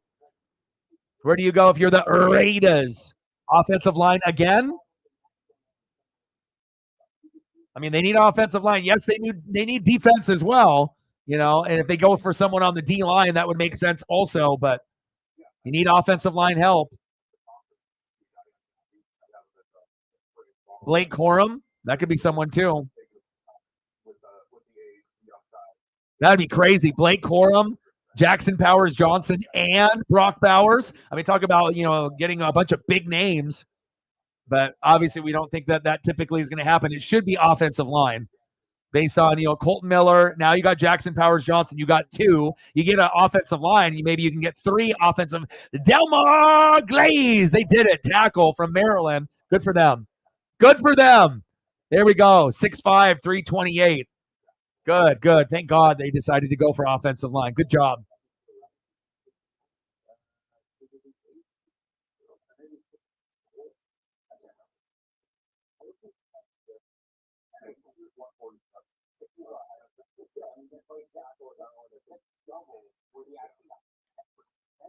Rattler and Pratt are still on the board.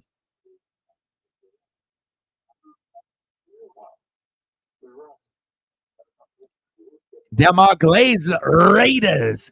And if he can give you a solid starter ability, Raiders had one of the best drafts so far. You know, they got the tight end, you know, that could be the next top 5 tight end with Sam Laporta. You got an amazing center from Oregon, Jackson Powers Johnson, and then maybe a solid starter out of Glaze. And they need that, you know, not only for Minshew or Aiden or the possible future quarterback, whoever that may be in a year or two. Top of the third, 2-0 Mariners. Let's go.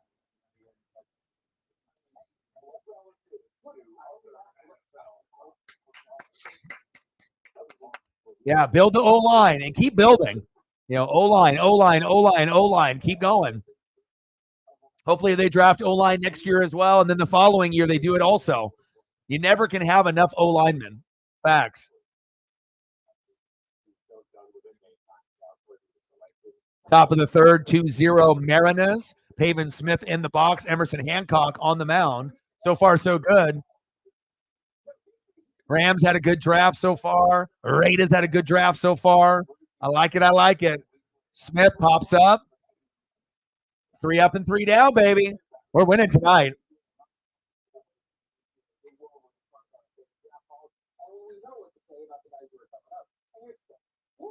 All right, Texans on the clock.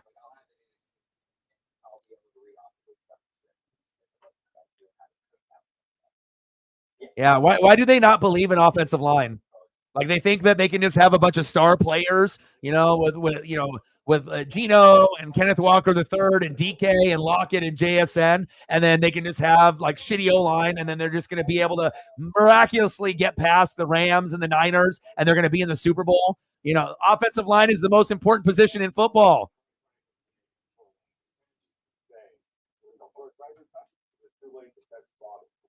Yeah. They're stubborn in their ways, man. And, you know, and again, you know, like we mentioned before, you know, Creed would have been better than Cross. You know, I know Megan loves Cross, right? But Creed would have been better, you know, and again, you know, it's like sometimes you can predict a pick and be happy with it. But if you're looking at overall, the offensive line wasn't good. You know what I mean? And then you look at the defense wasn't good. You can love the players, but the bottom line is, regardless if you predicted a pick or you like a guy, if they don't, you know, put up numbers, at some point it's a bad pick, you know, and you got to get the best guys that are available. And, you know, some guys slip through the cracks, you know. I feel that you and me can recognize that, you know, we're not going to get attached just because like we initially liked the guy. It's all about what have you done for me lately? And if they haven't been able to keep up, you know, with stats based off their draft position, it's a fail.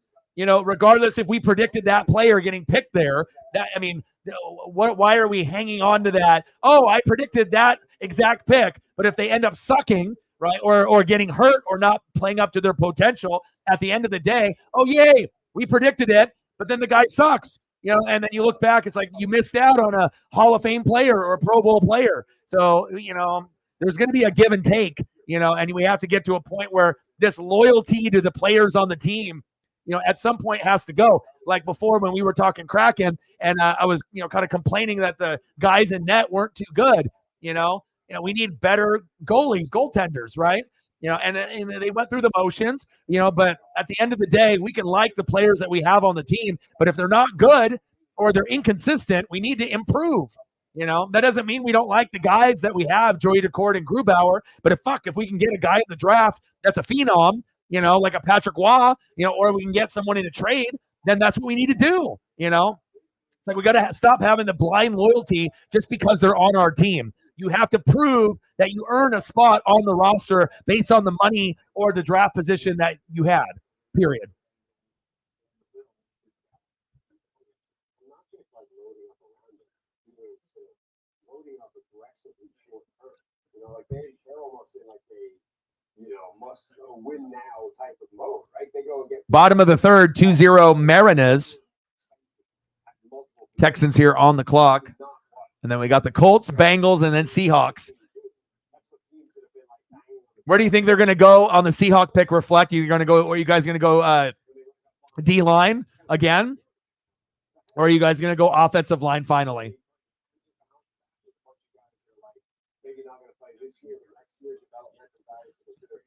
Unless they get hurt.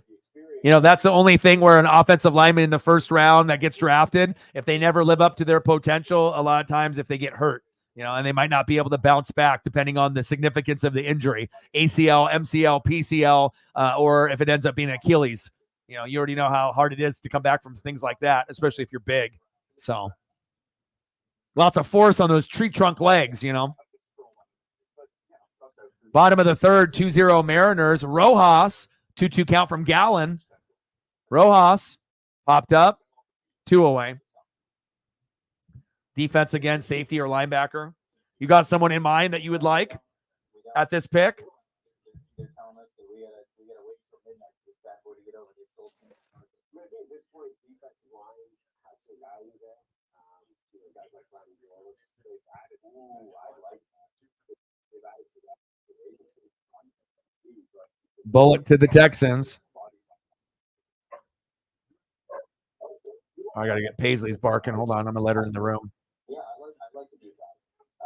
Now, here's the thing. I knew that I was going to be high when the British can go into that. Like, he doesn't have a standout. I just think he's a really solid football.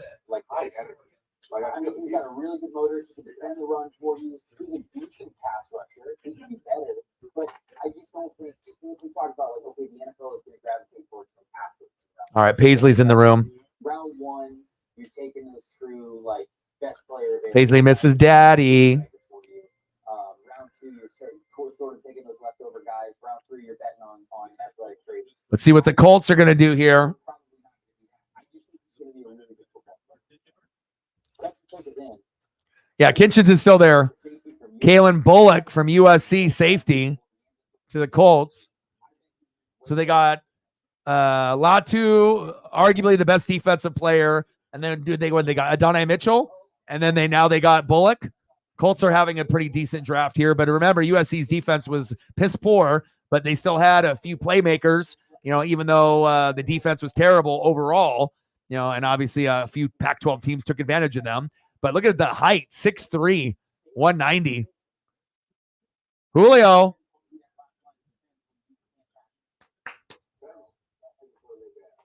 J-Rod.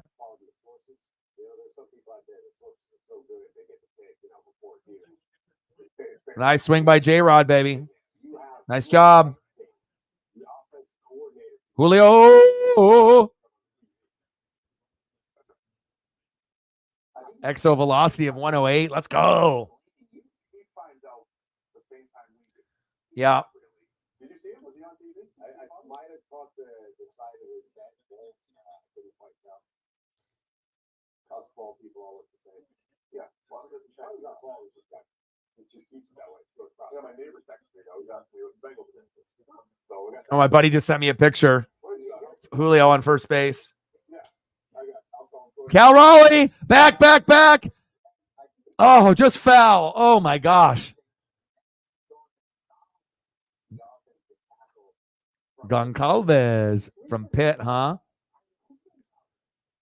Oh, that was the pick for the Colts. I thought the Colts went a different direction.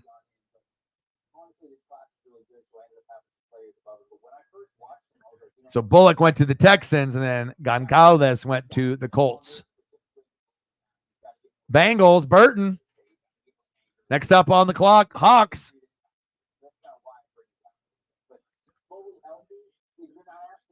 Throw to first. End of the third inning, 2-0 Mariners. Solo jacks from Joshua Rojas, as well as Mitch Garver. Hell yeah.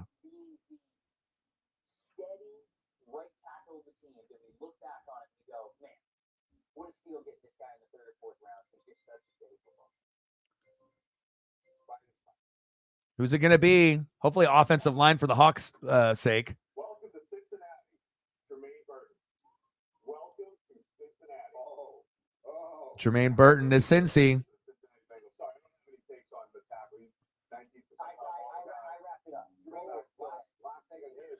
Seahawks. Where are we going here? Reflect. Offensive line would probably be the smartest thing to do at this point, but since you already went, defensive tackle, nose tackle type of player in the first, especially when you got three guys that have contracts that may or may not be there shortly. Got to address the needs on the O-line at some point or another. I mean, unless the Seahawks feel that they can get good offensive line production late in rounds 4 through 7, but the talent level isn't going to be the same compared to rounds 1 through 3.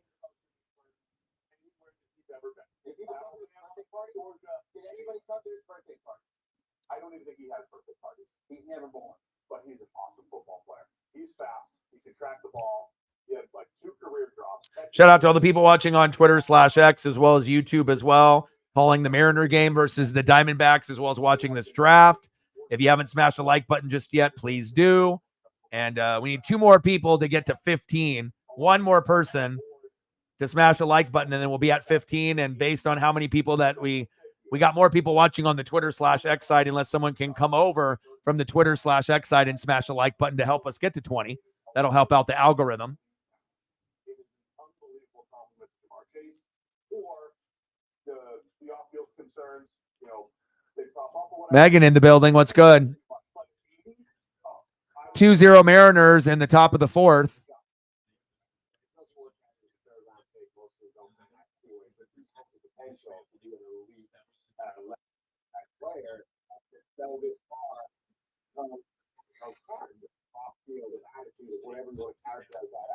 Here's the guy where I was 8 notes deep before I realized they were all positive. I hadn't written down anything negative about it yet. So then I went more. We had 65 to go. Top of the 4th, 2-0 Mariners. Fantastic start here for Emerson Hancock.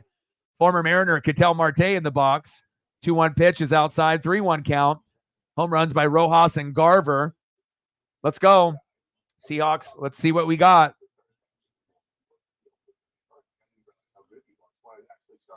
I was getting excited about it. So I might be the highest of anyone I know about Jermaine Burton. But the production metrics are there. I know a lot of people like him on the field. So really Hope everyone is having a fantastic Friday. Megan says, what's sleep? I don't know what that is. It's NFL draft season. There's plenty of time for sleep later. Yeah, I'll be watching a little. I won't be streaming it tomorrow, but I'll be watching rounds 4 through 7 as much as I can tomorrow as I spend time with Paisley. And then I'll be doing the Mariners and the Diamondbacks matchup tomorrow at 6:30. That'll be the stream tomorrow. Pacific. 3-2 pitch. Walked Ketel Marte. David in the building. What's good? What do you feel about your draft so far? You like it? You don't like it? What you feeling? You got DB Cooper, my guy. The great white hype. First white corner since Jason Sehorn. And you need help in that particular area. So far, so good for Philly. Pitch is low in the dirt. 1-0 count. This is not a sort of volatile, out of control locker room that you would look at it and say, oh, I'm not really going to stay on the rails there. This is a really good environment for him to have the shot of, staying on the straight and narrow and hitting his potential. Love it. Pitches inside, 2-0 count. So I'm glad we gave some time there. It's an important one. That's the game for the Bengals. But Christian Haynes also now, UConn guard going with Trotter Jr., I see you. Top of the fourth, 2-0 Mariners. Jock Peterson in the box. Emerson Hancock on the mound. 3-0 count. Come on, Emerson. You already hit Jock Peterson in the kneecap and it exploded it. Let's go. Christian Haynes from UConn. And again, going for offensive line finally, because you guys are going to need offensive line. So good to see with the offensive line pick, and hopefully Christian Haynes with that 6'2", 313 frame stays healthy, and that could be a solid starter for the 12s.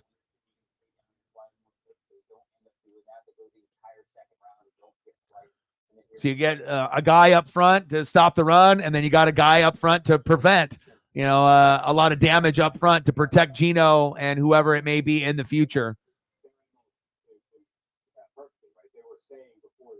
All right, now we got the Cardinals on the clock. Cardinals, Rams, Steelers, Browns are next. Top of the fourth, 2-0 Mariners, runner at first. 3-2 pitch. Chop foul. Megan helping out. I appreciate you on the Twitter/X. Thank you.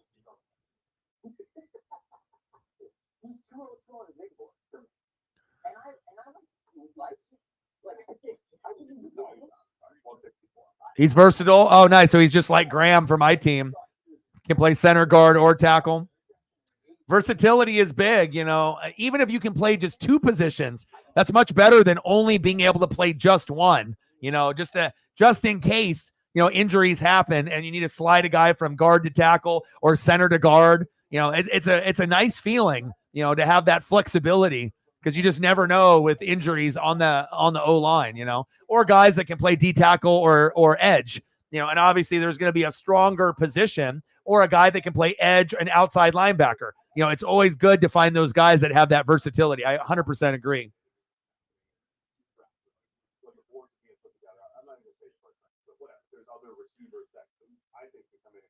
Troy Franklin, hello. Doorless, are we going to get them off the board in this round, or are we going to have to wait till the fourth round? Top of the fourth, no outs, runners at first and second, a key point in the Mariner matchup. My buddy Justin, one of my best friends, and his dad are there. They got the King Griffey Jr. Turn Back the Clock jerseys in the giveaway. And so far, so good with a Rojas solo shot as well as a Mitch Garver solo shot to give them the 2-0 lead. Finished Shogun, obviously ended up with the 10 episodes. I finished that. And I finished, did I finish MasterChef Junior? I think I finished MasterChef Junior, and I got MasterChef Next Level Chef to be able to watch later tonight.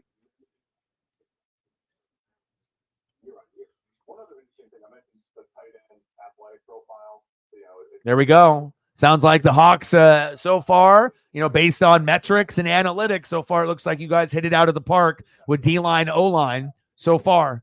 Looks like the post-Pete Carroll era is going pretty well. Flip to second, get the double play. Yes!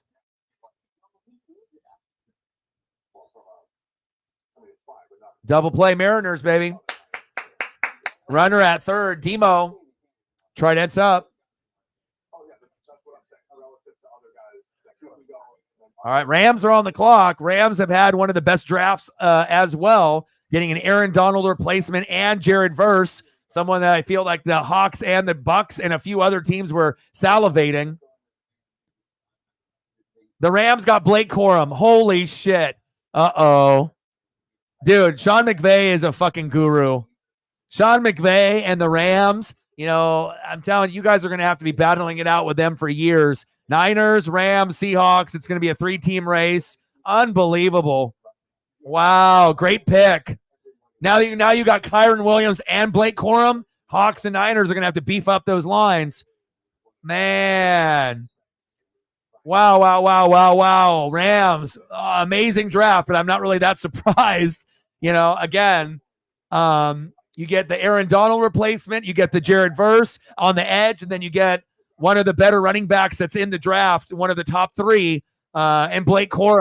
Unbelievable. NFC West, unbelievable. My goodness. Byron and Corum. Woo! Wow, wow, wow, wow, wow, wow. Rams fans are excited. Hawks fans are excited. Jeez. Wow, wow, wow, wow, wow. Rams definitely get an A in their draft, based on the players that they picked. Unbelievable. Oh, man. NFC West is going to be so much fun to watch. And like I said, it's like everyone, the Niners are at the top, but you can see like Seahawks and Rams are dead serious trying to dethrone them. And I love it. And to dethrone the Niners and the best team in the NFC as far as consistency, it's going to take a lot. Great drafting, great free agents, great coaching. And so far, so good for both of your guys' teams, for the Hawk fans as well as the Rams. All right, there we go. We're going to the bottom of the fourth. 2-0. Emerson Hancock doing well. Yeah, are you okay? You want out? All right, Paisley wants out. Hold on.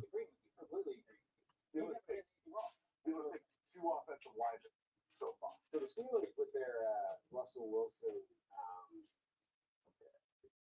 Justin Fields access to quarterback, would they be an intriguing spot for Spencer Rattler at this point? Like, let's just throw all the quarterbacks in there and see if anything comes out. Usually the smoke out of Pittsburgh is real, and some of the smoke was, hey, don't put it past us that we could draft a quarterback, right? I don't know that I'll put it past us. Yeah, we could. Don't. Oh, we'll do it. We can do this. We can do it. Say we won't.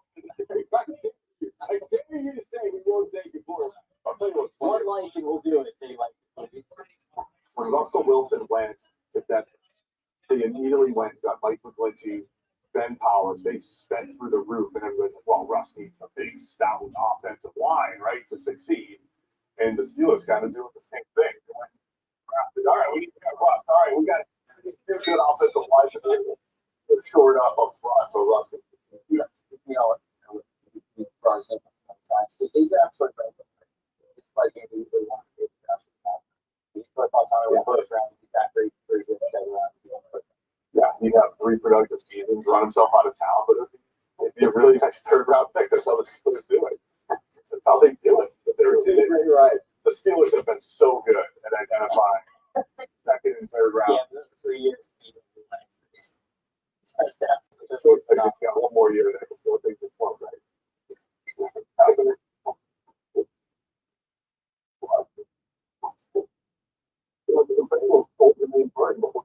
I know. Well, maybe later. Steelers have been so good at identifying 2nd and 3rd round. I bet you if Claypool works a lot better early on, they kind of figured off, but they found the other job and This is why the Steelers did not. that was the other guy. That was the other guy was Roman Wilson. Yeah, this is good. Because Roman, pound for pound, I mean, they'll get out. But if they stay the same at Michigan, no rock. No rock, right? So it's not doing your wide receiver, you're not doing your part when it comes to running football. You're off of it.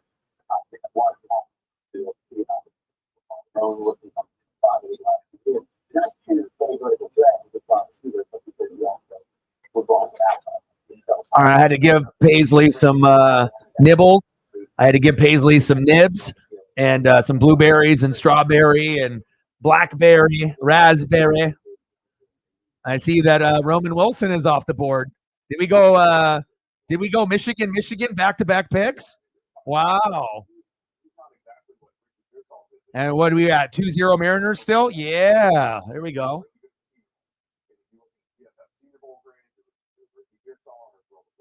Well, that essentially was one of the big pieces that Sarah messed up on. Instead of just benching someone like that, you don't drop a player like that. And, again, that's the difference between winning a championship and not winning a championship. If you have a stud, you never get rid of them. You just put them on your bench or put them on the IR spot. You never get rid of them. And if you get rid of someone will be smart enough to grab them like me or Reflect and use them against everyone else, exactly what he did, and ended up being the champion. So Reflect, fantasy genius, guru.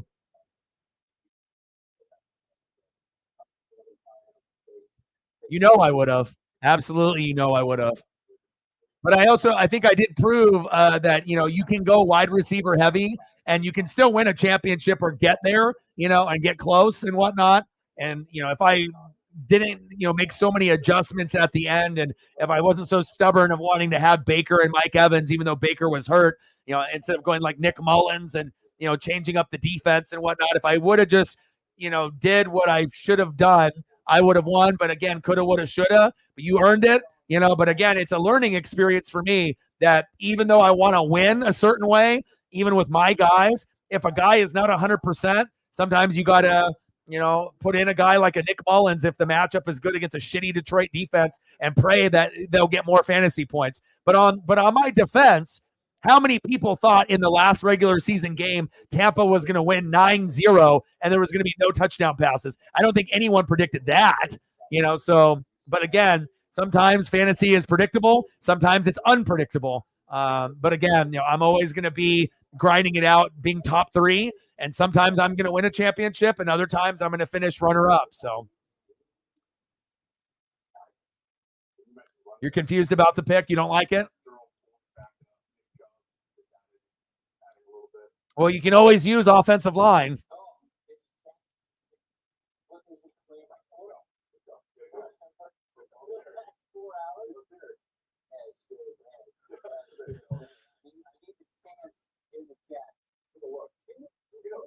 All right, we got Browns, Niners, Cowboys, Packers, and then my Bucks, baby. Let's go. 35 doll hairs, 65 to go. Well, Eddie, it might be a confusing pick, but if you got the best defensive player in the draft and then you ended up getting a steal at wide receiver in the first 2 picks, I mean, you're not going to be able to hit on every single pick. So if that one ends up being a bust, I mean, the first 2 you did out of the park, like home runs. So, you know what I mean? So far, so good. And if he ends up being better than what you think, like if you have no expectations, this is going to be terrible, and then he ends up turning into a Pro Bowler, then you went 3 for 3, right? So again, it's just a matter of time. And at least they're addressing the offensive line instead of going to a different spot. So, hopefully they know what they're doing, Now, would you have rather picked another offensive lineman, or are you just confused with that particular player? Is it the player or the position that confuses you? Because you never can use enough offensive linemen up in the box. 0-2 count. Eugenio Suarez, the former Mariner. Love ya. Top of the 5th, 2-0 Mariners.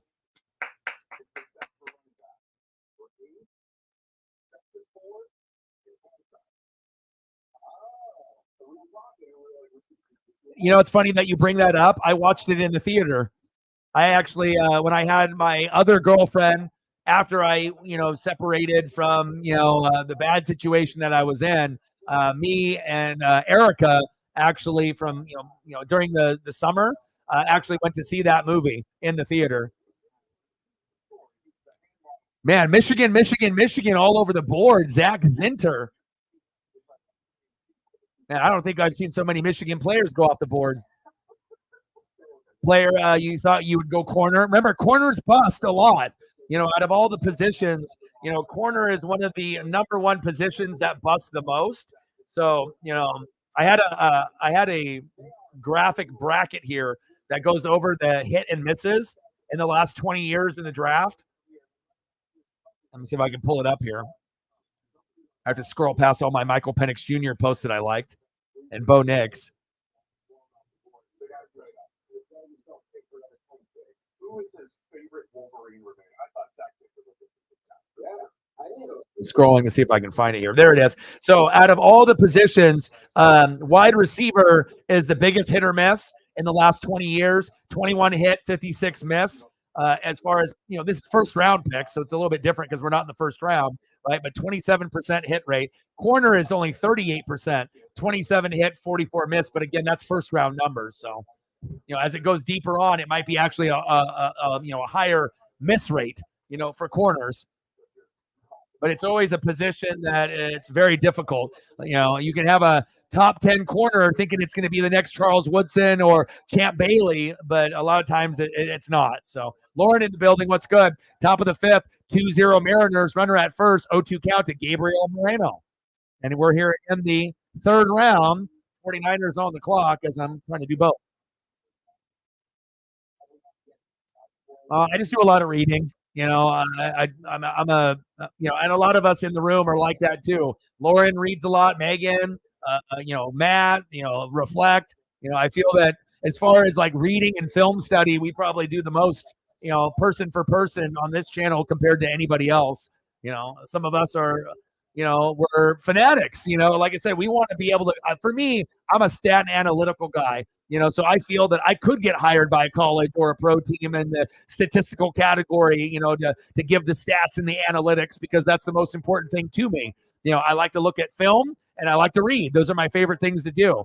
Not a lot of people like to read anymore. And watching film takes a lot of time because you have to understand what you're watching, you know, and the things to look out for. But I love going deep and reading and finding statistical and analytical advantages in players. You know, and again, you know, not everyone deep dives like that, but the deeper that you go, the smarter you're going to be and the more ESP you're going to have. And I'm a big, you know, I think prover of that thing because I feel, you know, as far as my predictions and my ESP compared to other streamers, I feel, you know, as confident that I can go up against anybody, even guys on TV, and I can match up with anybody. You know, it just depends on how much work are you willing to put in.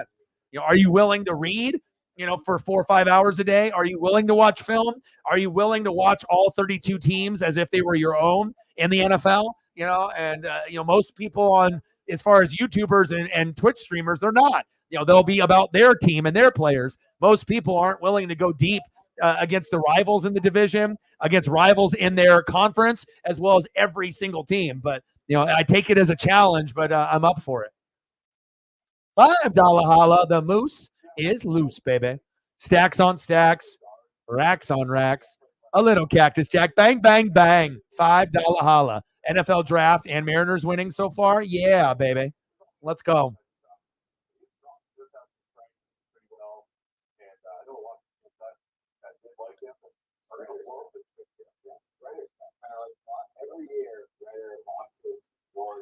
Oh, of course. Well, I don't need to toot the own horn with Tampa Bay players. You know, I love Rondé. You know, Rondé is only guy 40-40. You know, 40 interceptions, 40 sack lunches, a guy that was all over the place. Probably the most underrated cornerback, you know, you know, as far as like Hall of Fame type, you know, never really getting his flowers and whatnot. But I mean, for me, Derek Brooks, Warren Sapp, Simeon Rice, Rondé Barber, John Lynch, and Mike Allstott. Those are the guys that really made me fall in love with Tampa, you know, and those guys suit my personality very, very well. So, but I think more people know Charles Woodson and Champ Bailey. You know, those guys are elite, great Hall of Famers. Rondé still doesn't really get as much credit that he deserves, you know. But I'm all, you know, that's me not being biased, right? I could have just said Rondé and went all that route, but what did I go? I went Charles Woodson and Champ Bailey, the generational guys that played at the position. I don't need to be biased. I can talk about the greatness on other teams.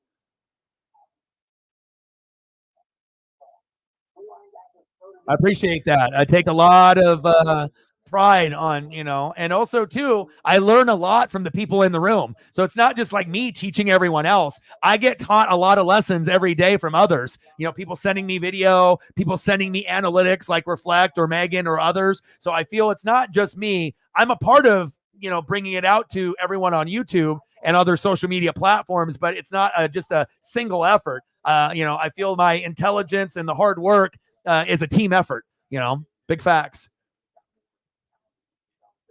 I mean, if anyone ever wants to do sports Jeopardy against us, they'll lose. I'll tell you that right now. Bottom of the fifth, 2-0 Mariners. Demo in the box with a 1-0 count. All right, we got Cowboys on the clock, Green Bay, and then Tampa Bay. And then Green Bay, and then Tampa Bay again, baby. Hopefully Tampa Bay can do some good here. Offensive line, maybe Troy Franklin to the Bucks. You know, defense, we need defense as well. You never can have enough defense or O-line. I don't care who you are, you know. Well, that's good. At least the 12s are all, being able to agree with each other for once in their existence instead of everyone trying to rip each other's throats out and how some people are happy, some people are upset, some people are trolling, and everyone's arguing. So at least for your mental health and for the mental health of everybody else, at least this is the first time that maybe all the 12s, for the most part, are in agreement that at least it looks like it's pretty good potentially so far with the picks. That might be a first in the 12's history over there, huh? Where you get a majority actually agreeing with each other instead of everyone going after each other.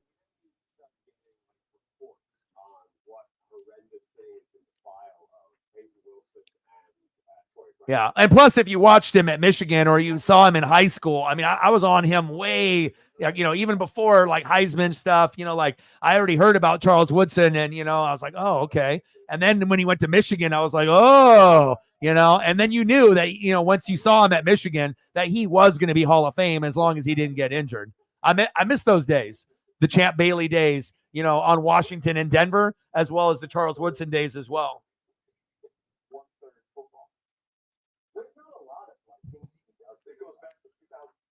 Green Bay on the clock.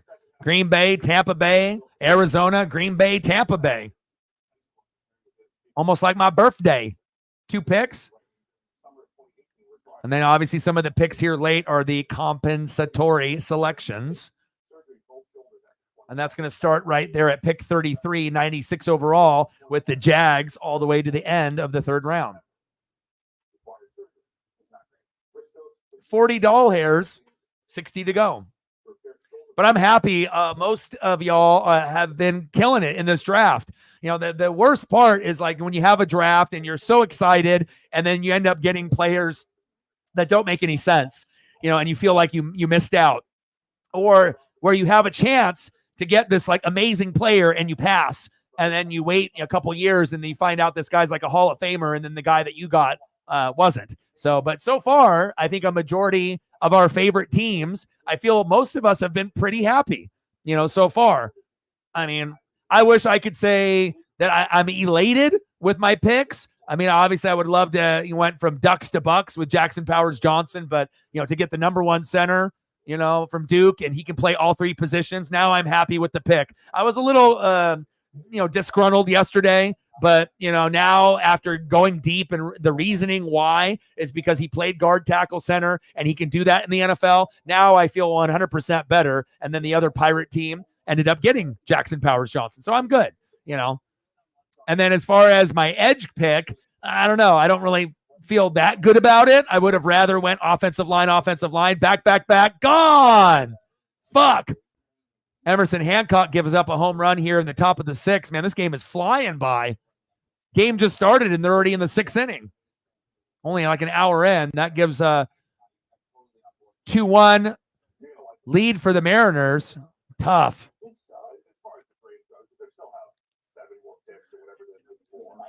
Kevin Newman, who? I mean, only Newman that we know is in Seinfeld. Newman.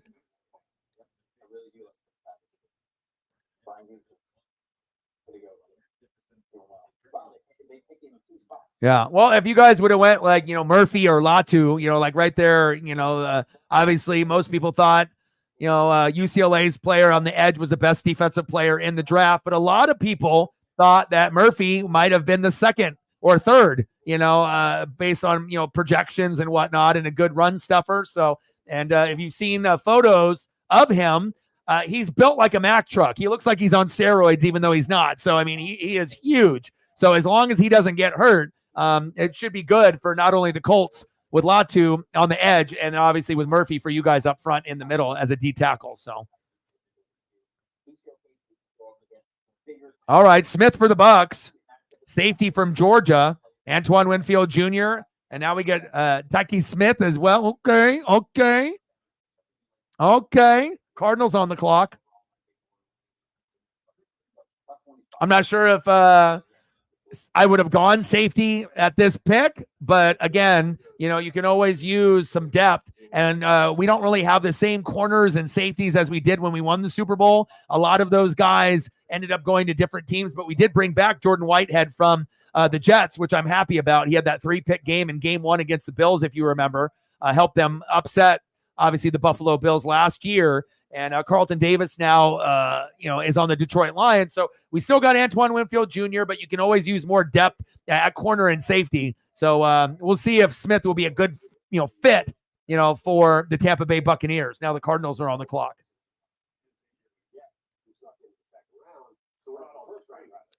Top of the 6th, 2-1 Mariners. Pitches outside. 3-2 count to Ketel Marte, the former Mariner. All right, so we got Cardinals, Green Bay Cardinals. Let's go. 85th percentile vertical jump, 69th percentile broad jump, 63rd percentile free cone. I mean, he's 167 or 176. We got 10 picks to go. 10 picks to go. There, Ketel Marte, sit down. There we go. Top of the 6th, 2-1 Mariners. If you would have told me that Emerson Hancock would be pitching this good against this team, it's a good sign moving forward. I mean, we got Brian Wu waiting in the wings, Sam Haggerty getting close, Brash getting close. We're not even full strength, and we're still first place. So we're sitting pretty good. And then if Hancock can show some flexibility and consistency, hell, we might not even need Wu as much as we think. We're still going to want to be able to have a choice between either one. So, having 2 quality guys in the 5-hole rather than just one guy. But I like what I'm seeing so far. You need a nappy nap. Prime and King 5 and on KGW 8 here in Oregon. I love it. Get rid of Root, right? Now we can go local in Washington and in Oregon with the King 5 and KGW 8 and Prime. I love it. I love it, love it, love it. It's going to be much better for the Kraken fans. I haven't heard one Kraken fan bitching and moaning about not being on Root anymore. I think everyone loves it because you're going to get it on the local channel in Seattle, local channel here in Oregon, in Beaverton, in Portland, and on Prime. It's a win-win-win. I love it. So, and now we just got to hope, they can figure out what they're going to do with Hack, if we can get some better goalies in net, and if we can get some better quality players to add to what we have, so that way we can get back to making the playoffs. So, yeah, I love it, man. What are they saying, Lauren? Have you heard anything on your end with people that live near you? What are they saying? I know people in Washington and Oregon are loving it. I'm not really sure about the Canadian Kraken fan base, what they feel about it. But as long as they can watch it on Prime, I would assume that's much better than, Root Sports. I don't think anybody liked watching it on Root. So there you go. Another reason to keep it besides Fallout. Absolutely.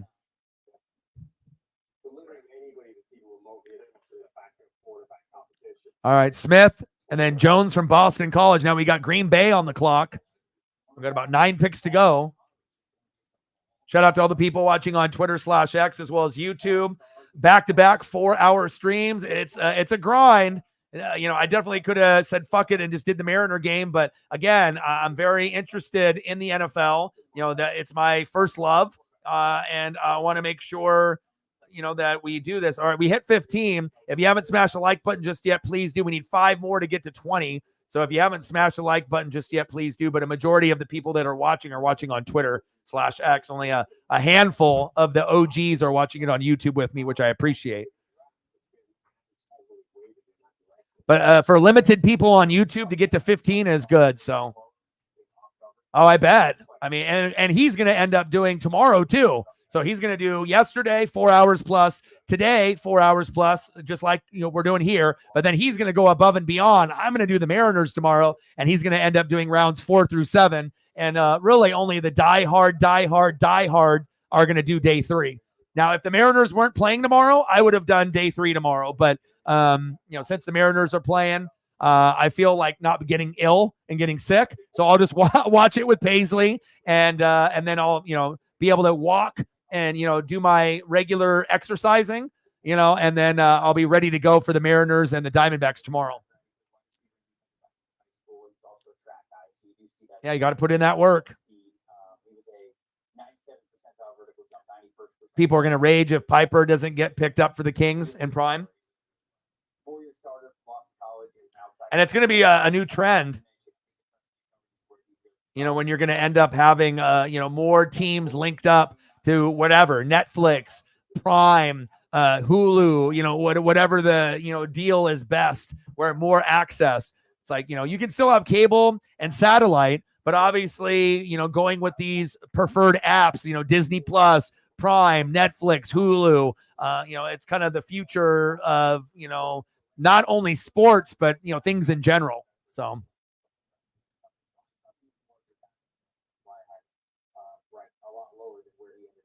All right, Green Bay on the clock. Still no Troy Franklin off the board or Dorless. We're waiting.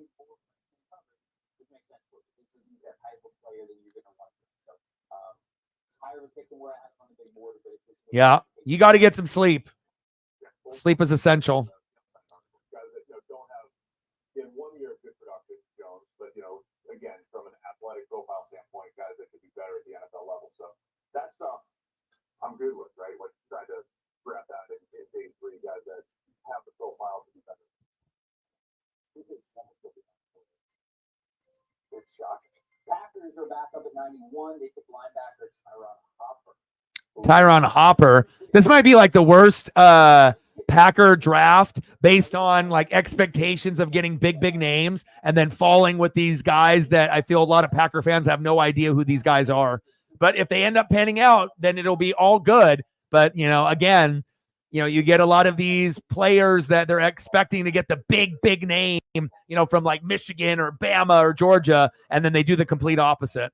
But if it ends up, working out, that's all that matters, right? Doesn't matter if you go to a big school or a little school. It's all a matter if you pan out. Bottom of the 6th, 2-1 Mariners. Runner at first. 1-1 pitch to Julio Rodriguez.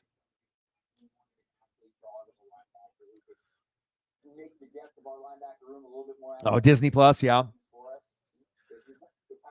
Not a whole lot of content on Disney Plus. The only thing I watch on it right now is X-Men 97, and that's it. So just finished Shogun.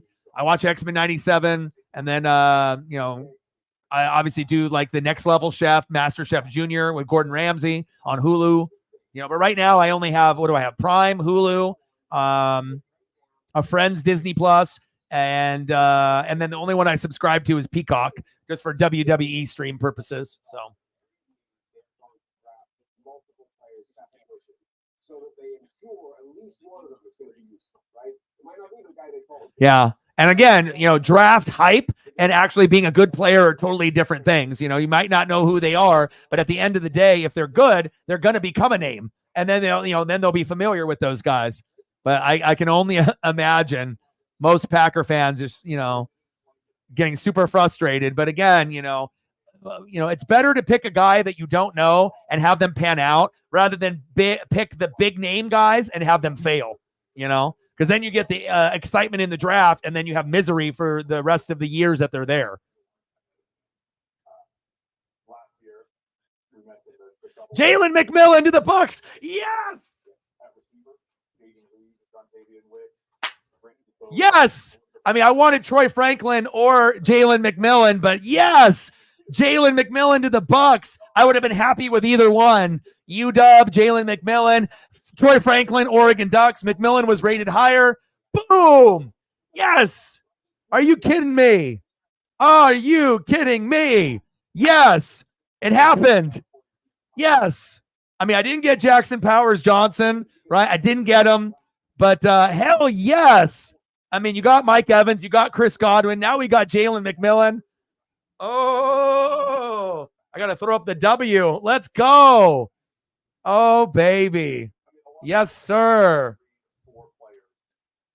I like what the Hawks have done in the draft. Yes. And again, he's a stud. If you ended up watching any UW games, obviously we know Rome Odunze was the best one, and McMillan was hurt for a little bit, but McMillan could be a really good third option receiver, and he can learn from Mike Evans and Chris Godwin, and we've been looking for a third guy. I would have been totally excited for Troy Franklin, would have lost it, but the next one right there, even there, wow, there we go.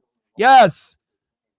It's kind of ironic that the most excitement that I actually get is a pick from, the rival school to Oregon, but man, that is awesome. Hell yeah. This is awesome. But I would say, based on your draft with the Seahawks, I like it. Again, Murphy is arguably, the best nose tackle, D tackle. Haynes, I like that. You got to get someone there up front, on the O-line. So, overall, we have to still see what they do. But right now, I would say it would be fair, just to look at it, probably like A-. I would say it's better than a B. I would say, A- to A grade, somewhere in that general range. But we still have to wait to see what they do. But just on paper, looks pretty good. I would say maybe A- there. It wasn't zero, right? That trio was better than some NFL wide receivers. Yes, I agree. Yeah, he's the slot guy. He's got really nice route running skills. He understands how to set up defenders, not just run to the Did Reflect have to leave? Did he go take a walk when I had to go? Or is Reflect still in the room? Or did he have to dip out and go for a walk or run errands? He makes sure, like he does a lot of that stuff Chris was talking about, running verticals from the slot, but he doesn't have the speed necessarily because he's not Tyreek Hill, right? So he's not just going to blow by these guys. So when he's got one-on-one with the safety, he makes sure he's going to run and put that guy. So he can probably run the space down anyway because he's like a no-win situation. Man, I can't believe they got me. I mean, Troy Franklin would have been sweet too, just at least that way I can get a Duck player, but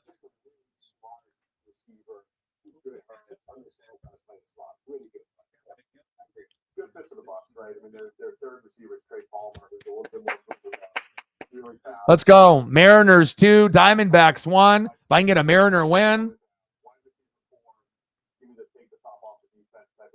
Man, I love this Jalen McMillan pick. Let's go.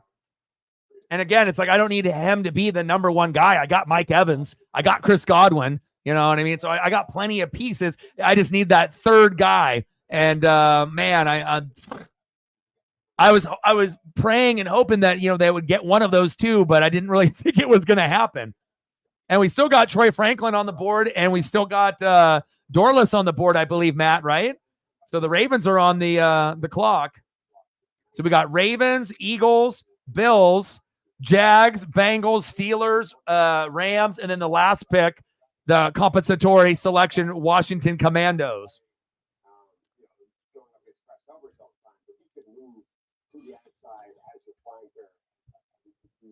On the line of scrimmage, not necessarily just for the slot. I agree. He was 85th on my big board. He goes 92 to the Bucs. We've got the Baltimore Ravens up at 93. 8 more picks remaining. 8 more picks remaining. Troy Franklin going to drop to the 4th round. That's a kind of disrespectful based on the season he had. He had one of the most statistically best Oregon wide receivers ever in our history. So this is wild if no one picks him in the 3rd round. But if he does go to the 4th round, he'll have a chip on his shoulder, which he probably already does now, because I know he was probably hoping that he would get picked in the 2nd or 3rd. But hopefully he gets to go to a team that has a great quarterback that he'll actually have an opportunity to be a good, wide receiver 2 or wide receiver 3 on a good team. Julio, nice single. Top of the 6th, 2-1 Mariners. Tridents up. Runners at 1st and 2nd. Bottom of the 6th, Julio. Oh. Explosive runner that can turn any crease into a touchdown instantly. Those guys have had amazing success in the last few years. If you look last year at like the list of running backs that had production, there was a whole bunch of guys stylistically like Darren Wright. So I'm a little bit shocked that he wasn't one of the top couple of backs off the board. Hey, my guy comes off the board right here. These guys, the Penn State edge rusher. Oh, the Penn State edge rusher, Isaac, off the board to the Ravens. Man, the Ravens always hit on their picks. When they ended up having, Ozzie in control, it's like you already knew, just foul, Cal Raleigh. Cal Raleigh has been locked and loaded this year. But, it seems like with Penn State, players, depending on what position, if they can find the right home, and the Baltimore Ravens obviously are always known for defense. And now they get another big guy at 6'4" coming through to try to get some sack lunches to help out Lamar on the other side of the ball. Okay. Eagles on the clock. Jalen Hunt, the edge rusher from Houston Christian. I like music as well, but I think the Jalen Hunt conversation is much more entertaining. So let's go to that one. So I'm curious. I'm trying to think about when's the last time the Ravens picked a shitty player or a bad player on defense. I don't think I can think of one. It's like every time that, they go through their process, they have a different type of culture there, though. You know what I mean? It's like the Patriot way, where they had Bill Belichick kind of run certain things. The Ravens have that kind of a Raven way, where they have this accountability for each player on defense. And that's why every year they're one of the top 5 or 10 defenses every single year, even after Haloti Ngata, Ray Lewis, and Ed Reed. Salute to them. And hopefully that will transfer over with McDonald now to the Seahawks if they can build a baby Ravens defense over there. And it looks like they're starting to try to do that. So, I mean, I'm trying to think of the last time they had a bad player on defense. I can't do it. I can't think of one. They've all been solid, or at least, average, never like bomb. It's always like average, above average, good, great, elite, Hall of Fame, amazing, right?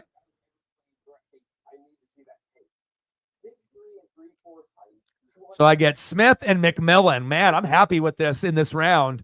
I get a safety with Antoine Winfield Jr. He can mentor. And then Jalen McMillan. Woo! And if I can get a Mariner win here tonight, then everything will be Gucci. Everything will be great. Bottom of the 6th, 2-1 Mariners. Runners at first and second with no outs. Cal Raleigh with a 3-2 count. Yeah, I mean, if you get a baby Ravens D for the Hawks and you build up that offensive line, then you're going to be able to compete with the Rams and the Niners, and then sooner than later, you're going to be, and hopefully an NFC championship game appearance. But again, building the O-line and building the defense are going to be key for that to happen. Everything else is pretty much set. You got quarterback, but you're going to have to find another replacement for Geno in the next couple years. You got running back, Kenneth Walker III. You got JSN, you got Lockett, you got DK. So it's just offensive line, defense. And then you start filling the holes there. Then sooner but later, hopefully you guys will be in the NFC championship game. Edge rusher there, Hunt, going to the Eagles. All right, now we got the last picks here. Bills, Jags, Bengals, Steelers, Rams, and then the last one will be Commandos. Bases loaded for the Mariners. Haniger, everyone's favorite Miach. No outs. 0-1 count. What if Haniger goes for a grand salami? Oh, yeah. Reddick's out. Rice out. I mean, it's not easy to even make that 53. But, Come on, Mitch. Let's go. Bottom of the 6th, 2-1. Bases loaded. Pitches inside. 2-1 count. Let's go, Miach. but it's such a fascinating project given how far the jump is from his. No problem. Hey, congratulations. Get some sleep. And hopefully I end up talking to you tomorrow or Monday or Tuesday or whenever when you can drop in. But get some rest. Good to see you.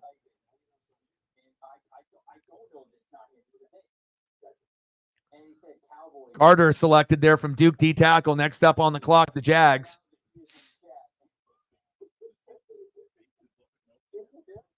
Bases loaded, nobody out. Bottom of the 6th, bases loaded. 2-1 Marinez. 2-2 pitch from Magoo. Mitch Haniger. Oh, pitches outside. 3-2 count. We might be able to get a run in here by just a walk. Like, sub, donate, comment, share.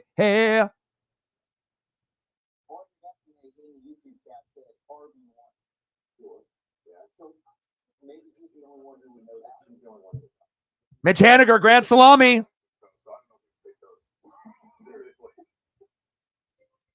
3-2 pitch.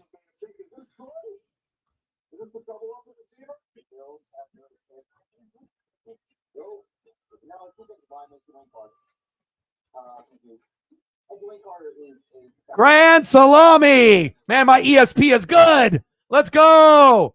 Let's go, baby. Oh, yeah. Let's go. Yeah. It's a Mitch Haniger day. Grand salami. Give me some of that sandwich, baby. 101.5, just over the wall. 6-1 Mariners. Yes. Yeah, baby.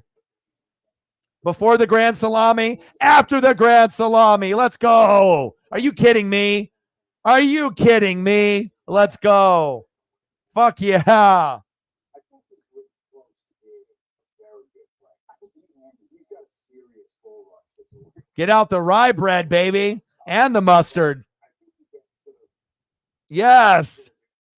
Hell yeah. I mean, most of the time when we say something like that, we're joking. Like, it's like best case scenario. Oh, we could get a grand slam, but how often do we actually do it when we have bases loaded? 1 out of like 50 trips with bases loaded, we actually get it done. And I felt that Mitch Haniger was due for a homer, and there we go. Rojas, solo shot, right? The other Mitch, Garver, solo shot, 2-0. Then a grand salami. Let's go, baby. Yes.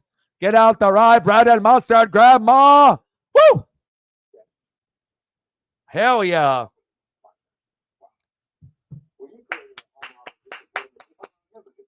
Dwayne Cotta.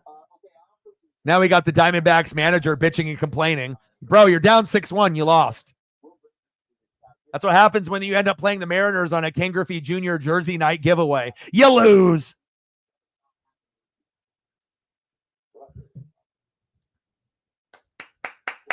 Fuck yeah. Oh, my goodness.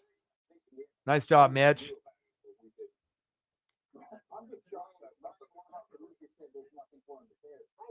Throw him out.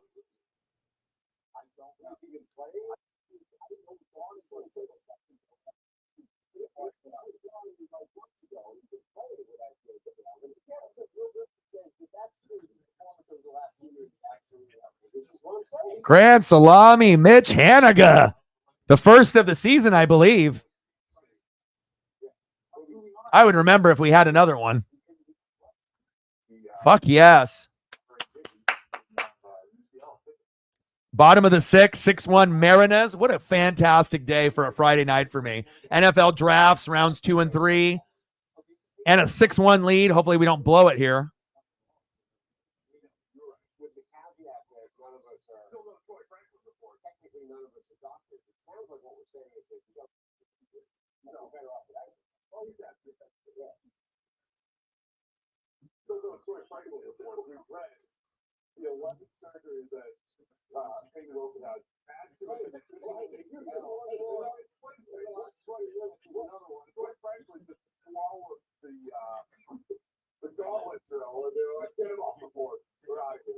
What freak athlete is Trent Baalke going to get out there for the Jaguars? That's available athlete, Joe Milton. David Thomas? No, he's not going to He's not going to there. Oh, Haniger, 54 home runs, career at T-Mobile, tied for 8th with Edgar and Ichiro. Awesome. Reflect. Jalen McMillan went to the Bucks. I don't know if you checked your, I sent you a text message, but I was thinking it would be Franklin or McMillan, but then I was like, it's never going to happen. And then they did it. And then Mitch just hit a grand slam. My buddy said they went crazy there. Man, our Mitches. What's the chances of 2 Mitches hitting home runs at the same time?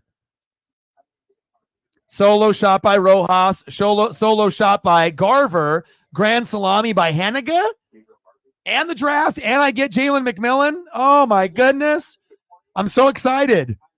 And that shows you, not trying to be a hater towards like the Beavers or the Cougs or the Huskies. Like I am thrilled. I got more excited about the Jalen McMillan pick than the other picks that I had. Wow. And Mike Evans, Chris Godwin, Jalen McMillan. It's like a dream come true. Awesome.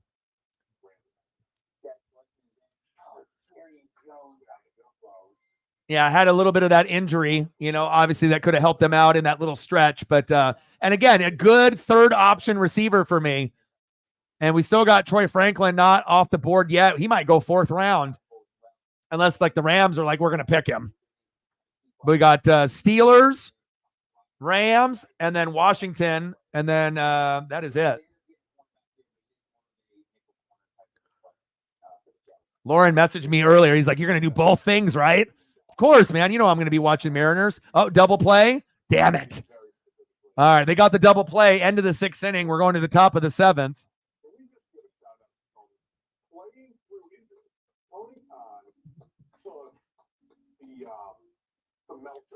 All right. We got to give a little love. We got to give love to our players. Rojas, Mariner Moose. Okay, jump up and down and get around. Okay, I see you. And then Mitch Garver. What? Mariner Moose loves him too. Yeah. And Haniger, grand slam. What? Let's go. We won.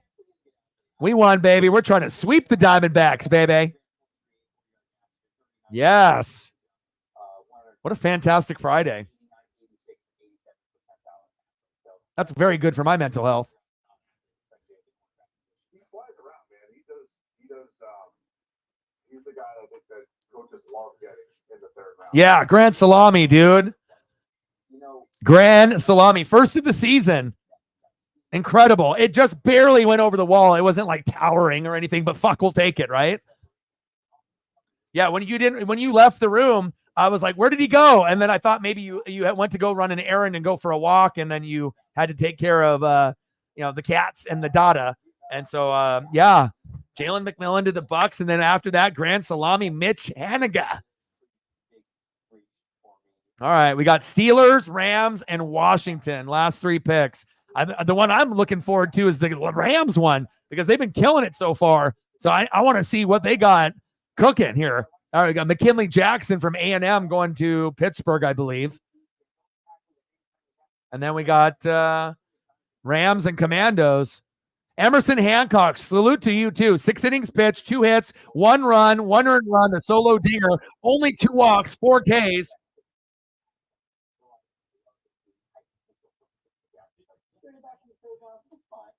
There we go. Yes, and that's a big part of it today. Everyone was clicking. Ken Griffey Jr. turned back the clock. Jersey night. You don't want to fuck with us when we're giving away a jersey, okay? If it's a bobblehead night for the Kraken, a bobblehead night for the Mariners, or a jersey giveaway, you might as well not even show up because we're going to bring our A game, and we did. A for Emerson Hancock, A for Rojas, A for Garver, A+++ for Mitch Haniger. Off the triple bounce, 1 away. Wow.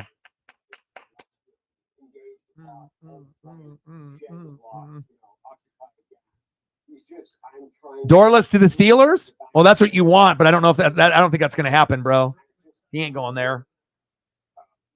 Obviously, it shows on the screen best fit, but Steelers aren't going to listen to that. They got Russell Wilson over there. They ain't going Dorless. They're going Justin Fields. Can't believe that Troy Franklin's going to have to go 4th or 5th round. I hope he doesn't go 5th, 6th, 7th.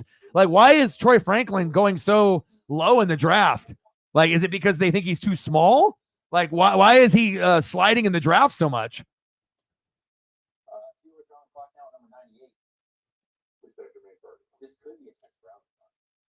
Christian Walker popped up. Just too skinny? Like, I mean, he broke a lot of records for the Oregon Ducks and was the key weapon for Bo Nix. Wave is starting to happen there in Seattle. Uh-oh. You know, when the wave breaks out, it gets cray-cray. I really thought Jacksonville was a potential good. We got 3 picks left. Don't care about the ACL. Don't care if you don't have an ACL. No ACL, no problem. Don't listen off the board here. No ACL, no problem. There goes Peyton Wilson from NC State. I told you it wasn't going to be Dorless. Matt Payton, 0 for 3. Wanting the Duck players to go where we wish they could go, but yeah. Plus, I would want Dorless to go somewhere better than the Steelers. Crazy, right? Well, hopefully Troy Franklin will have a chip on his shoulder, and then maybe he'll end up on a team like the Rams or, somewhere like Kansas City or something where, it ends up being a good situation for him. Next up, Eugenio Suarez, 240, 2 home runs, 16 ribbies. And so we were all thinking, well, we're going to miss out on Gino and the good vibes. Well, Josh Rojas and Urias are playing better than Gino. So, he's a fan favorite, but, it looks like the guys that we have right now, it's not like Gino has got 8 home runs and he's batting 340. So, all right, Rams, what are you going to show me here? So far, the Rams might have the best draft overall out of any team. And based on what they do right here, you got Verse, you got your Aaron Donald replacement at D tackle, Blake Corum, What are you going to give me here? What are you going to give me here, Rams, to make this draft A+++++? What are you going to give me? Finley in the building. What's good? How are you, bro? Top of the 7th, 6-1 Mariners over the Diamondbacks. What are we getting? Defense here? Are we going to get a safety for the Rams? Oh, Cameron Kitchens. Kitchens. Uh-oh. Reflect. Kitchens went to the Rams. Uh-oh. God, they got an A++++++ draft. Unbelievable. Sean McVay is that guy. Anyone that wants to doubt him and anyone that wants to doubt that room, that's unbelievable. Unbelievable. Are you kidding me? Are you kidding me? Oh my goodness. They might have. I don't even know what to say right now. Did that happen? Jared Verse first, then Braden Fisk, right, from Florida State, also at D tackle, Aaron Donald replacement, Blake Corum from the national champion Michigan Wolverines at running back, and then Cameron Kitchens. I don't know what to say. Is that, what do you think, Reflect? Is that arguably one of the best drafts in the first 4 picks? It's got to be. If not the best first 4, I don't think I've seen a better top 4 than that. I mean, all of those guys fit a role in that offense or defense. And they went 3 defense and running back with Kyron because they already got Puka, Cooper Kupp. My God. Wow. Unbelievable. I mean, not good for your Seahawks, unfortunately. I'm sorry. But again, it's going to be a 3-team race with the Niners at the top. And now the Seahawks are going to have to work extra hard to keep up with the Rams. Otherwise, the Seahawks are going to be in 3rd. Damn. It's like Niners are going to win, and then there might be one spot for, unless all 3 teams can hit 10 wins, which is possible. Wow. Dialing it in. Wes Snead and golly. Sean McVay. Someone ate his Wheaties this morning. Impressive. I mean, I don't know what else to say. I mean, player for player, that might be the number 1 draft so far for 4 picks. I mean, if anyone can show me 4 better picks than that based off team need and fit, please let me know. But so far, that one is definitely one of the best. Now, these guys have to fucking stay healthy for sure. You know what I mean? But I'm impressed.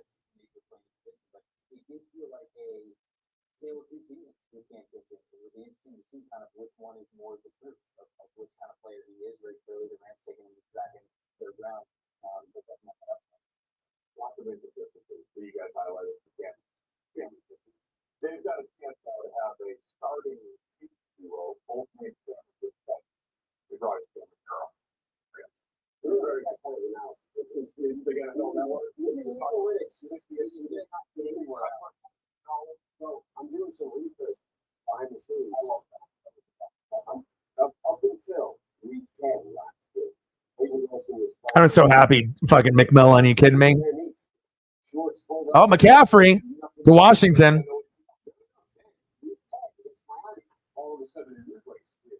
Yes. Yeah, and you need running back because Miles Sanders ain't it, right? So at least you got Jonathan Brooks, and I hope that works out for you. Gives Bryce a little bit of love and a little bit of support there with that offense. So, wow, unbelievable. I'm exhausted. Otherwise, I'd be like, you know what? I'm going to stay here and I'm going to call the rest of this Mariner matchup. But I got to eat dinner. I've been sitting here for 4 hours and 33 minutes. I did a 4-hour stream yesterday. Mariners are comfortably up 6-1. I know we're going to win. And, obviously Panthers will be picking tomorrow, obviously in round 4. Because that's for tomorrow's pick. So you're on the clock, but that's tomorrow. So, yeah, A-Guy, thank you for hanging out and watching with us. I appreciate you. Shout out to Finley coming in here late. Reflect and Megan and everyone else. My boy Jared with 2 donos as well as Reflect to help us out to get us to a number. Man, I'm tired and I'm exhausted. Shout out to all the people watching on Twitter/X as well as YouTube. If you haven't smashed the like button just yet, please do. I love you. Make sure you guys get some rest. I want to watch the rest of this Mariner game, eat some dinner, take Paisley on a long, long walk. And again, we'll be back here tomorrow for the Mariners and Diamondbacks game number 2 in the set at 6:30 p.m. Pacific. So I love you guys. Man, I'm happy. And I'm happy that we did this. And I still was able to call the Mariner game at the same time pretty much. You guys are awesome. I love you. And I got one question for you. Who you know talks sports like us? Your boy Orion, Northwest Sports Fanatics, and I'm out. Gang.